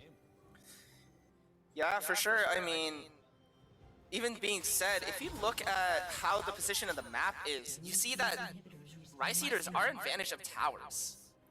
And so, even with that win onto that fight, you know, they still have to look for this Baron in order to guarantee some towers, because otherwise they're still objectively wise behind, even with this gold lead. And it seems like they're going to do so. They do get the Void Scuttle on this top side, getting some vision control for the next Baron coming up. You know, Rakan is positioning towards this. They do W4, does not hit the W. And now all the team of Run It Down mid are positioned towards this Baron, as the Xin Zhao is still running from this bot side. They're not close enough to smite this. I mean, are they going to look for the steal? I don't think they can. The Xin Zhao's so far away. I don't know why he pivoted towards the bot side, but I mean, now the Baron is gone, and the Baron is given towards Run It Down mid. Yeah, I think, I don't know. I think they honestly kind of did have to go with Baron there. Like, they weren't really in a great position to fight. I mean, in general, though, I don't know why the Xin Zhao went bot jungle when he could have at least went top to maybe possibly steal. Because, I mean, even if Xin Zhao did go down there, there's not really any objectives for the next 2 minutes, because there is Elder now with the Soul, so it is I believe it takes about 3 minutes for it to spawn. 2 minutes 30 to 3 minutes to spawn right after the Soul. And so you do still have a lot of time to work with, even if the Xin Zhao's down with the Baron of Life. But I guess it does make sense why you wouldn't sacrifice yourself for the Baron, especially during this kind of late game premise. But that just means that Rice Eaters have to be extremely careful not to go down, since any fight of them going down means that Run It Down mid can just force a fight and just let this slide. Oh, but Xin Zhao's gonna be caught out here. He's gonna be caught out. Ghost coming in, and now Xin Zhao does have to pop out the ulti. He might have to just pop out the flash. He doesn't, but he does get away with his life somehow. I'm not sure why they didn't run it down any more sooner, but that is an ulti pop for the Xin Zhao, which means he has no jail, get out of jail free card. They're looking for the siege on this mid turret, and they are gonna get it. And there's a lot of pressure coming in towards this mid side, but you know, Rice Eaters is not wanting to have this fight. They do not want to overextend. They are going to get this rev buff. They're still hovering towards this topside jungle. They are trying to clear a little bit of what they're trying to do. The top turret is going to be taken immediately. And now the turrets are starting to even up on the objective-wise, as that of all of Rice Eaters is still positioned towards this. You know, Xin Zhao is still looking for that engage, but he is a little bit pressured out towards that position. And it doesn't seem like he can do a lot with this Baron. I mean, they did get 2 turrets, but it's not enough to really start fighting. Oh, Xin Zhao is kind of diving a little bit into that Hecarim. Hecarim doesn't really be able to do anything. Malphite is positioned towards the top side. There is a ward next to that wolf, so it does make it a little more clear whether or not they're going to look for these team fights. And now with that, you know, a lot of Run It Down mid get a lot of control towards this bot side, river, and jungle, and are positioning well for this Elder as they do get this Void Scuttle, which means they're gonna have early vision if Rice Eaters does go for this steal onto the Elder. Yeah, I really like how Rice Eaters, they know that they're not too far behind, so they're just trying not to give too much right now. So there's not much they can do here. They kind of just have to wait until Run It Down mid's Baron buff is gone, and maybe try and steal Elder. Yeah, I mean, Rice Eaters, they're not really that far behind. I mean, I mean, she still doesn't have her 6th item, but it doesn't mean she's that far behind, and as well as the Diana. So, I mean, it's pretty much full builds against full builds at this point. Yeah, that's why, like I said, they're just trying not to give too much right now because, like you said a while ago, like those death timers at this point, they're really long. Like if jungler dies here, they might be in big trouble. Yeah, what they really need to do is just shut down this Sivir. They really need to kill the Sivir. They need to kill the Orianna. Like the Orianna is getting too much value with that Hecarim and that Orianna Shockwave. Like, Yeah. they just need to stop any sort of comboing of ults. Although it's kind of hard to target both of them at the same time. Like they kind of have to pick and choose who they go for, especially because Zaheen keeps ulting into the backline and just getting so much value. I mean, at that point, you just gotta either shut down the Zaheen as soon as possible, or you just gotta completely ignore Yeah, them. exactly. And I feel like completely ignoring them might be their best option at this point. But like I said, look at their positioning. This is looking so hard and difficult for Rice Eaters. I mean, even with having the river, there's so much pressure that's possible against this Hecarim. The Hecarim could just press ulti anytime, and it's pretty much over for the team fight. I mean, look at this. He's looking at the Xin Zhao. He's looking for this combo. He's gonna catch up the Xin Zhao. The Xin Zhao does use the ulti, but it doesn't really matter since he has to use the flash. And now if you're looking for this combo, they're going in for the Aftershock and Shockwave. Hecarim going in for the backline using that ulti. Pantheon does take out the Macan, and now another kill coming in for the Pantheon, but as the fight goes on, Jay's R proc 3 does go down, and now Diana all alone as Pantheon does get the triple kill. Is he gonna get a quadra? Probably gonna, Sivir does get the kill, but now they can look for the end. Yeah, I think this might be the end of the game for match 2 here. Going towards Run It Down mid, who are ending things down mid here. I don't think I think the death timer is gonna be so. I don't know if Diana can 1v5 here. Yeah, I mean, Diana does have to just clear the wave. Diana does need to look for the ultimate. Oh. Yeah, no, she doesn't have it. She does not have it, and well, that game is two game goes 2. to Run It Down mid. Wow, I mean, the team fighting was just crazy. You know, Rice Eaters was ahead at some point, but, you know, Run It Down really showed the premise of why they run it down, and they really did. You know, just having that Hecarim engaged with the ultimate as well as the Orianna, especially with the Sivir to get those ricochets once they're starting to fight, as well as the brute force all of that damage. I mean, just look at the Sivir. This guy did 62k. Oh my goodness, yeah, the server got so much value, and then the game kind of went a little too long, and so Zaheen caught up to Malphite. It was just, yeah. It's just so unfortunate. I mean, look at this. Rice Eaters, they had more Barons, and they evened out the Drakes too at some point. But I mean, they kind of just threw their lead a little bit, just getting picked off and not being able to get their carries in the backline. I mean, you just constantly see this Xin Zhao being out of position and just allowing for them to bait cooldowns, and it allowed for, you know, Run It Down mid to get the advantage of the team fight already before it even started. I mean, just look at this Sivir. He has 40% of the team damage, and he has 11 kills. This guy was actually unkillable with 2 deaths. Yeah, honestly, I think what might have had to happen was maybe Xin Zhao doesn't build AP. Maybe he sticks to the AP build because I think it does more. It does more damage with his combo, right? His combo. If you're gonna do a burst damage, AP Xin Zhao does technically more. Oh really? Oh. But yeah. Okay. Never mind. That being said, you know, it was a very close game, but now it is going to be. And with that, you know, we are going to go to the game 3, you know, high stakes, you know, whoever wins this one will win out the series for the grand finals. And so stay tuned for that. Thank you guys for watching until this point, and we will be right back within the next 5.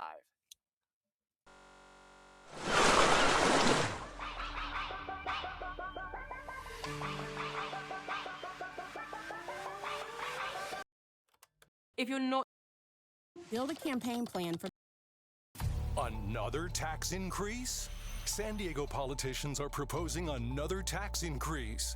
More money out of your pocket to go to City Hall. Measure A won't solve.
You gotta remember, Las Vegas isn't just a place you go.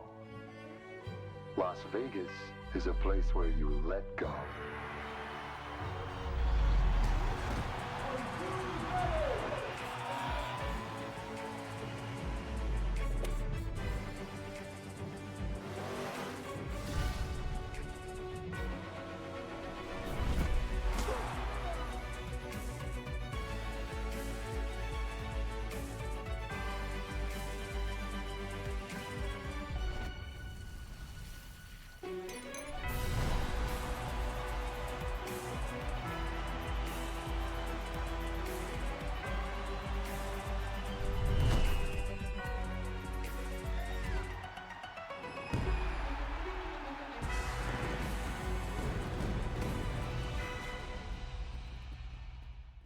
With the American Express Platinum Card, you can unlock experiences like no other.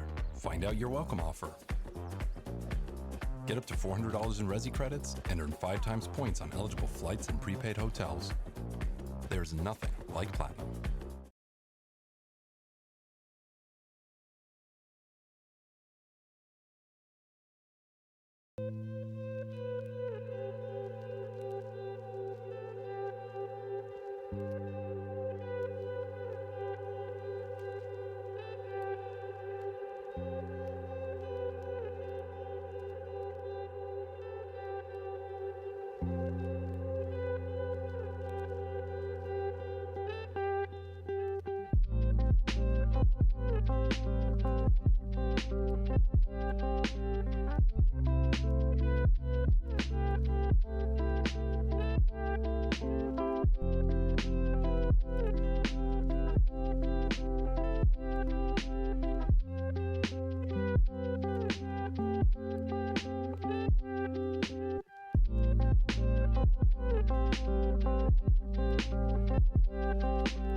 Sproutsmith number 3. It's just another grocery store.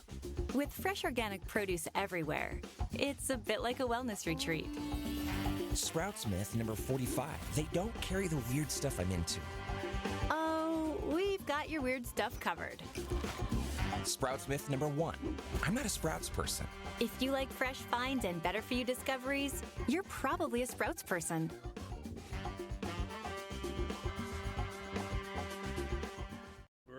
Who invites a husky guy to an outdoor summer wedding? It's like 100 degrees. And because I sweat a lot, I went to Men's Warehouse and got a suit with a special fabric called Chillflex that breathes and keeps me cool. Even in these inhumane conditions. Oh, I'm on fire.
I always say you can't manage what you can't see. Monday.com shows you the full picture like that. Statuses, timelines, budgets, all in one clear dashboard. I used to waste way too much time trying to figure out where everything was. Files were here, updates were there, and meetings. I mean, so many meetings. Now that AI is basically baked into everything we do, I've got even more clarity. It shows me which projects actually align to our yearly goals, flags issues before they eat up time and budget. It's like having a built-in me in every project. It even recommends the right team members for each task. I know it sounds like you have to have a PhD to use AI, but with Monday.com, it couldn't be easier. I mean, hands down, I have no idea how I kept it all together before. Start your free trial today at Monday.com, the first work platform you'll love to use.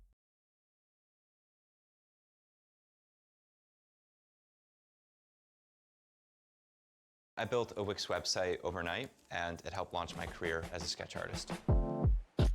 There's beauty in everything, and being there firsthand is, of course, the best way to experience it. As a reportage illustrator, my art unfolds in real time. So my website needs to showcase the kinetic energy behind this craft. I draw fast, and my site keeps up.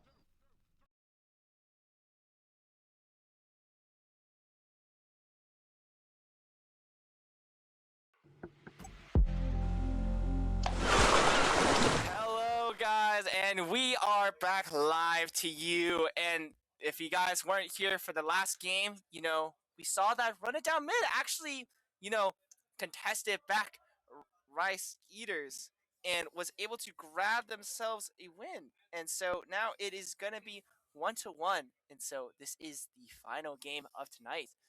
Whoever wins this takes the series and wins the grand finale to win that first place within this League IM tourney. Well, for lower bracket, don't forget we still have the upper bracket tomorrow. Yes. Same time, same stream. Yes, for here at Tech 2. There will be other casters that will be casting that. But, it will still be great games, and you guys should come check it out if you guys do have that free time on your busy, busy weekends. But that being said, considering that we saw the draft of the last game as well as the previous game, what do you feel like is going to be seen this game? Do you think it's going to be very similar drafts, or there's going to be a vast change in their compositions? Well, I think one thing that's been constant between both, for at least Rice Eaters, has been that Xin Zhao pick. Whether Reddit Out Mid is gonna ban Xin Zhao is yet to be seen.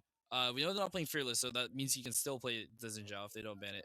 But it looks like they're opting more to ban out his other characters and forcing him to play that Xin Zhao, which is interesting because I feel like his Xin Zhao is getting a lot of value. Even when they were down last game, he was still like getting really good engages and stuff. So like, I don't know if Rented Down Mid is going to allow him to play the Xin Zhao for a third game, but if they do, then he's definitely going to. Okay, you know what? I would argue that it's actually smarter to keep the Xin Zhao pick open. And the reason for that is because Xin Zhao's ulti knocks back people, which means it's a kind of an anti-comboing ult. It is only really necessarily meant for kind of displacing or kind of disengaging in a sort of sense. And so I feel like the Jarvan ult could get potentially more value just because it keeps players stuck in place, which means there's not really a lot of outplay that you could do compared to a Xin Zhao ulti.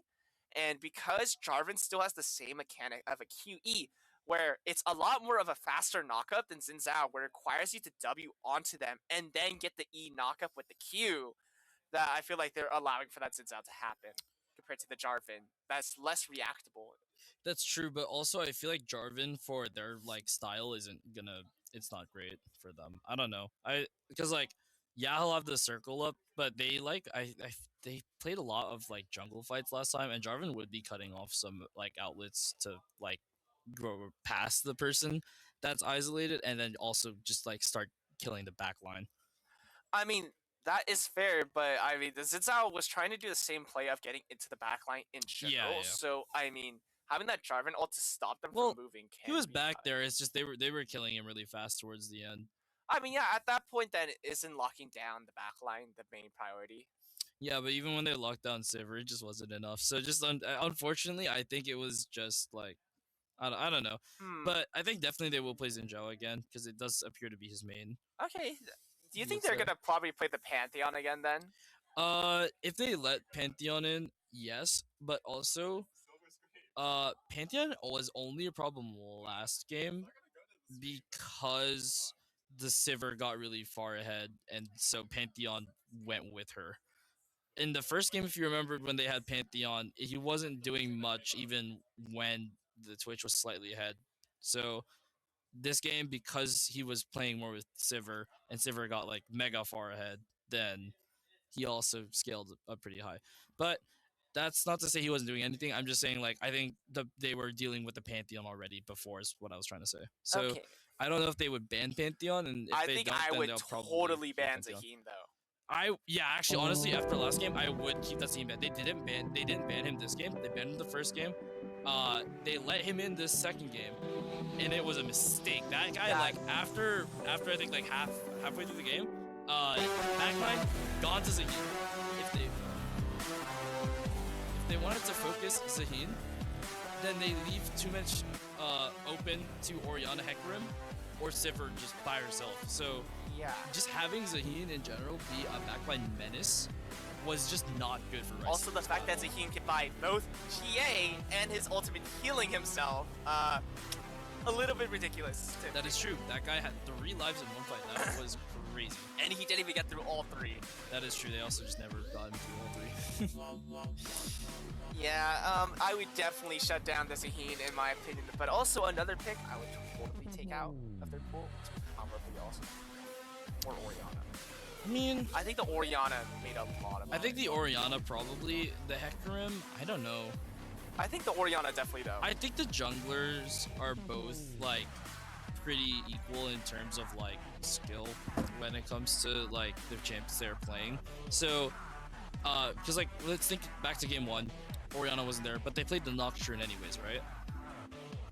So they were still able to play that Nocturne, or play into that Nocturne pretty well, even though that Nocturne we know is one of their main picks. That's fair. I mean, in a sense though, that Orianna Shockwave just gives so much utility. And But value. yeah, I definitely agree Orianna needs to get taken out as well. Yeah, because any jungler would engage with Orianna all is essentially a one-hit KO. I think honestly, just like last time, I don't know if it's because the first game they didn't pick Zaheen and Orianna first or what happened, but I think Orianna Zaheen was banned and Orianna was not banned, so I don't know why they didn't pick Orianna, but Zaheen was definitely banned. No, wait, was Orianna not banned? I thought Orianna no, was Orianna was not banned. Okay, well then I guess just keep at least one of those 2 banned, because if you keep both of them in, then it's really hard. Yeah, because if they leave Nocturne open too, Nocturne Orianna means that the backline will be permanently Orianna ulted, and there is no counterplay. Say bye bye to the backline. Because Nocturne has a spell shield, so you can't really CC him out of it. Well, you can, just not immediately, which by the time you would be able to, that Orianna ults. Well, during his time of traveling, there's no way to react. Oh, yeah, exactly. Yeah, okay, that makes more sense. Yeah, you buffer the ult during the travel time, so even though it's not in distance, it still counts. Do you think their mid lane knows how to Vex? No, I don't think Vex is good enough to actually be played. Just really? because Vex struggles if she's even with her laner. If her laner is even with her, Vex does not do anything. Especially if it's a if they do something like a Hui versus a Vex, the Hui will always have more value than the Vex. Just because Vex's ulti requires her to be somewhat tanky when going in, and if Vex is even with the enemy mage or any other champion could really turn down Vex. Vex is like a super heavy snowball champion. Like if she's not her head, she can't get her ult resets, which means she loses a ton of value. Oh, because I was just kind of thinking, like, what if they were to run Vex with the Jarvan? Oh my gosh, and they let the Jarvan through. I would argue letting the Jarvan through is a little bit dire. Yeah.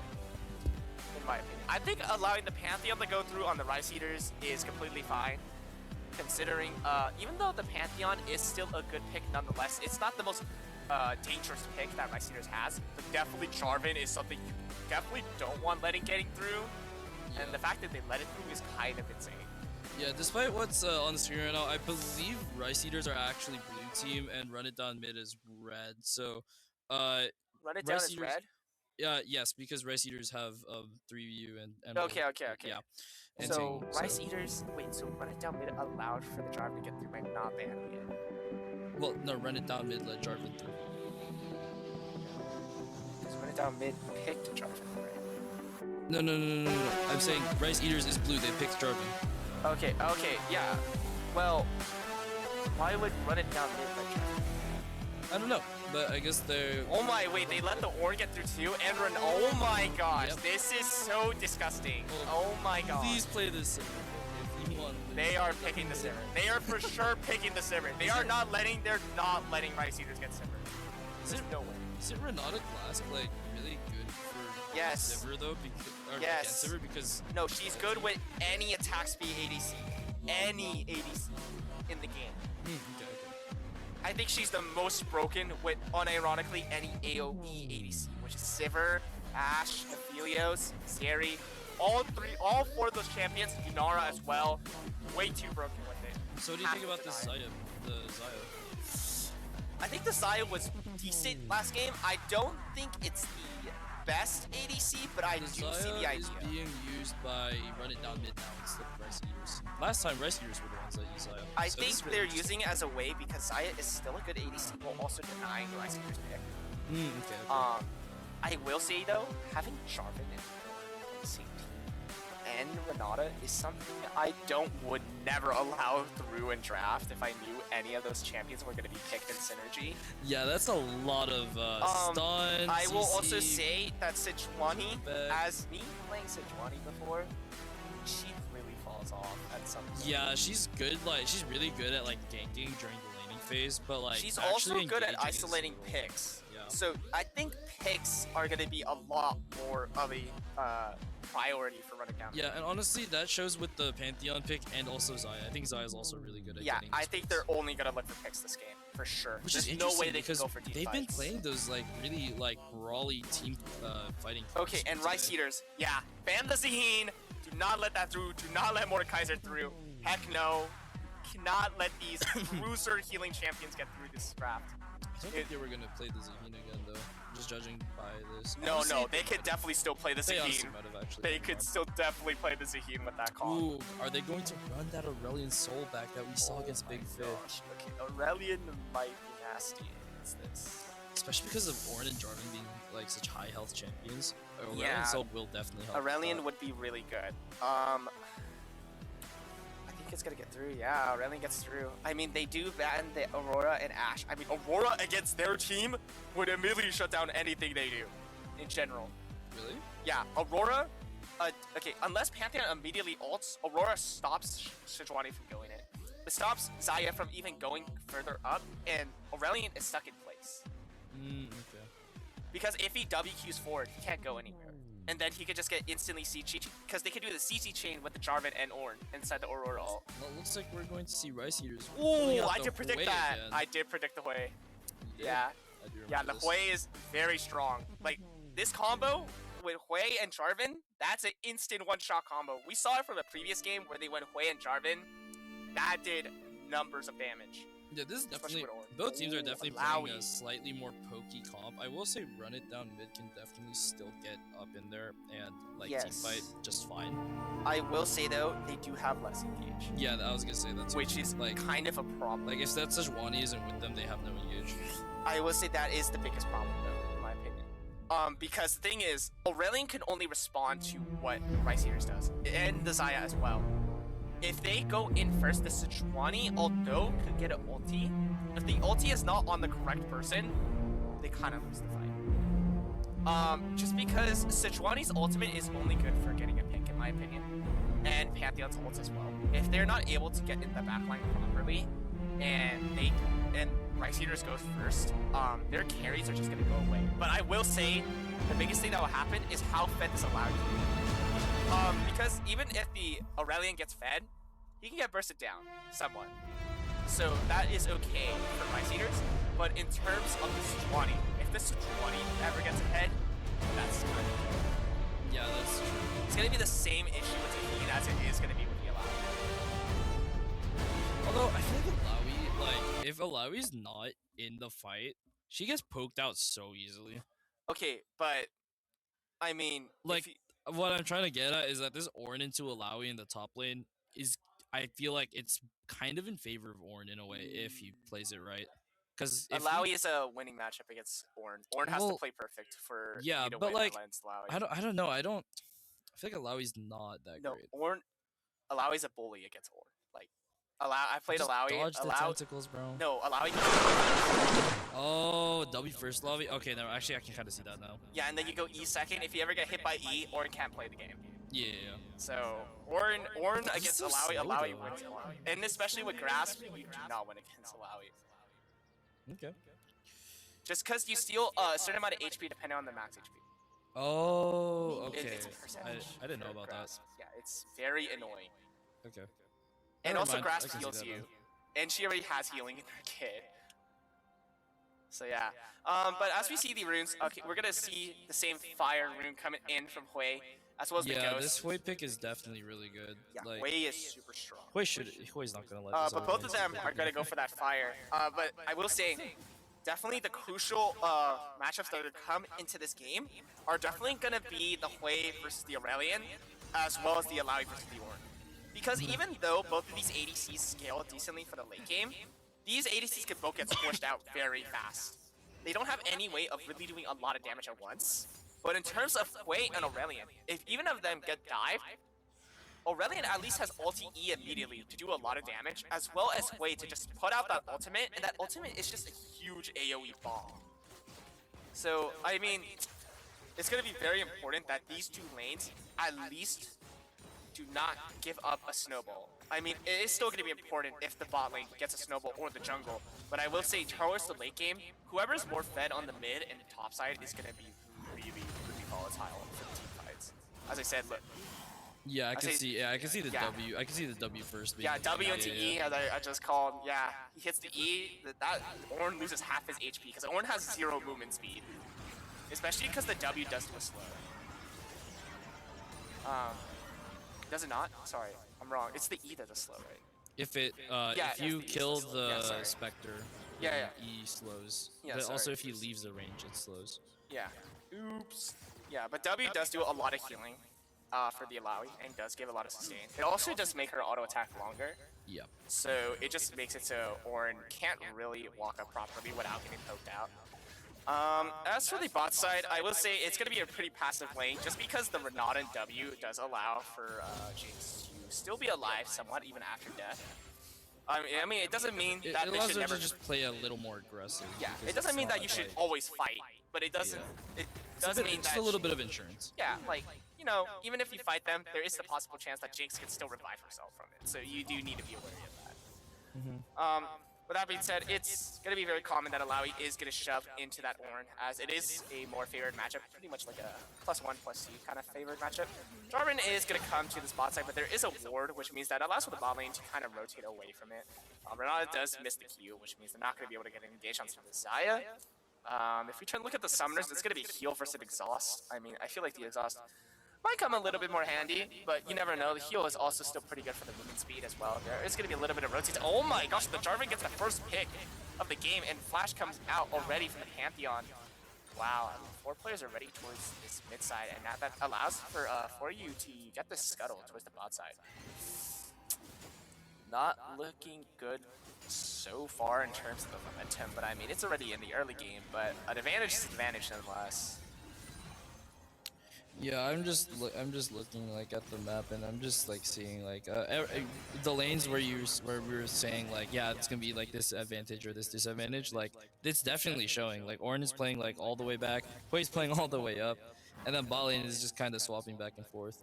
So, oh, it looks like Jarvan's gonna go for the gank, but it doesn't really matter. I mean, I think he's just looking to see to allow for his Ornn to kind of even up the wave. just There's like a lot of pressure threaten coming in. Alawi. He does get the double Skettle, which is pretty good for Jarvan, because now the Skettle actually is the most amount of XP in the jungle, other than the objectives. So it is very volatile that you do get that Skettle. It also gives the most amount of gold, I believe, for the jungle. Minions probably, I'd assume so. Yeah, so it's going to be very important to get that double Skettle early on, just to make sure that you get a little bit of that advantage, since top is definitely going to be at disadvantage the entire game until mid game. Honestly, for being pushed in, being only 8 CS down on Ornn is not bad. I mean, yeah, for sure. I mean, even if Alawi did go for these trades, it's not really worth it. It's just better for you as Alawi to get farm and just deny Ornn XP.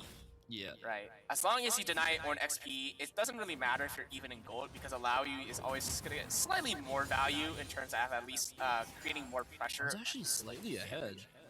He leveled 6 just like a few seconds before Alawi. Yeah, I mean, I think it's because I don't know. Maybe I think it's from when Alawi had to back off from when Jarvan popped up. Yeah, I think she missed a little bit of XP, but that's okay. It's not too bad. Yeah. I mean, as we can see here, Sejuani is positioned towards this bot side jungle. I mean, Sejuani can't really gap close this.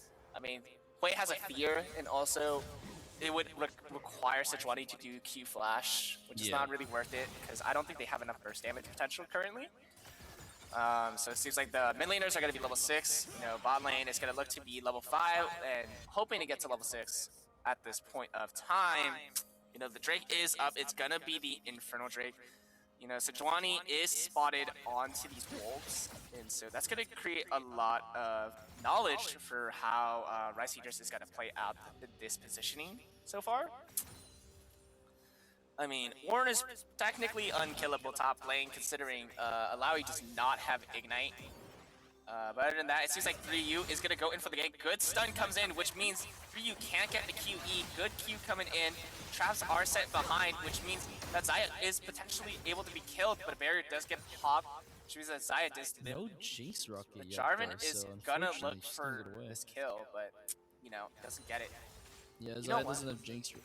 I would say that Jarvan could have done the QE flash. If you didn't know, if you EQ, and then flash midway of the QE, you still get the knockup. Oh. Yeah. Oh, is that like is that kind of like the tech with Vi, where like you can like activate ulti flash to the right at the same time, and then when you're like anyone you hit in the way, is gonna get knocked up. You can do that. Okay. Yeah, it's the same kind of tech. But I don't know if it was worth the flash, to be honest. Yeah, I was gonna say, I still don't. have the barrier, Xayah still have the flash. And then so- also, they're still early into the game, so the Yeah, tower. it's a little bit. the tower Oh would my let gosh! them- Wait, 0 MS Jarvan smite? Hold up. Wait. Is this guy cheating? Hello? Wait. Someone check his computer. Wait, does Jarvan have a macro? Can we like check PC? Someone check his computer. Hello? Why this guy has 0 MS reaction time on smite? He might have installed cheats. We'll have to check his computer after this game. But other than that, I mean, All lane's coming back. yeah, Looks free like trade coming in from Rice Eaters. Yeah, Rice Eaters are gonna back up here for a bit. Let waves even out while they're buying some more powerful items. I just realized that Xayah did go cull as a second, like, first item-ish thing. Yeah, just I to mean, farm a bit more, which yeah. makes sense because it's Xayah. Xayah wants to scale, so. Also, the fact that you can't really fight against the Jinx. Yeah, you're. Jinx Renata. Yeah, so you're just gonna want to like look to get out of that. Especially state when they as hit fast level as 6, possible. their level 6 is absolutely more stronger than theirs. Mhm. Just because of the Renata ult, just makes it a lot more harder for Xayah to do anything. I mean, Xayah's forced to ulti as soon as Renata ults, otherwise they lose the fight. Mhm. So, other than that, it's Alawi's lane is not really gankable. Yeah, I think I Ornn's mean, just looking to just not give up too much here. I if think that's Ornn what ever he's dies in trying this to do. lane, it's really terrible because it just allows for Alawi to snowball really hard. You never want to give Alawi any kills in this matchup, and it looks like Ornn understands that, is being really respectful of the space, just giving up gold in order to just maintain the wave state, maintain his life, and make sure that this Alawi can't do any more than they are right now. Other than that, I mean, the jugglers are pretty even. The Jarvan does have 1 kill, but in terms of the goal difference, not really that marginal. It's just about 300. It doesn't really matter, depending on the goal disadvantage between the Sejuani and Jarvan. I mean, Sejuani is just trying to build some pretty tanky bruiser items, so yeah. being behind in gold is not the end of the world. As long as you just have your utility, you should be fine. In terms of the bot lane, I mean, both players are going to run the pickaxe. Jinx might be going for Collector. I am not too sure. Yeah, it looks like they saw Jarvan's with Sejuani, so they moved up. They're going for this Skettle. They are Team Kiwi is getting a little bit of the ward control, getting that ward into that bush. TJ Kiwi does use the ultimate on the Renata, does spot out the Pantheon. Ryu is going for a good root coming in, as well as the Hui. With that ultimate, it's gonna probably take out this Pantheon now. And with that, that is a kill onto the Hui, and that does force up the Xayah ult. Really good from them. And now, ooh, okay, a good fleeing coming in, a QE as well, and that Sejuani is down. Yeah. Okay, might look for a dive actually too. I know, I was gonna say, this is a great setup. There's no wave though, guys. Okay, now there's a wave. Can go for this. You can go for the EQ as well. Oh, but the root is good. That's gonna be a dead Jarvan. Oh, okay. At least the Jarvan does go down 1 for 1. That is something that you want as Xayah. I mean, there's nothing you can really do against that 1v4. So getting the 1 for 1 is at least pretty good, considering the Jarvan did have a shutdown. Yep. So even though they do have a 1.6k gold lead on Rice Eaters, except for the gold deficit in the bot lane, it's not too bad. But I will say that the Hui being head is really not what you want when you're on your Aurelion scale. Because now your Aurelion is going to struggle to scale a little bit. He's going to be forced out of the lane a lot more often, and he's going to lose a lot of these stacks over time. Yeah, but something that's been pretty consistent with Run It Down Mid is their tendency to to have each other's backs. So I believe this Sejuani probably understands that Acel is going to start struggling and maybe start to look to be a little more active in that lane. What is the Sejuani building? Is she building Warmogs first? I have no... Is that Heartsteel? That's Heartsteel. Yeah, Heartsteel. Okay, cool. I believe that is Heartsteel, because that's the glove and the 2 giant belts, so yep. Okay, oh my gosh, wow. A Bluetooth E-Snipe. Oh my word. I was gonna say, that was like on the very edge of that range. Yeah, I would be very surprised that would hit me in game. I mean, top quest is done now for the Alawi. That's pretty good for her. She must be pretty ahead if she could do top quest. She should be very ahead. Yeah, but other than that, the Hui is also pretty ahead as well. So that is something to look wait. This doesn't do anything. It's not too bad. Yeah, it doesn't. I mean, Alawi's already probably gonna look for the next wave and maybe recall here. Roll quest pretty close with the Ada as well as Creepy Pluto. Everyone is pretty somewhat close to being done, except for Sully and the 2 supports on the bot side. The Jarvan is making a lot of space towards this bot jungle. This guy has so much presence already. It's only been like 12 minutes. And now the whole team of Rice Eaters is gonna get the Skettle, gonna look for the Hesek Dragon. I mean, Sejuani is placing themselves close to this, as well as the Pantheon and the Aurelion, but they can't really seem to make up the space. It seems like they're gonna give this up once again. Wait, Xayah's pushing up all the way. Is she gonna get cut off guard? She might be, and I think she will. The Pantheon is trying to hover to stop this from happening, but I don't think he really can. Oh, that was a really... Hold up. That was such a late W, but it's okay. I mean, the Xayah preemptively ulted just in case. I mean, that was a good choice. I mean, Xayah ultimate is only really meant for you to get out Xayah of did those. also flash, so that got burned as well. Yeah, I mean, it's better to live with your life at this point. You understand that they have a little bit of a goal lead. You don't want to give them any more. It's way better to just use your summoners and just play safe for the next couple of minutes. I mean, you're not going to really go for a team fight anyways. Oh, wow. And a flash comes out from Ornn. Yeah, he got caught up by Sejuani. Yeah, I mean, shoot. I think Alawi's W does maxed. Oh, wait, hold on. Acel just died. Oh, what? Wait, I didn't even realize. Hold on, Acel just died to Hui. Oh, that is not like good. on her tower. That is a solo bobo. I didn't even realize. Yeah, but other than that, I think Oh, wait, W... hold on. Hui has Blackfire Torch now, that's why. Does That makes W do sense. percentage health damage? don't Alawi's. Yeah, Alawi's W does percentage health damage, which is why Ornn can't really fight him. Okay. And it also heals him for a certain amount of damage. Yeah, now she's Black Cleaver too, so. Yeah, Ornn can't really do anything at this point. Ornn's gonna be a little stuck for a bit. It's fine. I'm pretty sure they're mostly just using Ornn to like have that tankiness. And also, but also the it's definitely the ult. Yeah, the ult for CC and also just the item upgrade is really nice too. Yeah, that's definitely going to give a little bit of advantage towards the late game. Blackboard Torch is a very great rush play, considering they are looking for that wave clear. It just gives a little bit extra damage towards the way. In terms of objectives, Rice Eaters is a little bit ahead, having that first Infernal Drake.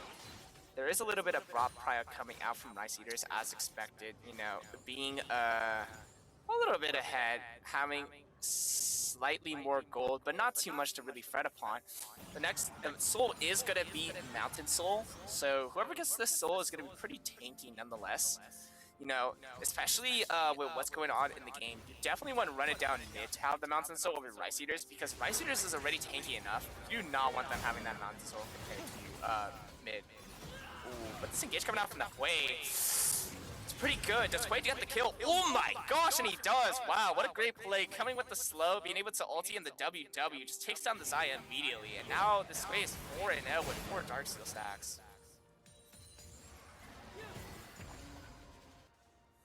Yeah, just like they're just letting the lanes run for now. Yeah, I mean, of course, other than that, there's not much there's not much Aesol can do mid when Hui's there, and there's not much one can do when Alawi's pushing up. So. Yeah, and with that, now the Rift Herald is being taken, you know, the bot lane has rotated it over with that Jarvan, and now, you know, Ornn hovering around, making sure that Alawi does not come down. Sejuani is positioned for this Rift Herald. They are on the golems, but there's nothing you could really do against this.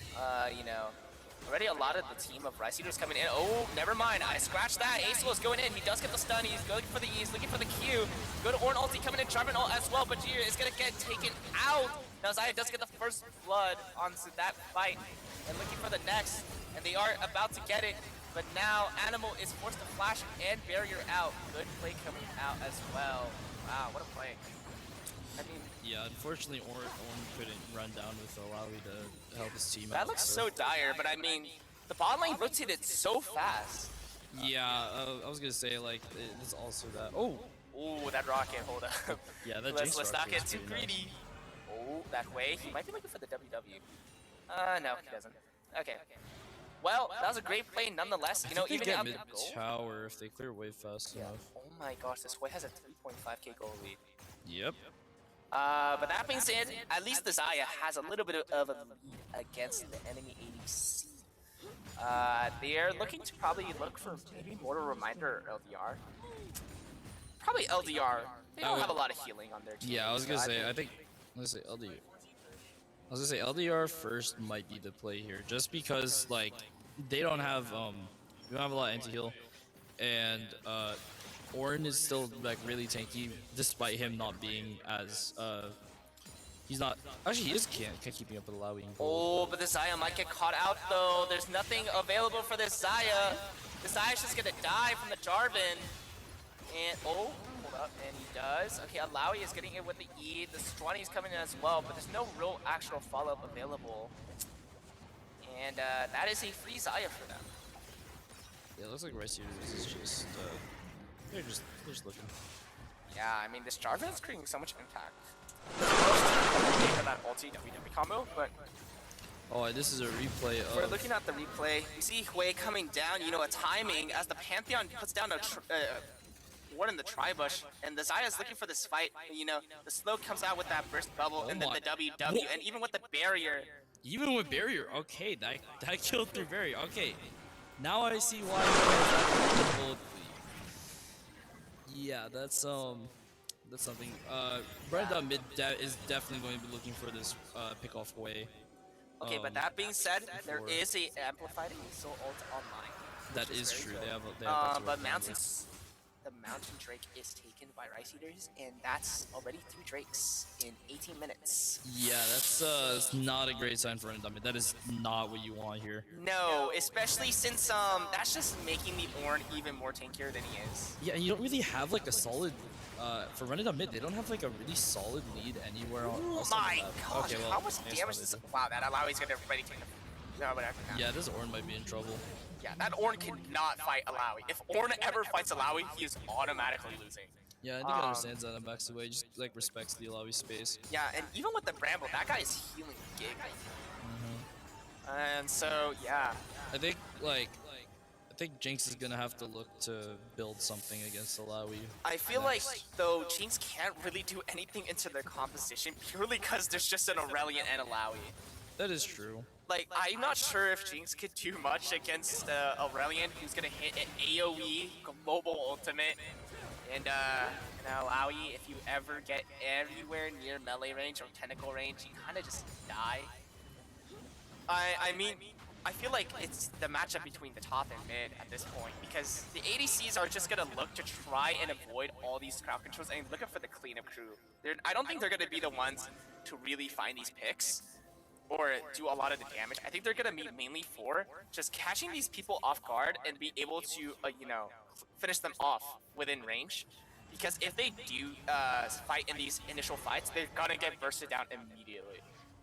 Yeah, although I will say that they do have to look out for, what's it called? Oh, there might be a dive happening topside. I don't know if this is something you can do. I mean, there's a TP coming up. Yeah, you're not able to do this. And now Sejuani is coming around as well. Like, yeah, this is not something you should be allowed to do. Especially with the Baron Nashor coming out. I'm not sure if you're able to get Baron. I was also gonna say for Rice Eaters, I would be wary of doing, like, forcing like a fight like that because they have so many bounties. Hui is actually approaching a 600 plus gold bounty, so yeah. Also, you cannot. Oh, but the Jarvan ult is dodged. Good flash as well. As we see, the Aurelion ulti is coming in. Good AOE, good slow as well. Oh my gosh, but a good Renata ult and an Ornn ult as well coming in. Going in for the 3-man knockup. But it's just to let them peel. It's just to let them peel. Everyone lives. It's good. You know what? Dang, man, I got hyped for nothing. I thought they were gonna go for a crazy play. Oh wait, Hui's coming here. I think he's coming to go going in back for the flank. Oh, the W is canceled by the Hui Fear. Wow, what a great pick from this guy. And now all 5 coming in from Rice Eaters. Sejuani does queue over, and now there's nothing more you can really do in terms of running down mid. Just gonna have to let this happen. I mean, your Lowy is recalling in base, getting that next. Oh, he got Frostborn. Yep. Oh wow, this guy is already 3 items. Wow, this guy might be a raid boss at some point. Like, this, even with the Hui being so ahead, this Alawi has 3 items compared to the 2 item Hui. Oh, sorry. Oh, I'm stupid. Wait, what? Did the Jarvan just die to Baron? Hello? Yeah, Jarvan did just die to Baron. What are they doing? Oh my gosh, what is happening?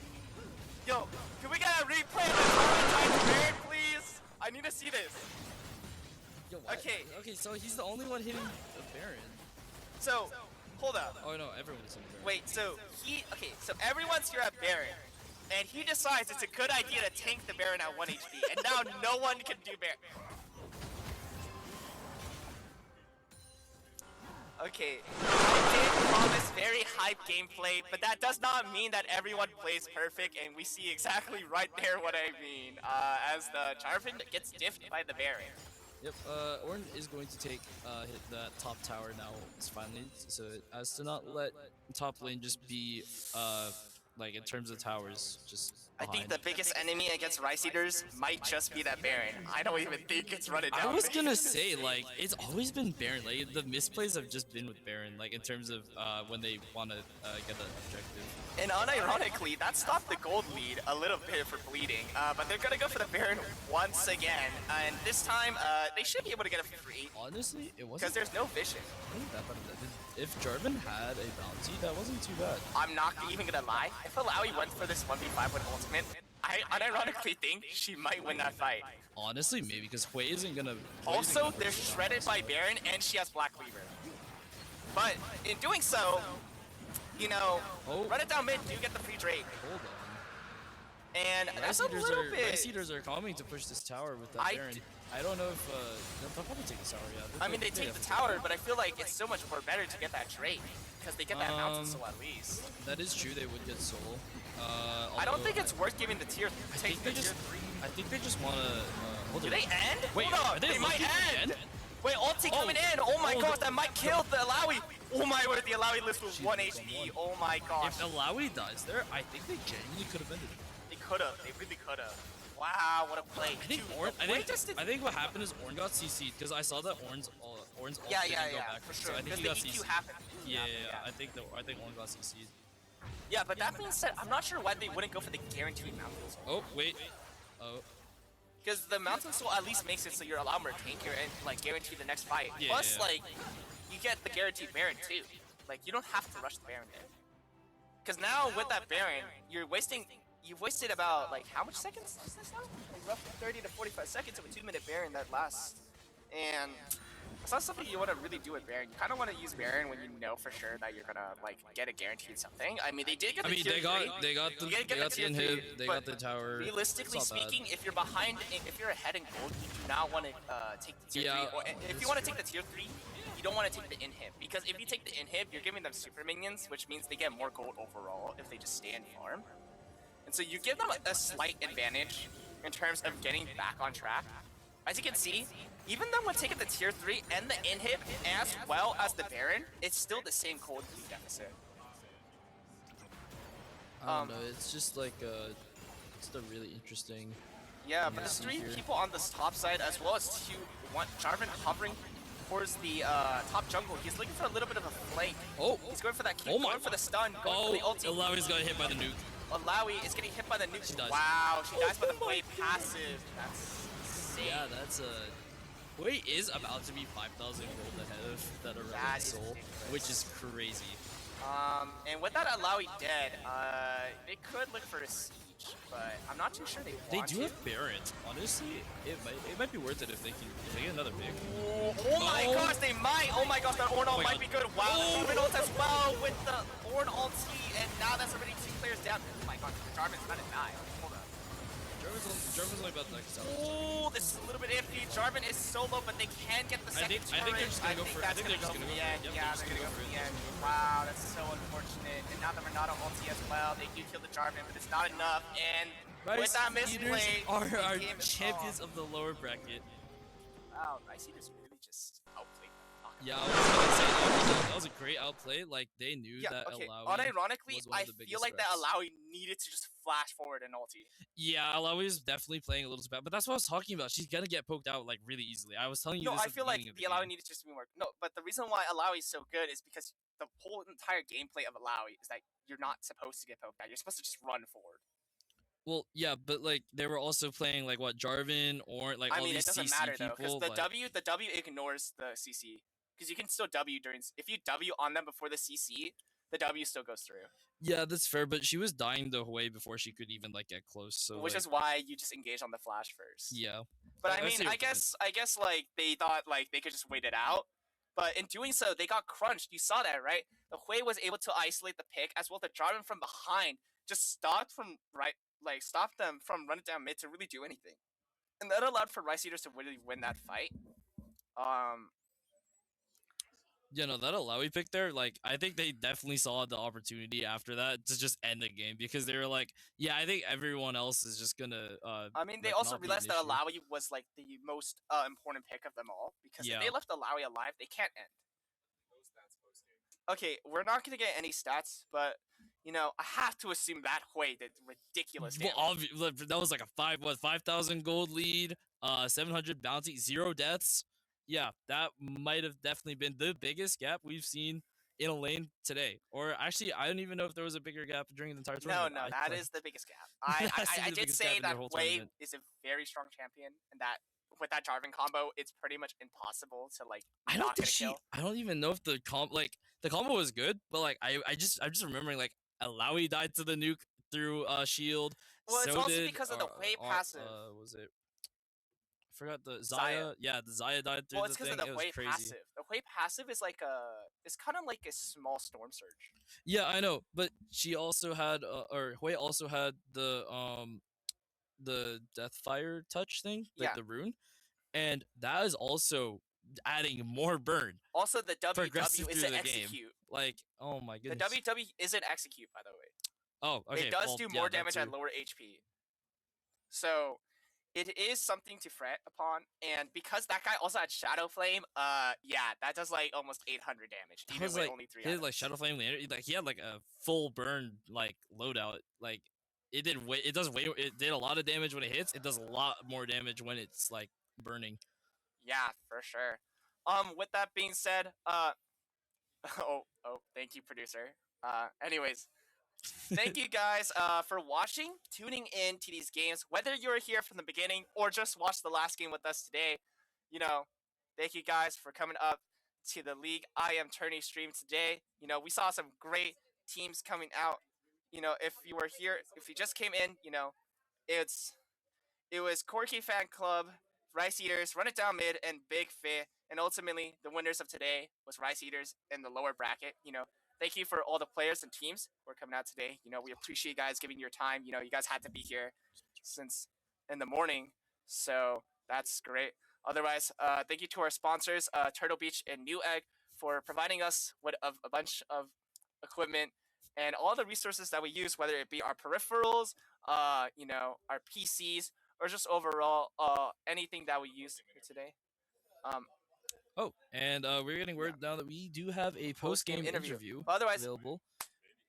Thank you guys for providing us with that equipment, and we appreciate you.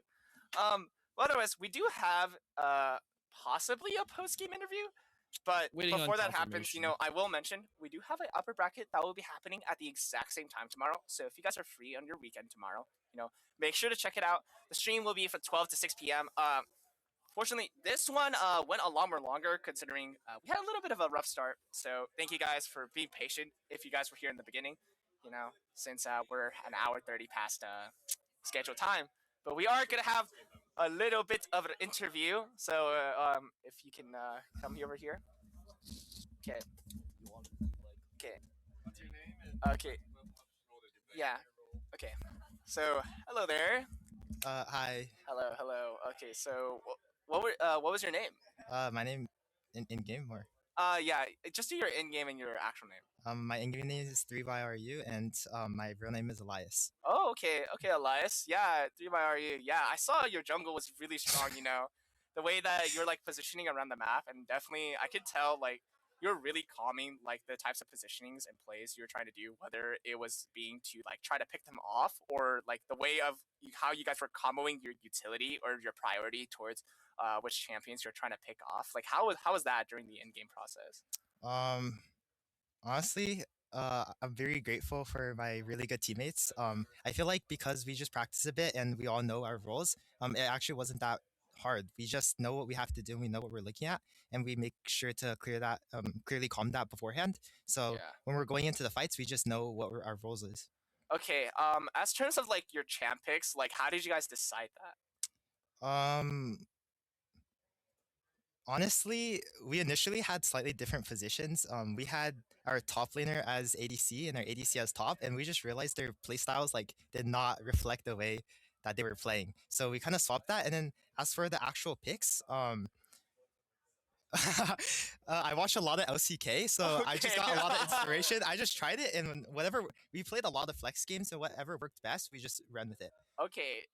Would you say that you got inspired by some of the LCK strats, like the way like they played during the mid and late game? Oh, for sure. I watched so much K-Drill, so yeah, I just looked at what K-Drill does or what the LCK pros do, and I tried my best to copy that. Okay, yeah, and since I have to mention, what happened at Baron? Honestly, I don't know Baron damage because apparently there's like different types of Barons and they do different levels of damage, and I don't keep track of that stuff. Oh, okay. Also, I thought my teammates would come faster, Blame them. So are you saying it's your teammates' fault for dying to Baron? It's my team's fault. Always the team's fault. Okay. Oh, wait, interview? Yeah, but thank you. Thanks for coming. Yeah, thank you for interview. Okay. Yes. Hello. Yeah. Hello.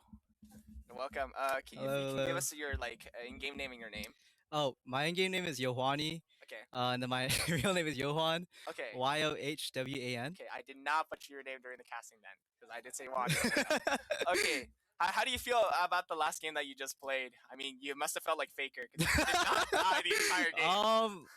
Low key, I just got pretty lucky because a couple of the rotates went pretty well. Yeah. And then Acel didn't really respect my poke.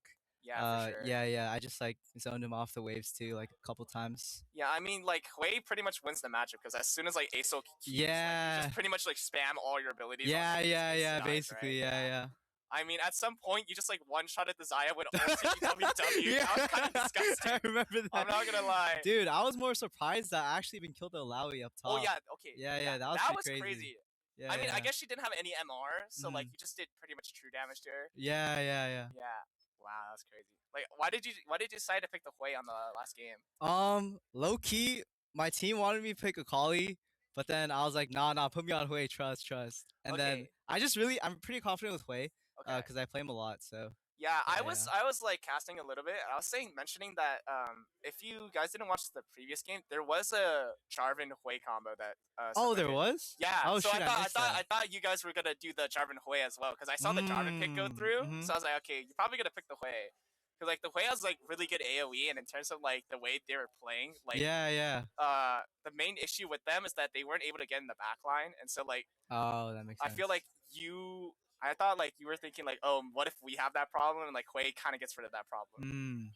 Yeah, honestly, no thoughts. I was just very confident with Hui.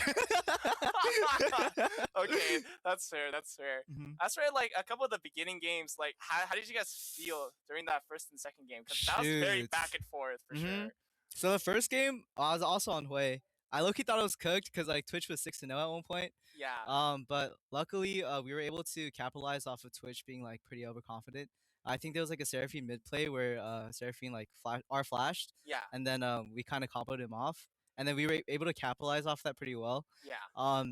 Second game was just cooked. I know. Okay, the first game was like the first game was like okay, all the gold was on one person, so it made it a lot easier. The second game was like 2 of them were fed. One of them was the Zaheen, and the other one was Sivir. I was so surprised that the Zaheen went through. I'm not gonna lie. Yeah. I mean, to be honest, like we versed them before as well to qualify, and then we beat them that time with the Zaheen. So we thought it would be okay, but evidently it wasn't. Yeah, so. that Zaheen like healed everything, and he had like 2 revives. Yeah, no, it was crazy. He built GA, so that was insanity. Yeah. Yeah. Other than that, yeah, thank you for playing the game today. Is it cool if I shout out my friends that are watching at home? Oh yeah, you can shout out your friends, man. Yeah, shout out to our chat, Paul and Brian. Thanks for watching, guys.